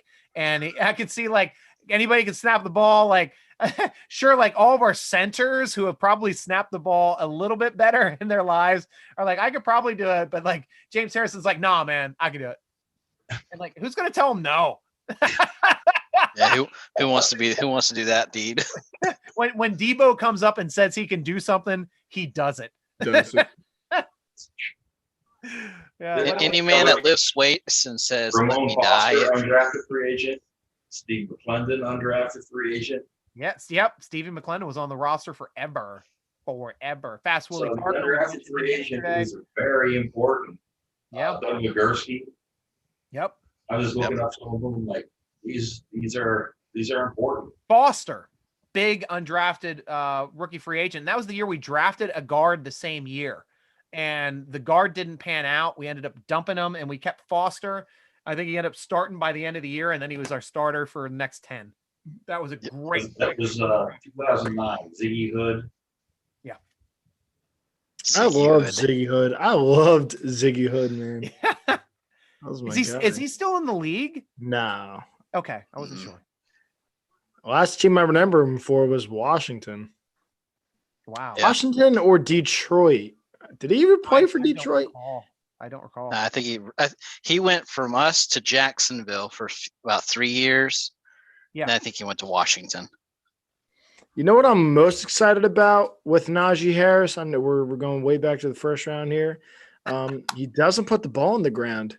He doesn't fumble the ball. Yeah. And Tim Y making a great point here, feeling great about this draft, and also stating Penn State hasn't let us down yet, so we should be good. We have been getting a lot of great Penn State players for our team. Jack Ham is one. Let's start rattling off Penn State players here. Franco Davenport. Franco Harris. Yep. Jesse James was a solid for a little bit. Yeah. That Davenport? You mean the one we drafted this year? That Naji? Damn me. Jesse James was a solid Steeler for the time he was here. Yeah, he was a solid Steeler. Oh, who's the freaking fullback that we had forever? Was that Whitman? Was he a Penn Stater? Wasn't Marcus Allen from Penn State? Marcus Allen from Penn State? Yep. Yeah. Marcus Allen. Yep. One of our tight ends, our big tight ends, was a Penn Stater as well. I can't remember if it was Whitman or not. I'll have to look that up here quick.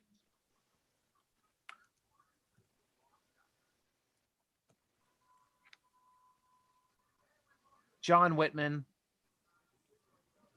Penn State. Yep, called it. Look at you. Look at you. Oh, that guy was a monster. He was a freaking monster blocking for Bettis. And oh gosh, just destroyed people. Absolutely. I loved watching that guy. It's like, think of a healthy Rosie Nix that never came off the field. Like, just destroyed people. And that's the one thing that I missed about Rosie Nix. He was the one player. I have my seat on the corner at the back of the in the lower bowl there, looking at toward the main scoreboard with Fountain on the right and the skyline on my left. And I get these great plays from the backfield, and I would just stare at Rosie Nix every time he was on the field because he was just demolishing people. And that was the same way John Whitman was. I mean, like Tim Lester, was he the other big fullback that we had blocking back? I think that was the other big blocking back. That was the bus driver. Yep. Tim Lester, Whitman, like they were like back to back, and loved watching those guys just slobber knock linebackers in the hole. Just nothing beats that. Now that's what I'm hoping from Derek Watt. I expect that out of him as well. But thus far, he just hasn't been able to stay on the field. It's also been part of our offense. Elijah Molden's still available, just in case you were wondering. That's the cornerback I like, right? Yes. Yeah. Yep. Yeah. That's I think that he's a plug and play because if we remember correctly, like, geez, Mike Hilton wasn't even drafted. I believe he was an undrafted rookie free agent pickup by the Patriots. The Patriots released him, and in the same season, the Steelers picked him up. He immediately made the roster, and he immediately started playing for us. Like week one, that's like one of the rare times an undrafted rookie free agent plays week one for the Pittsburgh Steelers that's not on special teams. And that was amazing to see his meteoric rise and the plays that he was making in the preseason when we got him. And when I don't know what happened with the player evaluation over there in New England, but if they knew the type of player that he was going to turn into for the Steelers, they probably would have never gotten rid of him. No, Ronnie Perkins just went. That's really good value for New England. Speaking of the Patriots, good call. Nice segue. Look at how we do it. Right on cue. We are, man. Pick 97. What we got? We got less than 10 picks left in this draft. All compensation picks coming up. Yeah. We're right on time with this show. Look at this. Well, coverage is supposed to end at 11:30. We have, 10 minutes. I don't think we're getting through these next picks in the next. No, absolutely not. They're going 5, 6, 7, 8, 9. But we'll be done by midnight. This will be an easy final ride here, just in case the Steelers find a way to trade back into the second round or third round. We're going to stick here because now we're into compensatory territory, right? Right. I like how that works. Compensatory territory. So I think he tries to. He just doesn't get, if he identifies somebody, he'll go after it. Yeah. Yeah. Sorry, my voice is cracking. I'm hitting puberty. It's not something that we did for forever. The research I did about the Troy Polamalu trade up, the other teams were like, no, you're kidding. They didn't believe that because we never traded up. Chuck Noll wouldn't do it. Donahoe only played around a little bit in there. He comes in there second year rather, made straight in the first round, trades back with Hampton to move up. So Colbert's willing to go after the guy that he likes. Yeah. And he'll do it in other rounds too. Yeah. Yep. It's funny about the McFadden one. He leads to go through free agency. We trade for him back. Yes. He used the pick that not the compensatory pick, but we already had that pick there. So we did pick already, and then we used the other pick that was in there to get the pick that was used for Brown. Was that the compensatory pick that we got for losing Bryant McFadden in free agency? We traded our regular. That would have been hilarious. That would have been hilarious, but it's funny that we get a compensatory pick for the guy that we just bought. It's kind of comical. And we get him back, and then we get AB with the other pick. Yeah. So he's willing to make something happen. And it was interesting too with Josh Dobbs, how we kept him on the roster specifically to trade him at the beginning of the season, the year that Ben got hurt in the third game. And we got a draft pick from Jacksonville Jaguars. then they turn around and they release him during the season. Steelers pick him right back up for nothing.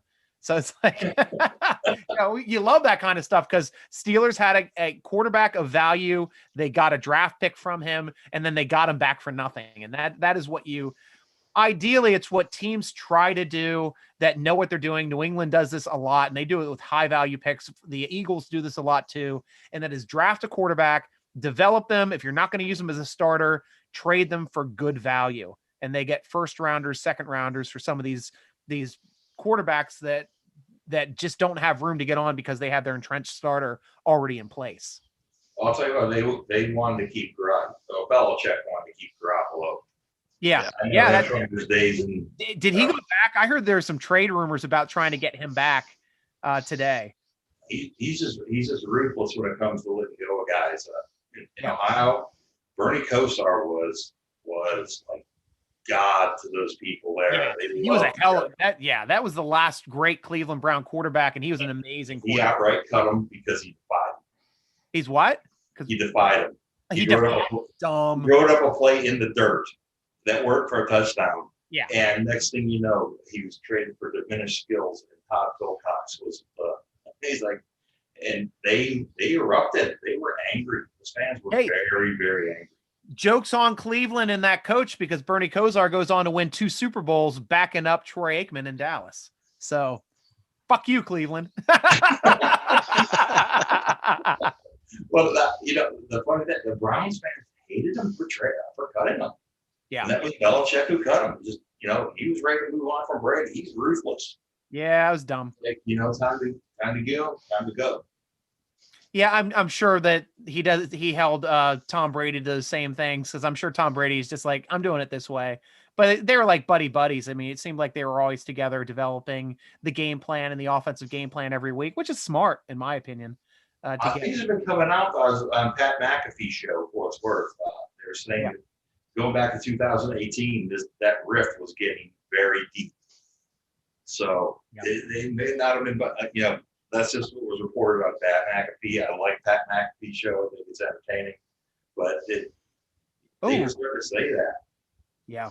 Yeah, good points here. Tim Wise bringing up Barry Foster and Van Morris as some other good backers, downhill runners for the Steelers. Yeah, unfortunately, that Van Morris one ended up biting us in the butt with the drugs, like Robert says as well. Tim Lester. It happened at the right time. Yeah. Gosh. Yeah, and that was Tim Worley draft was the one where that was like the most stacked top 10 ever. And like all these Hall of Famers going right before we drafted, like Barry Foster, Deion Sanders. It was just like one of the most stacked, and we were drafting in the top 10. And right after there was like Janelle Wolford, who had multiple All-Pro seasons. Tracy McSorley to the Bears, who was a multiple All-Pro defensive lineman. Yeah. We take the guy that, he turned his life around, but he got hooked on that cocaine. And Tim Worley, he's come out and admitted that. Yeah. He got under that cocaine. He just destroyed his NFL career. A lot of talent. Yeah. And thank you. Around the wrong people. Yeah. And thank you, Cooley. Also, Robert C. Fuck Dallas. Also, of course, we've been seeing the Patriots as well across our Steeler Nation chats. No love lost for these teams. I mean, that Dallas hatred goes back to the 70s. The New England Patriots hatred is more since the 2000s on. Cleveland Browns is just lifetime. It's just, it's like hating the Cleveland Browns is just something that is just natural for any Pittsburgh Steeler. And we've also gotten to the territory too. I don't know where you guys feel about the rivalries within the division, but at least it finally feels like Cleveland feels like it's starting to become a rivalry. And it has been just since the 80s, late 80s, since in my opinion, they were a viable rivalry. Now, remember, that's where I'm from, Northeast Ohio originally. Yeah. When they hurt Ben, he had his high ankle sprain 2011, they cheered like it was a Super Bowl. They were talking about it on the radio up there. Right. And I'm like, you jealous? Go to hell. Yeah. We got a couple players off the board. I just visibly grunted at one of them leaving. We got Robert Hainsey from Notre Dame. I know you're gonna grunt at. Yeah, you're grunting. Ronnie Perkins, Oklahoma defensive end, going to the Pats. Trey McKitty, Georgia tight end. That was one that was also, there's a lot of talk about us possibly taking him in the third if we took a center in the second. Then Quinn Meertz, Wisconsin Whitewater, that we were discussing, the offensive guard center, went to the Denver Broncos. And that's odd because they just took, didn't they take, what was the guy's name? Cranberry or something from last year, who was the top center in the draft. That was last year. And I thought they were set at that position. I don't know if he had an injury, but it seems like they're going back to the well with high picks on centers for the Denver Broncos. And then Nashawn Wright from Oregon State, cornerback, going to Hubbard. So we're down to the last 6 picks of the NFL draft, and we're still not to 11:30 yet. So, hey, we will definitely get these in pretty quickly here. 5, 10, 15, 20, 25.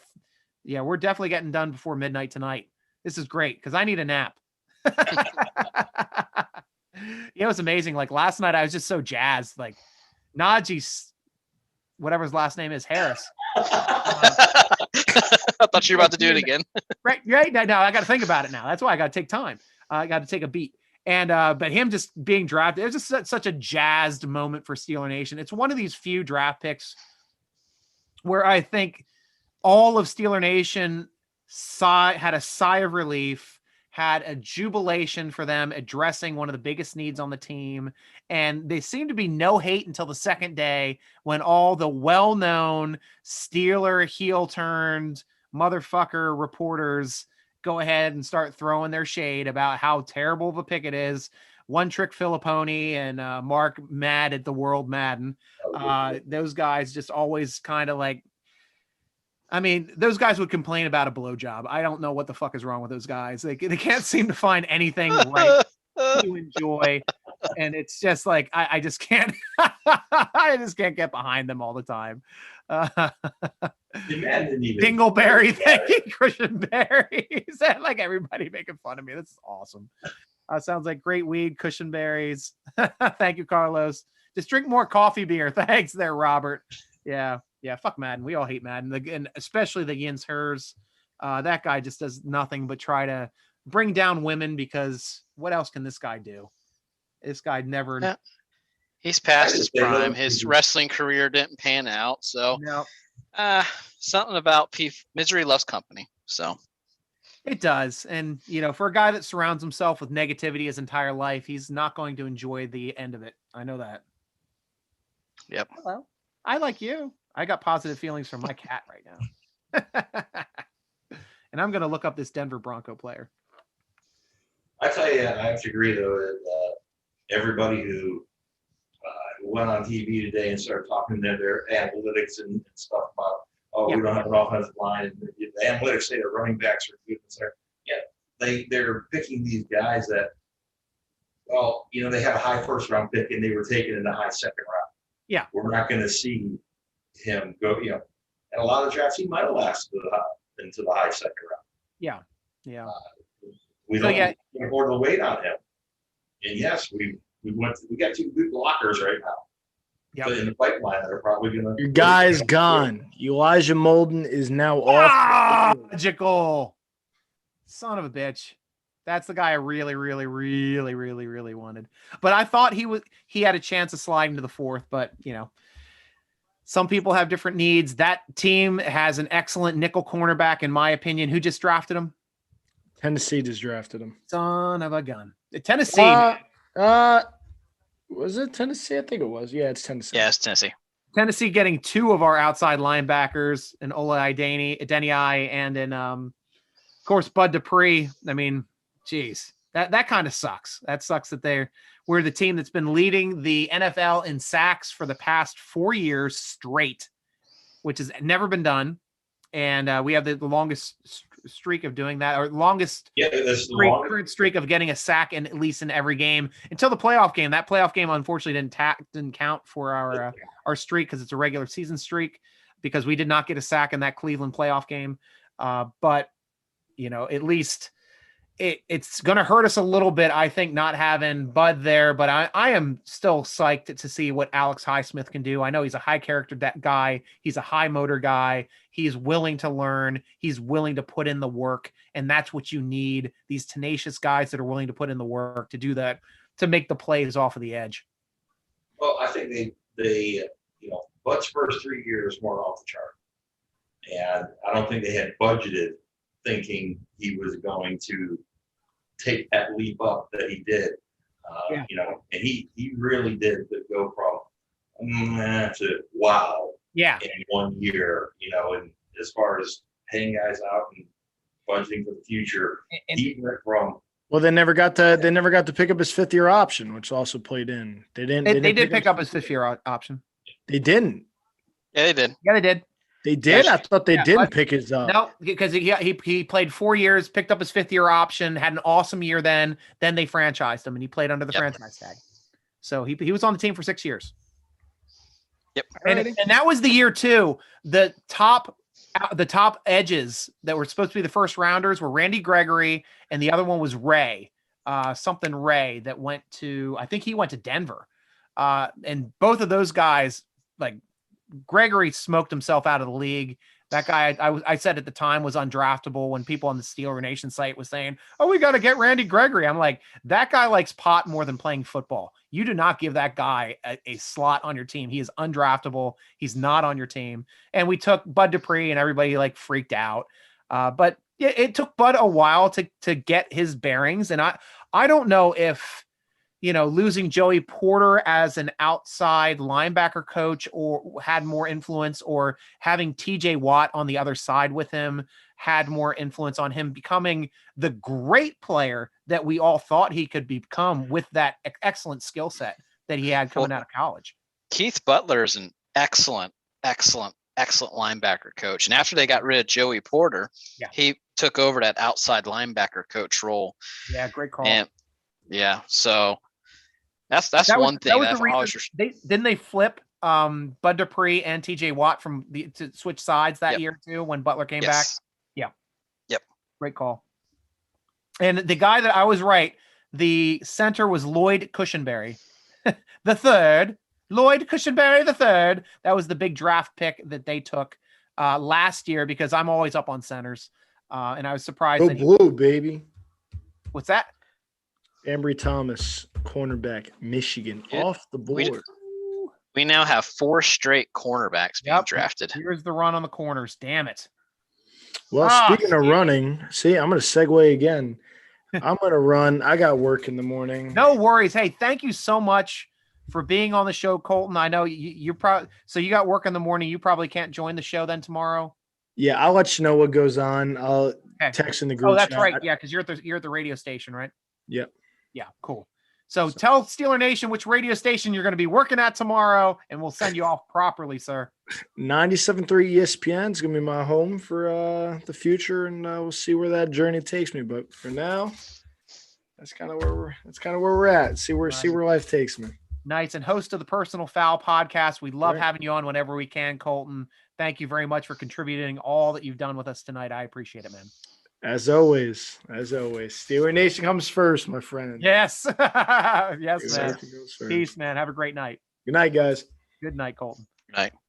Awesome. And then there were 3. 4? Knock it off. You're a Bengals fan. I tell you what, it's been a lot of fun because you were saying that you did this by yourself last year.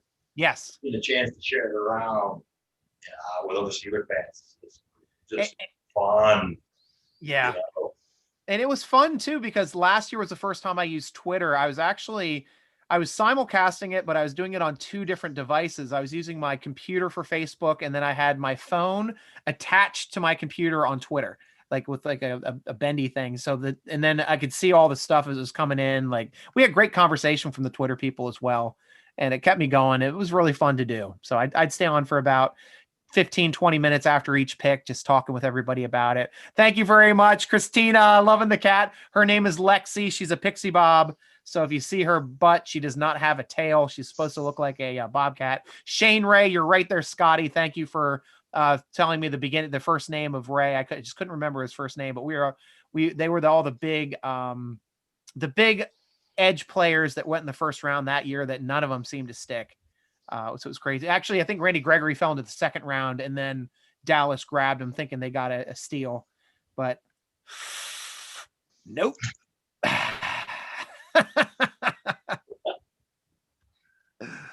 I think we've done good on this draft in aligning really what our needs were and getting guys that are good. Yeah. So I'm with you. Did you guys see what Zach Banner tweeted? No. What did Zach Banner say? He said, "To those whom this may concern, this is why Kevin Colbert makes so much more money than you to make a pick." I love me some Zach Banner. Oh, what a great guy. And that's he's just so he's so fun to follow. He's just so savage and petty. Yes. Yeah, the Yinzhers. Sorry, Tim, everybody. We were hoping that Morgan would be back tonight. She had to go out with a dinner date with her friends that had a birthday. Same thing. Jordan was out, and I think Sam's working tonight. But we will have Jordan and Morgan for the entirety of the show tomorrow. I believe we're kicking off with Jordan for the first 3 hours, and then she's got to go off because she's going to the Pirates game. And then Morgan's going to stay on for the majority of the show at the end. She doesn't have to stay on for the undrafted rookie free agent crap. That's just my own personal delusion problem that I have is sticking around for new Steelers players because I get excited over that crap. I'm like, ooh, who are they going to get now? So we'll see. No matter how, like I said, it's important. It's no matter how quickly these guys are able to integrate and get onto the field. Yeah.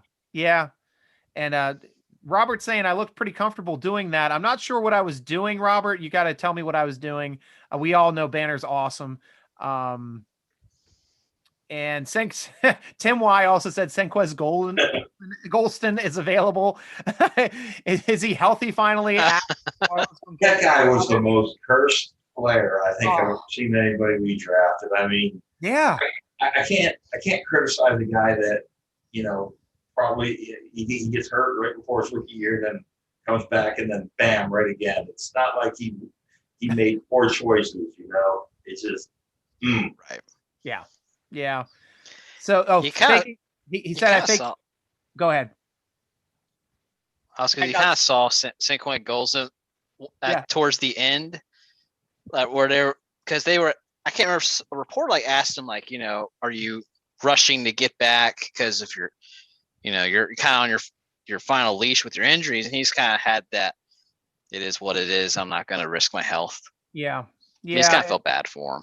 And that's the interesting thing because that same draft where we drafted Senquez Golston second in that draft, his teammate Mike Hilton was the undrafted rookie free agent that we ended up getting back to our team, and he ended up being the playmaker that Golston unfortunately never got to play it down with us. But in an odd way, at least going out and scouting, Golston let our team know that we also liked Mike Hilton. So when he became available, when the Patriots released him, he came onto our team and was an immediate impact player, which was, more than we could have asked for, at least in that exchange. But it seemed like Golston was probably going to be more of an edge player if he was going to be sticking with the Steelers.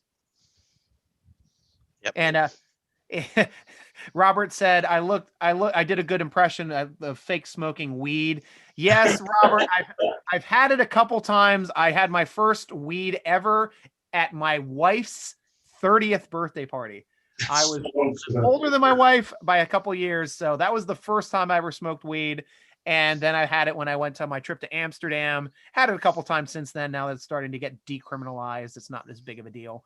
But I was a singer. I didn't smoke anything for the longest time. So Wasn't a big deal. Stone Striker, funny. You were a singer too, Stryker? Yeah, yeah. You're a man of many talents. As you get into like, I had different lifetimes. So yes, I was a trained classical baritone. I traveled. Yeah, we toured Europe 3 times. I toured it like twice with this chamber, once with my high school group, twice with a state youth choir, and once with my college choir. It's technically 4, but once was a combined. I just jumped from one tour to the other. So singing got me a lot of places. I got to sing for national competition, international competition in Canada as well. And then in college, I started singing in bands and then learned how to play guitar. Moved on from that. I had a band called Fat Kid that played the Baltimore scene, Philly scene, that got signed back in 2000 to a group called Den Music that right in 2001, they had a big scandal. The .com market blew up, and that we lost our sponsorship, at least, or the people that were funding us to play music at that time. And I started doing promotions at that time. I was kind of doing that and playing music and playing hockey, and played on a couple bands then for a bit. But my promotional job just took off, started my company in 2003, and I've just been running with that ever since. So that's my career in a nutshell. Even squeezed in, like, I wasn't sure I was going to have that promotional job so I went back to school in 2002, got my degree in broadcasting from the Connecticut School of Broadcasting. That's why I'm so good at doing this kind of crap. I was also got a radio job. After that, I did there was a competition to earn your way into the morning show for, at the time, 99.1 WHFS, which was the top alternative rock station in Baltimore, back on 99.1 back in 2002. And something like 2,000 people interviewed for this thing. They whittled it down to be like this whole, like, 16 of us trying to get on the show. And I was one of the last 3 people that they kept to be like an on-air talent and come in and contribute. And I wrote a lot of songs for them, and it's like joke jingles and shit like that. But I had a lot of fun with that. So yes, I know how to play music. I know how to sing. I know how to write songs. I do all sorts. I've got I actually have a Facebook music page if anybody cares. It's called Never Was Music, NVRWUZ. I've got a bunch of stuff up on there. You have to actually put it in a couple times because it defaults to some like Middle Eastern music that's spelled similarly. And like, no, I'm not misspelling my own fucking band. But yeah, that kind of, so that kind of stuff. I just do it for fun now. Like, music is my art. I do that in my spare time, grab a guitar, dick around with it for a little bit. It helps. Baron Browning just goes to Denver. Oh. That was it. That's the last pick. Another Ohio State player, outside linebacker Baron Browning, going to Ohio State. Brandon Stevens, cornerback, going from SMU as well. So everybody, yes, you got that right, Carlos. I'm also very good at drinking. Everybody on Steeler Nation forum loves my drunk cope segments. It's like a Q&A, but it's a Q&A with somebody that's drinking while they're doing it. And that's the way that I like to take that spin. And they always get some fun questions asked to me on that as well. So we are now at the point where this draft is over. Ladies and gentlemen, Bill Wyshynski, thank you very much for joining us. And as well as you, Joe Morrison, thank you so much for being along line and keeping us all up to date on all of this changing with all the spreadsheets. Love this stuff. You guys available tomorrow as well? I know we have. I might be able to. Sorry, Job first. No problem. I'll try to join the tail end. Okay. I'm going to take Charlie to the farm tomorrow morning. Awesome. Have fun at the farm with the family. That's great. And Bill, what's your schedule like tomorrow? I know we have plans in the evening, so okay. I'll be available in the early part. Awesome. I'll get the emails out and stuff here probably after I render these videos, but we'll be able to talk about that. Thank you very much, Twitter. Thank you very much, YouTube. Thank you very much, Facebook, for being part of this. I'll see if I can get that Facebook crap fixed. I don't know why it's not recognizing me as a administrator for the SteelerNation.com crap right now, the Steel Nation football page, but I'll hopefully have that switched up so we can make it nice and seamless for tomorrow and don't have to share off of my personal page, but that's fine as well. So everybody at Steeler Nation, cheers. Thank you so much for being part of our show. And Stryker, write a new jingle for Steelers to go. Here we go. Yeah, that Here We Go song sucked. And I actually, if you guys listen to the podcast, the intro on the audio podcast is actually my band Fat Kid, and that is the song Rolling that we play at the intro for every single podcast. So that's one of the songs I've written. So have a great night, guys, and we will see you all tomorrow morning. And as always, go Steelers!